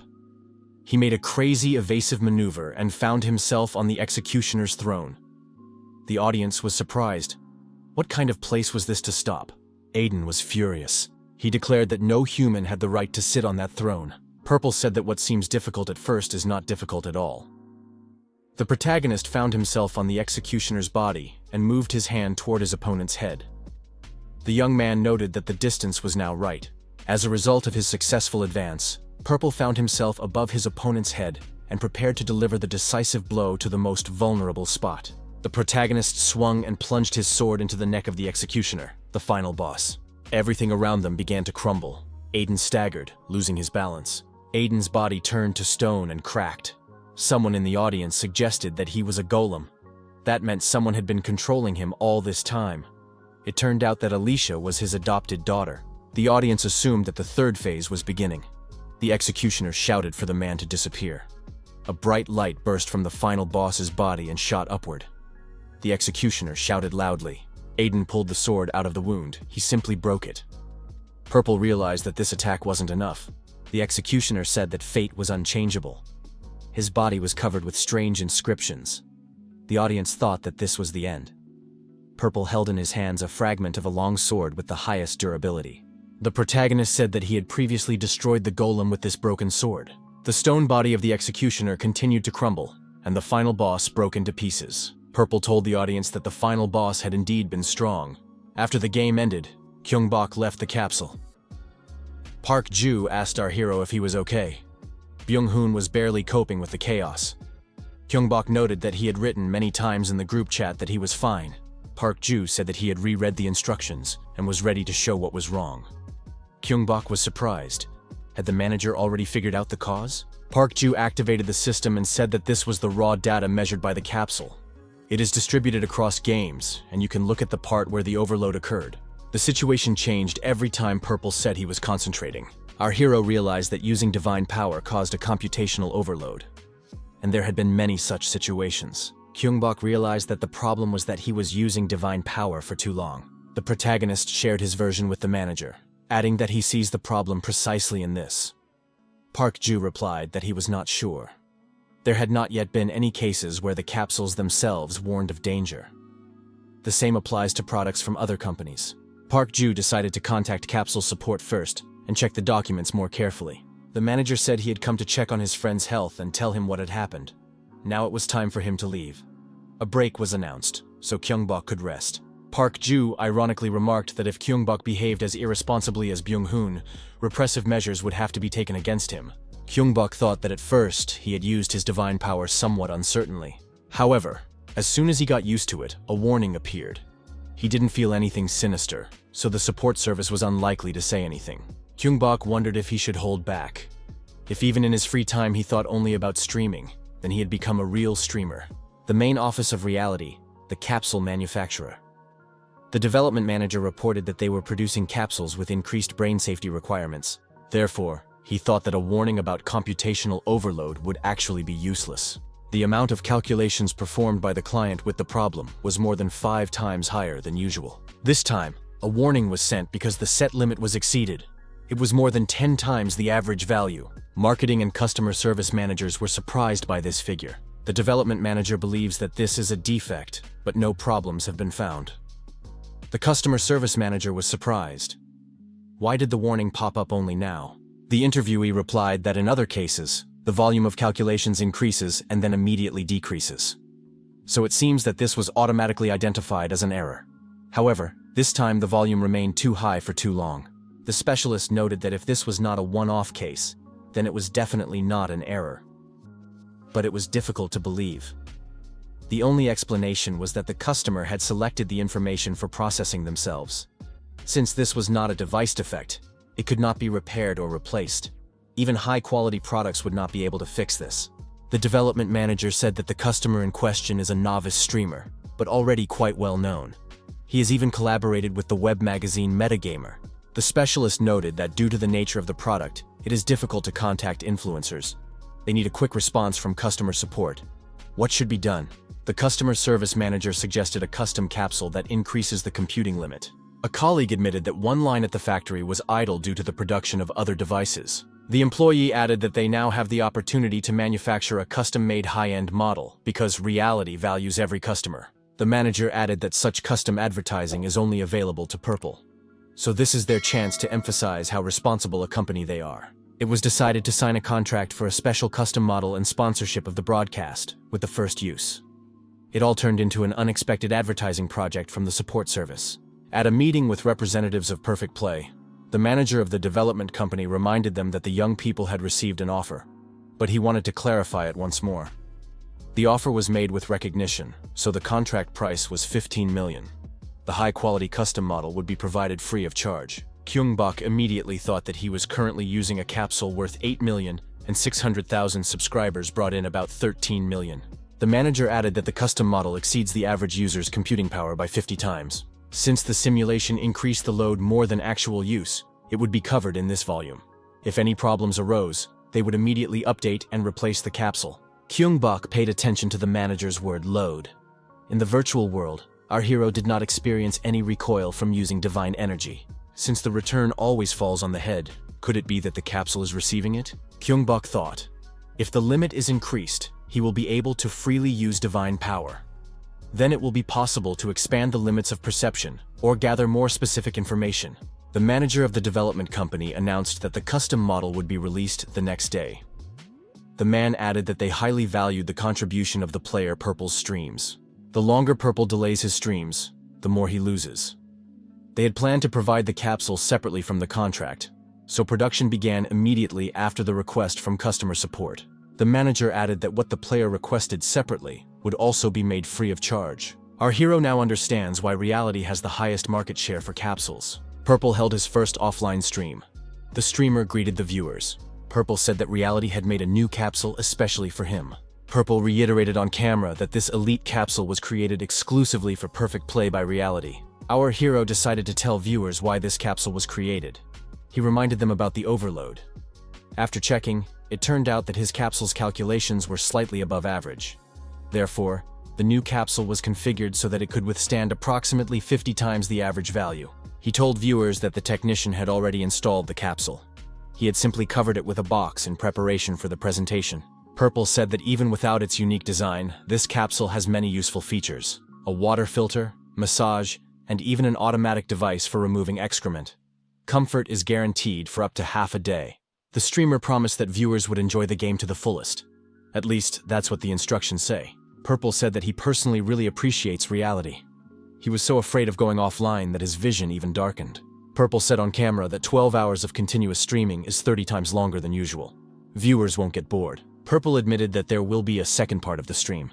And now it's time to test the capsule. The streamer warned that he had prepared 2 masks. Purple settled into the capsule and said that they would see each other soon in Elden Soul. The protagonist returned to the moment of the boss's destruction. Before him lay the destroyed stone executioner. Alicia approached the old man's head. Aiden asked Alicia if she thought it was his fault. The hero obtained the soul of Aiden the executioner. Alicia expressed her joy that the broken one was safe. The girl said she would be able to find the location of Elden's soul once she became the executioner. During the metamorphosis, the image of the executioner transferred into Alicia. The girl thanked our hero for helping her create a new body. She also thanked him for protecting the golem to which her soul is bound. Alia told Purple to go to where Elden's soul was. Purple found himself enveloped in additional energy emanating from the princess. The young people found themselves in an unknown place, a cemetery in front of a stone slab. This was the very place where our hero had fallen through a hole in the rock. At that time, it was believed that all the souls had to be gathered. The soul of Aiden the executioner and the soul of the unknown responded. Our hero found himself in a different place. Bright light poured down from the sky. A knight appeared before the young man. The audience assumed that it was Elden. The knight approached the protagonist and said, "I am you."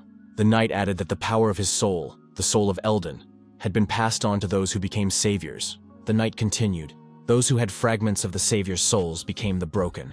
The fact that the young man had come here meant that Elden had failed. It was time to relive everything. The system reported that there was no data for Elden Kingdom. Basic data was being used. The knight said that the savior must protect this kingdom and the land of the people. An endless war. The city is destroyed and lies in ruins. Not a soul in sight. Life is full of repeated deaths. Comrades he loses one after another. The end of the human era was approaching. He had to do something. The knight tried to change the situation somehow. People don't need victory. They want to survive. The audience understood. There was a reason why the walls were so high. The knight looked tiny in front of these walls and gates. The knight thought that his task as the last savior was to protect his comrades. The wounded young man raised his head and saw the savior before him. The knight said that the young man would guard the cemetery. As he left, the knight declared that he had his own mission. Following his destiny, the knight thrust his sword into the ground in front of him. A bright light spread in all directions. The knight said that he had not been created for gain, but to fulfill the Creator's command, to fulfill his mission. He must preserve humanity. Decades passed. Some were still alive, some had perished. The knight thought, if you cut out everything that death had ruined from the soul and put it back into the body, could this creature still be called human? Even if its soul was torn to pieces beyond repair. The knight thought he had a solution. He needed a pure person capable of fulfilling the mission entrusted to him by the Creator. A small crying child appeared in the knight's arms. Now he had someone dear to him whom he must protect at all costs. This was his daughter. However, in this place, where every day there are more and more unstable souls, he could no longer guarantee her safety. The audience understood why the executioner had banished her. Wasn't that a bit too extreme? In the end, the executioner decided to remain silent. The executioner believed he was doing everything for the sake of humanity. He covered his ears and remained silent. The executioner did not hear the people's pleas. The audience noted that the knights and priests left, taking the remaining people with them. Alicia was left alone. In the end, the girl abandoned her flesh. The audience felt sorry for this witch. Aiden's mission to save humanity had failed. The knight said to the protagonist, "Eldon's soul is pristine, the beginning of everything." Because of the change that the young man underwent, she was able to reunite with the world. He is his descendant, the spark, a part of him. Now that everything necessary has come together, man can recreate the world. A new era of new humanity will dawn once again.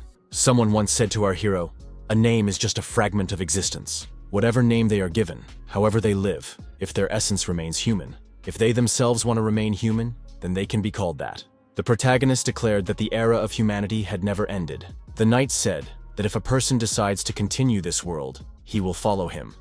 Purple added that if this power could be used differently, people might notice the first signs of destruction. The knight understood what the man meant. A dark rune appeared on the knight's hand. The audience wondered, is the entire Eldon series a prequel to Dark Rune? Now it's clear where the Dark Rune comes from. Purple thought that Dark Rune was a console game that Eclipse was playing. The knight said that even if everything was destroyed, one soul would remain unshaken. Alyssa told Broken that many years had passed since his disappearance. Life in the city went on as usual. The world was still unstable, but each of them did everything in their power. Alyssa added that the Dark Rune had appeared, a sign of the dead. It must be connected to Purple somehow. The Dark Rune now helps protect humanity. Alyssa noted that although her father had said he had kept silent for the good of humanity, she had realized while she was with Purple that as long as they spoke and acted, their souls would remain divided, and humanity would continue to evolve. They would continue to repeat this, creating a new era. The girl sent a carrier pigeon with a message. The young man could return at any time. She would gladly show him what kind of era humans could create with their own hands. This was the age of humanity. The protagonist thought it was a very touching ending to the game. During his next stream, Purple thought that the developers had mentioned him. A company representative said that the decision to develop Dark Rune Remaster was only made after Eldon Soul was completed. They thought long and hard about how to announce it.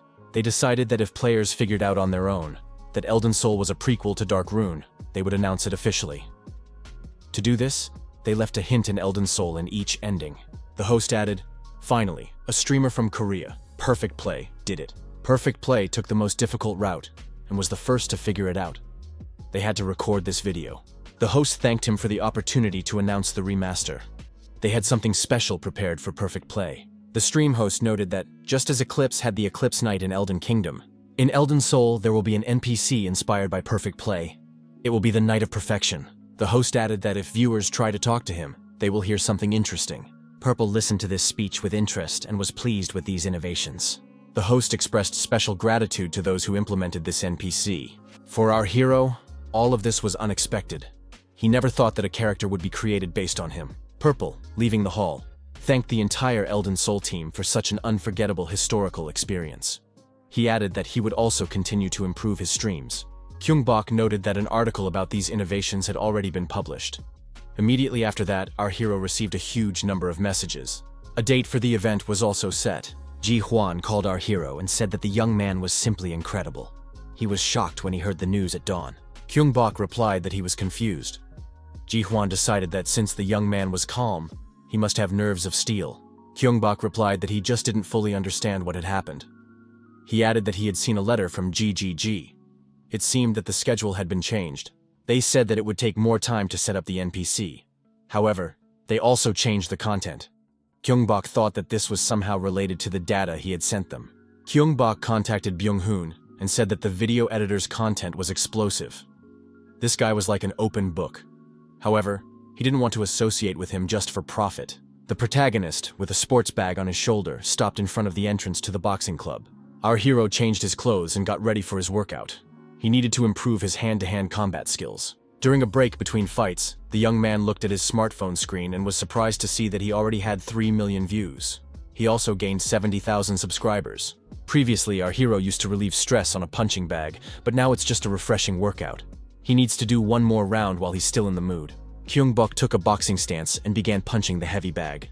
Gyeong-bok remembered how his grandmother and parents used to tell him that he should take up sports because he had a divine illness. His grandmother had said that in order to survive, he had to learn to control his strength. If a vessel cracks, its contents will inevitably spill out. Remembering his grandmother's words, Gyeong-bok hit the punching bag with all his might and at great speed. His grandmother said that Gyeong-bok needed a strong and large vessel, otherwise the child would not survive. He had to learn to concentrate completely on himself during training. Usually, after such training sessions, the punching bags were ruined. The protagonist thought, when he learned to focus on himself during training, the symptoms became less severe, and the divine power ceased to rage. As a child, the young man was told that he had a power that not every body could withstand. It is not so easy to get rid of this illness. Gyeong-bok thought that there would be no setbacks in virtual reality, but it was not omnipotent. For now, the problem was solved, but there was no guarantee that everything would continue to be fine. If his grandmother were around, he could ask her for advice. The protagonist noticed his smartphone. There were many messages from early this morning. Our hero's aunt called and said she wanted to meet him right away. In a dream, her mentor told her to see Gyeong-bok urgently. The protagonist arrived at the appointed place on time. His aunt was already waiting for him. She was his grandmother's successor, Yang Gyuri, a Manhwa on the path to enlightenment. His aunt noted that this was their first meeting since the departure of the spirit mother. Gyeong-bok agreed and added that his aunt still looked young. But could she really eat Western food?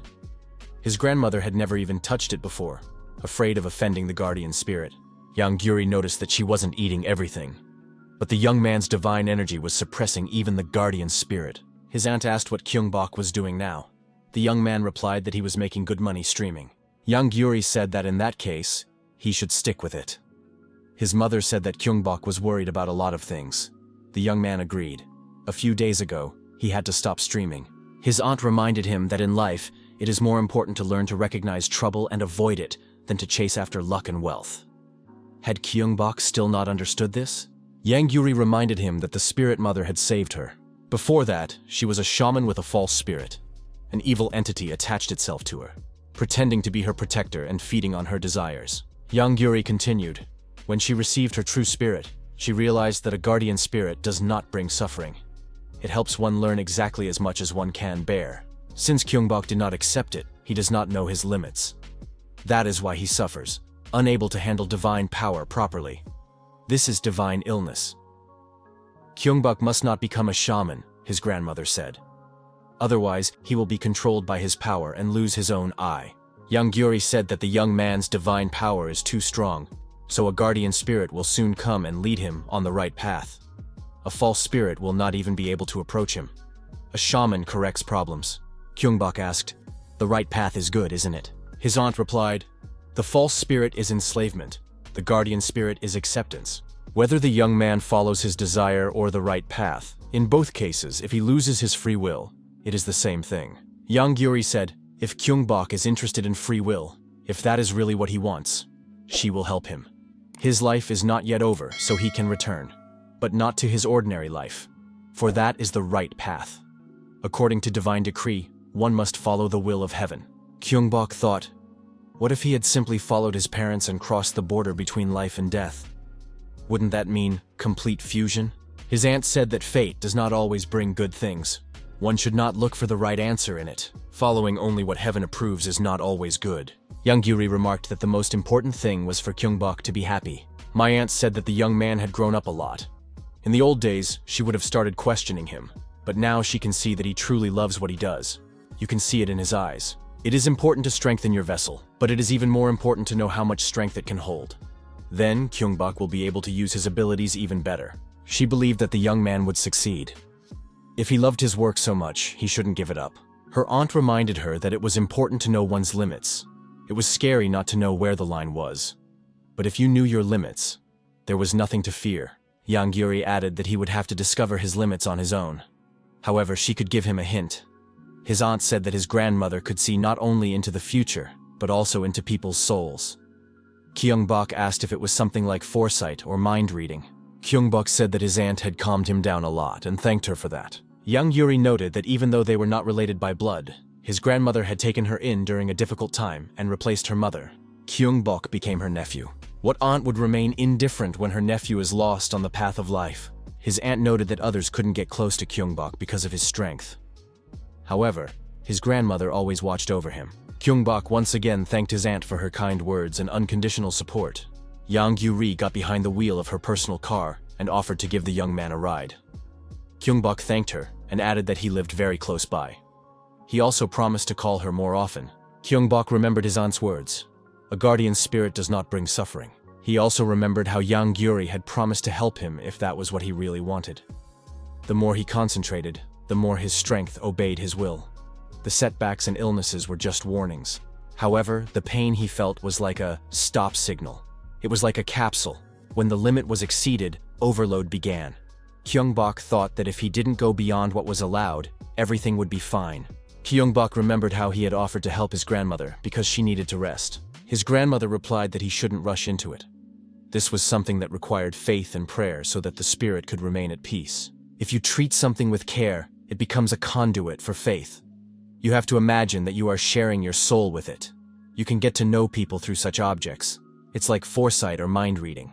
However, Gyeong-bok is capable of more. Our hero thought that he should use the knowledge he had gained from his grandmother. Until now, he had only run away from threats and fought his enemies. But now he could direct his will in a different way and test his limits. Gyeong-bok thought he could find new ways to use his power. On Gino's stream, there were Night Gino and Night Eclipse. Gino said that he was a genetically enhanced being, a handsome gamer. Genome repeated for those who were late. He and Eclipse were analyzing Purple's battle with the final boss. Everything was by the rules, no cheats. Genome said he wouldn't miss this chance. Purple had invited him to his first joint stream. On his stream, Purple said that the moment of truth had arrived, the battle with Aiden. If it weren't for Eclipse's training and the dragon scale sword, he would have lost. Genome asked Sir Eclipse how he felt as a mentor. The knight replied that it was a great honor for him. The art of the true strike lies in the balance at the moment of contact. However, even in his dreams, he could not go against this sword, which resembled a disaster. Defeating it twice was proof of mastery. Genome noted that this was the pure anatomy of a master. Genome noted that not everyone could recognize Elden's first sword. An ordinary person would not understand it. After the battle, Eclipse said he was a little embarrassed. The audience had seen his modest performance. Genome asked why Purple wasn't resting. After all, it was his day off. Purple replied that he was resting. He enjoyed listening to the analysis from the professionals. He added that he hadn't started streaming today, so he was really resting. Genome greeted Purple and said that it was an unexpected outcome. Welcome to the discussion corner. Could Purple leave a sincere review? Eclipse said that he was also curious to hear it. Purple said that he particularly remembered the sound of weapons in battle and was looking forward to the continuation. The monster designs, cutscenes, and story were very moving. Eclipse asked if Purple wanted to continue. The others were also interested. Purple replied that he wanted to try different games for now. Genome asked if Purple had chosen his next game. Our hero replied that he wanted to do that on tomorrow's stream, by asking the viewers. Genome joked that fans love to see streamers suffer. He decided to help and suggested something that would be perfect for Purple. Why not try The Escapers, a game about escape? Purple noted that it sounded fun. Genome said it was just a light recommendation. Eclipse wholeheartedly recommended Dark Rune. Genome thanked Eclipse, Purple, and all the viewers for their attention today. In the evening, the young people relaxed at a bar and drank cola to celebrate their global success. Genome said he was very surprised when Gyeong-bok took his joke about escapers seriously. Had the young man not heard of this infamous game? Gyeong-bok realized that Genome was joking. However, the training didn't seem that difficult to him. Our hero explained that the developers had seen his stream and sent him a gift. He had been wanting to try different games to train his divine power. Park Ju noted that they had also seen a letter about the event and wanted to discuss it today. Genome said that postponing the date because of the NPC was only half the problem. The real problem was the team, the captain and the wildcard. They can't wait for GGG's decision. They need to find the two remaining team members themselves. Gyeong-bok asked why the format had changed. Genome replied that it was all quite complicated. GGG invited streamers from Serengeti TV, but they are very different from Try. They have a wild show atmosphere. They say that some of the invited streamers really messed things up. So the casting was completely cancelled, which threw the whole schedule off. Genome added that this is why they switched to the recommendations from the captain format. Gyeong-bok noted that with Genome's connections, it won't be difficult to find people. Gyeong-bok added that there are 2 vacancies and the format is an entertainment show. The main thing is to meet the deadline. The rest doesn't matter. Our hero remarked that the first thing to do was to make the show interesting. The next day arrived. At the Tongmyo market, the young people noticed that nothing had changed here at all. Gyeong-bok saw a clay pot for 1,000 coins. He thought for a moment that it was an antique. The protagonist remembered his grandmother's words. If you treat something with care, it becomes a conduit for faith. Genome said that they had come to the right place. However, it was not a residential building, but a shop. The young people went inside and greeted the owner. The owner was not there, so they decided to look around. Gyeong-bok noted that, unlike a normal shop, this place had a completely different feel to it. Good and evil manifest themselves in different forms in people. His grandmother said that the time would come when Gyeong-bok would understand. Our hero thought that his grandmother felt the same way. The feeling of energy became sharper, like a sharpened blade. Even with the same strength, everything looked more voluminous because there was no recoil. Maybe it was because of a change in the approach to using strength? The shop owner appeared and asked what the young people were interested in. Genome apologized and said that they were looking for someone. The person who was broadcasting. The shop owner asked if the young people were from television. Did they know Sun Na In? Genome said they weren't from television. They must have gotten the wrong address. Gyeong-bok said that was the right house. A young man peeked out from the next room and greeted the guests. Gyeong-bok said that they were meeting in person for the first time. He asked the young man, "Eclipse?" The young man apologized and said he was supposed to meet the guests, but didn't have time to come down. They must have been looking for a long time. Gyeong-bok replied that it was no problem since they hadn't warned him they were coming. Genome said that he had always been curious about where Eclipse's armor came from. It turned out that he lived in Tongmyo. Genome immediately apologized. He thought they had become close during the streams, so he had taken the liberty. Gyeong-bok remarked that Eclipse had the figure and gait of a knight. Eclipse said that he lived with his grandfather, who owned a shop. His parents lived in another city. The young man added that he was 27 years old, but looked older. The young people noted that Eclipse was younger than them. Eclipse said that he had started YouTube and fencing at the age of 15. 12 years of training may have accelerated his aging. Gyeong-bok, who was also into training, thought that the world was unfair. He suggested getting straight to the point. Genome said he understood. Eclipse had a concept of deep immersion in one game, and the decision would not be easy. However, they offered good conditions and hoped that the young man would participate. Eclipse said that money didn't matter to him. Besides, he himself had been thinking about broadening his horizons. Eclipse said that after his defeat in the duel with Purple, he had thought long and hard. He had always wanted to be the best in one field, but then he suddenly realized that he had become a frog in a well. The owner of the house said that he had excellent partners for the new challenge. So, in any case, he wants to participate. However, he has one condition. Eclipse noticed that he was a man with a fighting spirit, so he wanted to fight Gyeong-bok offline. Our hero agreed and said that Eclipse understands what fun is. Eclipse suggested doing it right away. Gyeong-bok thought it was a great chance to test his abilities. If the divine power had grown stronger, then he had also changed, and maybe he would understand new possibilities and limits. The young men shook hands and headed to the arena. The rivals entered the mental training club. Eclipse said that there were official European fencing schools nearby, but this was where ordinary enthusiasts gathered. The participants were not aware of the streams, so there was no need to worry. The young people in the hall greeted Eclipse and called him a master. The guests were surprised to learn that Eclipse had students. That was to be expected from the mentor of the best swordsman. Eclipse said he was just helping them.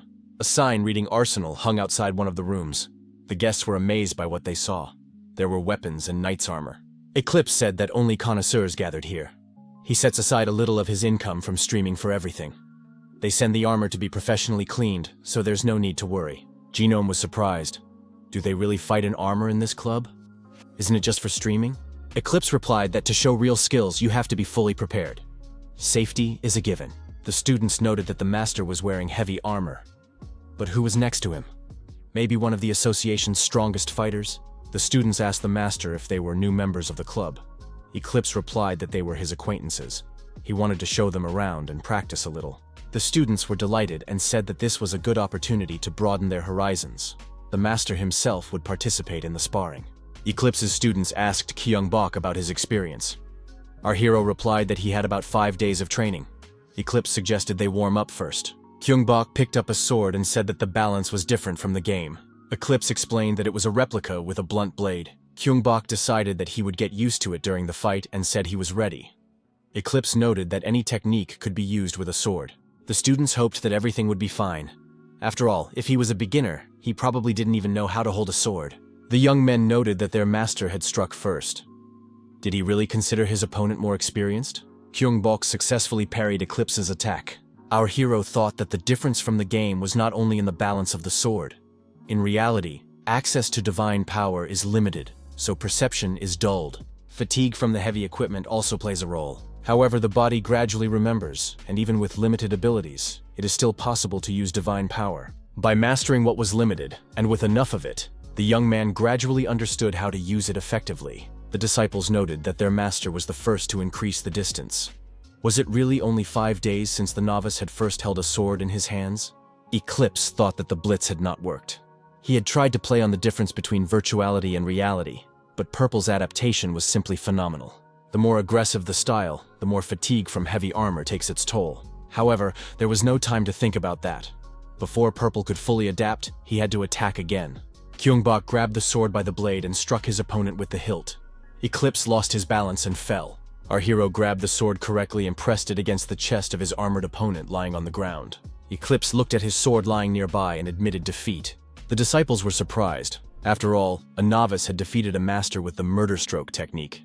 It was incredible. Eclipse asked our hero if he had learned this technique on his own. Gyeong-bok was surprised. Was that even a technique? His opponent had said that anything could be used. Eclipse thought that Purple had simply chosen the most effective move. He was a true genius. Gyeong-bok said he understood that feeling. When it came to something like that, you couldn't even get angry. Eclipse asked if there were any night costumes in GGG. Genome confirmed this and promised to give him one as a gift. Gyeong-bok welcomed Eclipse to the new team. He said it was an honor for him. Genome noted that he was good at reading people. Our hero thought that Eclipse would be suitable for entertainment shows. The protagonist introduced Eclipse's participation in the stream and thought it would be really spectacular. At GGG headquarters, the head of the marketing team said that BJ from Serengeti had been found guilty. The manager told the employee to pass on to the team leader that the list needed to be handed over as soon as possible. The employee said that Genome had already invited participants to join his team. Manager Min Hyuk replied that they should just trust Genome. After all, he had been in this business for a long time. The employee informed the manager that Eclipse had come to see them. Min Hyuk remembered. Wasn't that the guy who only played from games? Not an imposter or someone with the same last name? The employee said that Purple had also been invited on recommendation. The department head was flooded with fond memories. Could it really be that man again? Min Hyuk grabbed his head. He had to pull himself together. The department head thought, what matters now is that a streamer who has been playing in the same style for 15 years has chosen a new game. Gunner Ground. This is a real sensation. Min Hyuk said he needed participants and a schedule. Reveal them one by one, not all at once. The employee was surprised. The casting wasn't even finished yet. Min Hyuk said that if they revealed them one by one, they would be more careful in selecting the players. The department head said that this way they would speed up the schedule and maintain hype in the community before the event. He would report everything to his superiors himself. Min Hyuk went to his boss's office with his report and thought that he had to ride the wave. He couldn't miss this chance. Purple greeted the viewers and expressed his delight that they enjoyed his surprise appearance on someone else's stream. The young man added that he was feeling great. He announced that today he would be playing the game recommended by Genome, Escapers. The streamer thanked the developers for giving him the game as part of a seasonal pass. After studying all the information, the young man said that it would take a lot of time to complete the game. The viewers agreed. It's not just the scale. The details are simply terrifying. The game is set in a space colony. Purple thought the space setting was cool. The game mode is competitive. The protagonist said that he had completed the tutorial, so he would be able to handle it. According to the plot, the player is an explorer of a space colony looking for a new home for humanity. However, an unexpected collision with an asteroid destroys the ship, and the capsule in which the hero was frozen is emergency defrosted. After the explosion, only one rescue capsule remains. It must be found as soon as possible. The hero must know that he is not the only one who woke up. The protagonist looked around and noticed that the floor was in complete disarray. Viewers noticed that there were 10 players participating. Purple noticed a panel with a keyboard at the entrance. This means that a keycard must be found. One of the viewers suggested a mission: complete the game with the sensory distortion debuff. Purple asked what sensory distortion meant and thanked them for another interesting quest. He understood that the goal of this stream was to use divine power to the maximum. If this was a competition, He needed to find useful loot quickly. Purple saw a book on the floor, and it looked suspicious to him. Our hero opened the book and realized that he was holding a safe in the shape of a book. The book contained a logic puzzle that needed to be solved. For our hero, it was not difficult. Purple threw the book back, realizing that he needed to choose the right wire in the ventilation system. The hero climbed into the ventilation shaft and said he had chosen the correct answer. He had a pair of pliers in his hands. Using a process of elimination, the protagonist figured out that he needed to cut the yellow wire. Purple felt his head spin. The sensory distortion effect lasted for 1 minute. All his senses and balance were disrupted. Ringing in his ears, blurred vision, dizziness. It was as if the hero had been anesthetized and then dropped into an earthquake zone. Purple said he could still walk. The hero suggested that he had adapted quickly because he was used to it. Purple thought he had accidentally revealed something personal. The young man attracted the attention of the audience by pointing to the door. In front of him was a door with a combination lock. The lock was a 6-digit panel. The protagonist noted that a minute had passed, but he still couldn't see clearly. It seemed like physical weakness or a side effect of the divine illness. Our hero was deciding which password to choose. If it was too difficult, his interest would quickly fade. At that moment, his mind became clearer than ever. The young man felt more alive than ever before. Purple sensed the developer's residual thought. They wanted it to be interesting. This was the new form of divine power our hero had been searching for. The protagonist decided he had found the answer and entered the necessary symbols. The audience was amazed. How did he figure it out? The second key was obtained. Purple understood that everyone was interested in how he had done it. The young man said that he had replaced the letters with their numerical equivalents in the alphabet. He thought that this was completely opposite to how he usually used divine power. Now he had to get used to it. He had to make the most of it. The audience noted that Purple was quick on his feet. Our hero picked up the necessary vessel with the required contents. In the process of solving the tasks, the hero already had 10 cards. They came faster than he thought. The protagonist approached the capsule zone. He needed to occupy it in time. Only 1 card could be counted. Another player entered the room. Our hero greeted him. The player ignored Purple and headed for the capsule. The protagonist thought that this guy was panicking. Purple said that they needed to find which of the 10 cards was the right one. Our hero silently watched his opponent's actions. Someone in the audience noted that the collective mind had kicked in. The sensory distortion effect was activated for 1 minute. All senses and balance were disrupted. Purple thought that he wouldn't even need divine power for this. His opponent was surprised. Had this guy really figured it out so quickly? Purple found himself in the capsule and wished his unlucky colleague good luck. Purple told the audience that it had been a rather interesting game. Puzzles require a different way of thinking. The young man said he had completed the mission and was waiting for his reward from the agent. The protagonist suggested changing the assignment. The mission was accomplished, and the viewer made a sponsorship contribution. He said goodbye to the audience and said that was all for today. It had been quite fun. Genome told the viewers that there would be a team of 4 people. Purple would be present. What the game was, the viewers would have to figure out for themselves. Genome did not answer the questions and said that there was a very delicious cake in front of him. Byung-hoon, sitting in front of the computer, said that Genome's marketing ploy was working perfectly. Looking around, the video editor decided to tidy up and remove the accumulated trash. Byung-hoon remembered that he had a gift from Escape. The young man picked up the Idol album. It was a promotional model. The album contained a coupon for a fan meeting. He thought about doing something nice, since Ju-ho was a fan of theirs. The young man asked Gyeong-bok to let him know about it. 3 tickets should be enough. Our hero replied that divine power doesn't work that way. Gyeong-bok remembered that Park Ju had once received a bad concert ticket from them. He didn't want that to happen again. Byung-hoon said it would be better to do a good deed in advance. Then he wouldn't be tempted to do something bad. Maybe. Gyeong-bok took 1 ticket and said that if it didn't work out, it wasn't his fault. Divine power helped, and the protagonist thanked him for it. Gyeong-bok considered it a victory. Ju-ho thanked him from the bottom of his heart, as he had previously submitted 40 applications, and none of them had worked out. Park Ju said that Gyeong-bok should go with him, as the tickets were in his name. Park Ju pointed out that the tickets couldn't be transferred. The accompanying person had to be with the ticket holder. Park Ju said that he used to be an admin on Fanka. They would prepare well. Gyeong-bok replied that he was too lazy. Park Ju said that this meeting happened to fall on a day when there was no live stream. Byung-hoon pointed out that Park Ju had done a good job designing the fan club page. Our hero agreed. Park Ju handed him a mask and a cap, and said that Gyeong-bok should not show his face. Our hero agreed, as there would be many cameras. Ji-hwan contacted our hero and said that all the streamers had refused him. They were afraid of being a burden. They'd better get together and discuss who to take last. Gyeong-bok told his friend that he needed to find a suitable streamer urgently. Gyeong-bok asked Ji-hwan, "Is the main thing recognizability among viewers? Do they need an influencer?" Gyeong-bok said he would try to find someone himself and call back later. The young men drew numbers. Park Ju said he was last. Gyeong-bok said he was somewhere in the middle and could switch. Gyeong-bok thought it would be better to be last. It wouldn't be so awkward. The girls wished the fans sweet money and said goodbye. They were the sweeties. Our hero felt a mixture of excitement, sympathy, nervousness, and joy. Everything was filled with energy and life.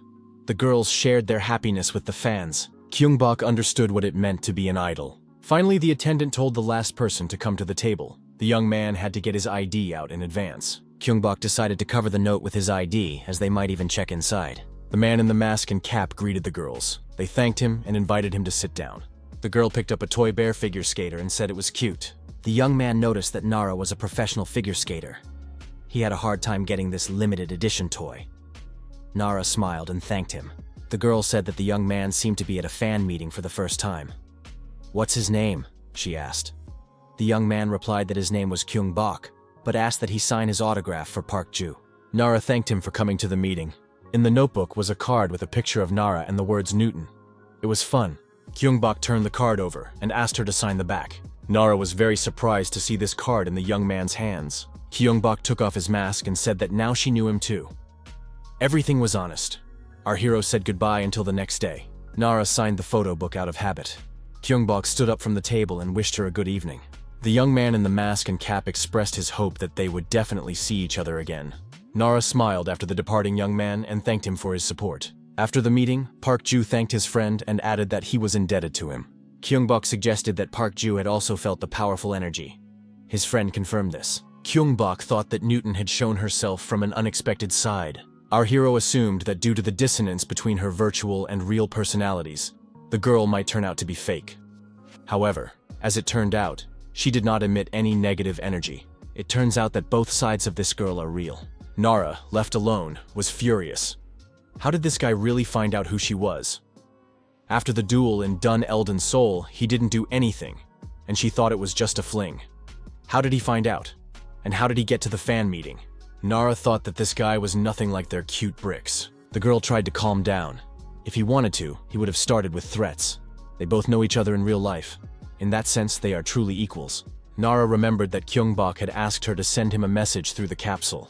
Nara walked over to her capsule. If this guy managed to get into the fan meeting, she would listen to him. Gyeong-bok read the message. The girl replied faster than he expected. Nara suggested they go to the waiting room. Gyeong-bok thought that his old acquaintance Newton had appeared. Nara was dressed as Newton in the virtual space. Purple appeared and said that she had replied very quickly. The girl said she'd been busy in the morning. Nara asked what kind of proposal it was. After listening to the young man, Nara said, "So he wants to invite her to join the team?" Gyeong-bok was surprised in his mind. Was that really impossible? Nara said that Newton was a famous stream sniper. Would GGG or other team members accept her? Purple replied that GGG would be delighted to have some news to report. He could convince the others. However, he was most interested in her opinion. Did Nara really not want to? The girl admitted that it would be fun. But wasn't the audience's reaction more important to him? If she joined, the team's image could be ruined. Purple said that Nara must realize she did the wrong thing. The girl replied that she knew, but her goals were worth it. Pure evil, everywhere and nowhere. The girl understood that she wouldn't last long on stage with her colleagues. After a performance, a friend told her that she couldn't go on like this. Nara reminded her not to read the bad comments. There is no cure for baseless hatred, only more stress. The haters insulted and hurt the girls. They told them to know their place and not ruin the game. Nara said that anyone who insults others for their efforts is trash. The girl added that there are things that cannot be changed no matter how hard you try. Hiding behind anonymity, the scoundrel hides his face, riddled with boastfulness and lies. Nara said that she achieved everything through blood and tears. She just wanted to show that those who only talk and look down on others are nothing. The girl added that there are also donors who depend on skill. Her goal is to put everyone on an equal footing for evaluation. Gyeong-bok thought that this was a typical story for someone who had been through show business. Gyeong-bok was surprised. Did she really include him and Nara in that group? The girl replied that it was like that at first. Genome, in particular, was very conceited. Gyeong-bok said that was just the guy's concept. Nara admitted she was wrong. Even though Gyeong-bok had a sharp tongue, he wasn't the type to humiliate others. Nara noted that after their meeting, her goal had changed. Nara said that she recognized Gyeong-bok's strength. However, by defeating him in a fair fight, she would personally prove that skill acquired through hard work, rather than talent, never fails and is valued in any endeavor. The girl added that through her efforts, she could even surpass Gyeong-bok's talent and prove that the fight was not in vain. Gyeong-bok said that with that goal in mind, they should definitely play together. It would be an excellent opportunity to observe her in action. Nara asked what would happen if the apples started causing trouble again. She was referring to those who called themselves her fans. Because of them, her reputation had become even worse. Gyeong-bok suggested using their team to draw a line. The young man asked if Nara wouldn't miss such an interesting program. The girl sternly asked how he recognized her and how he ended up at the fan meeting. The protagonist thought he needed to get out of this. He said that his manager was Bricks. He also runs a fan page. He knew everything about their schedule. All he had to do was put it all together and figure it out. Gyeong-bok said that only he knew her real identity, so she didn't need to worry. Nara replied that in return, Gyeong-bok had to keep quiet. She also wanted the right to call and give feedback. Gyeong-bok said that went without saying. However, calling each other sounded fun. The young people shook hands and said they had an agreement. Nara warned that this was only for one time. Gyeong-bok made a proposal to the girl about the call. Nara replied that she didn't care. But was he serious? The young man added that it was in case they won. Nara replied that the more she got to know him, the more surprised she was. Did he really only think about streaming? Genome thanked our hero and welcomed the new player to the team. Genome said that before he received the message, he was in a terrible panic. Eclipse said that Purple's taste was impeccable. Genome added that Purple wouldn't take just anyone. Our hero added that Newton would be joining soon. Genome was surprised. Is this really the Newton he's thinking of? Purple mentioned this when he asked if an influencer would be suitable. Eclipse said that a true knight doesn't throw words to the wind. Purple's choice can be trusted. Genome thought that the infamous stream sniper Newton had softened after her defeat and started learning, which improved her image. She stopped stream sniping. Genome thought that he was in for a crazy rating. Everyone had to see this performance. It was unmissable. 100 people were participating in the event. Such a lineup was bound to attract attention. Even GGG will be thrilled. The situation is unprecedented, and players from other games will also be interested. Newton's skills are unmatched. Genome wondered if Gyeong-bok had really thought this through. Genome told his colleagues that he wanted to do it. He said that in that case, he would invite Newton. Newton appeared and thanked him for inviting her to the team. She said they hadn't seen each other in a long time. Genome suggested doing everything in the best possible way. The young people shook hands and said they were ready to trust such allies with their lives. Their goal was victory. Newton said that anyone who became a burden to the team would die by her hand before they died at the hands of the enemy. Eclipse was surprised, because attacking an ally was an unworthy act. Newton said that she respected Eclipse as a knight, but that he was wrong now. To win in a team game, you have to think not about yourself, but about the team. Eclipse said that as a knight, he would protect his comrades in any situation. Newton added that the victory of the team was the victory of each of its members. Genome said, "Who starts a real battle when all you have to do is shout fight? It's time to call Gyeong-bok for help." Purple said he made a good choice. He can already see how it will look on TV. Genome said resentfully that Purple really only thinks about the show. The stream began. The hidden participants were about to be revealed. The host greeted everyone. It was commentator Jeon So-yoon, and this was her second video. Jeon So-yoon said that before starting, we need to remember how the teams are divided. There are 100 people participating in the event. 25 teams. The commentator added that they had previously shown the captains and the first participants. Now, based on the results of the vote, the top 3 most anticipated teams and their hidden participants would be revealed. The names of the teams appeared on the screen. Jeon So-yeon said that they were all awesome. The girls started with 3rd place, Veteran Genome and Rising Star Purple, Team Purge Day and their hidden member. Everyone saw a knight standing on the edge of a cliff. It was the streamer Eclipse. Jeon So-yeon said that she also couldn't believe it for a long time, but it was true. And that's not all. Now the audience will find out about another member of this team. This person does not have their own YouTube channel, so they will just show a video. Genome appeared on the screen with an apple in his hand and greeted the viewers. The streamer asked if red apples suited him. Genome added that he had to live up to the viewers' expectations and introduced the 4th member, Newton. Genome showed the 4 team members on the screen and said that Purge Day would be victorious. A few days after this team announced itself on GGG, a special event dedicated to the Time Warfare update began.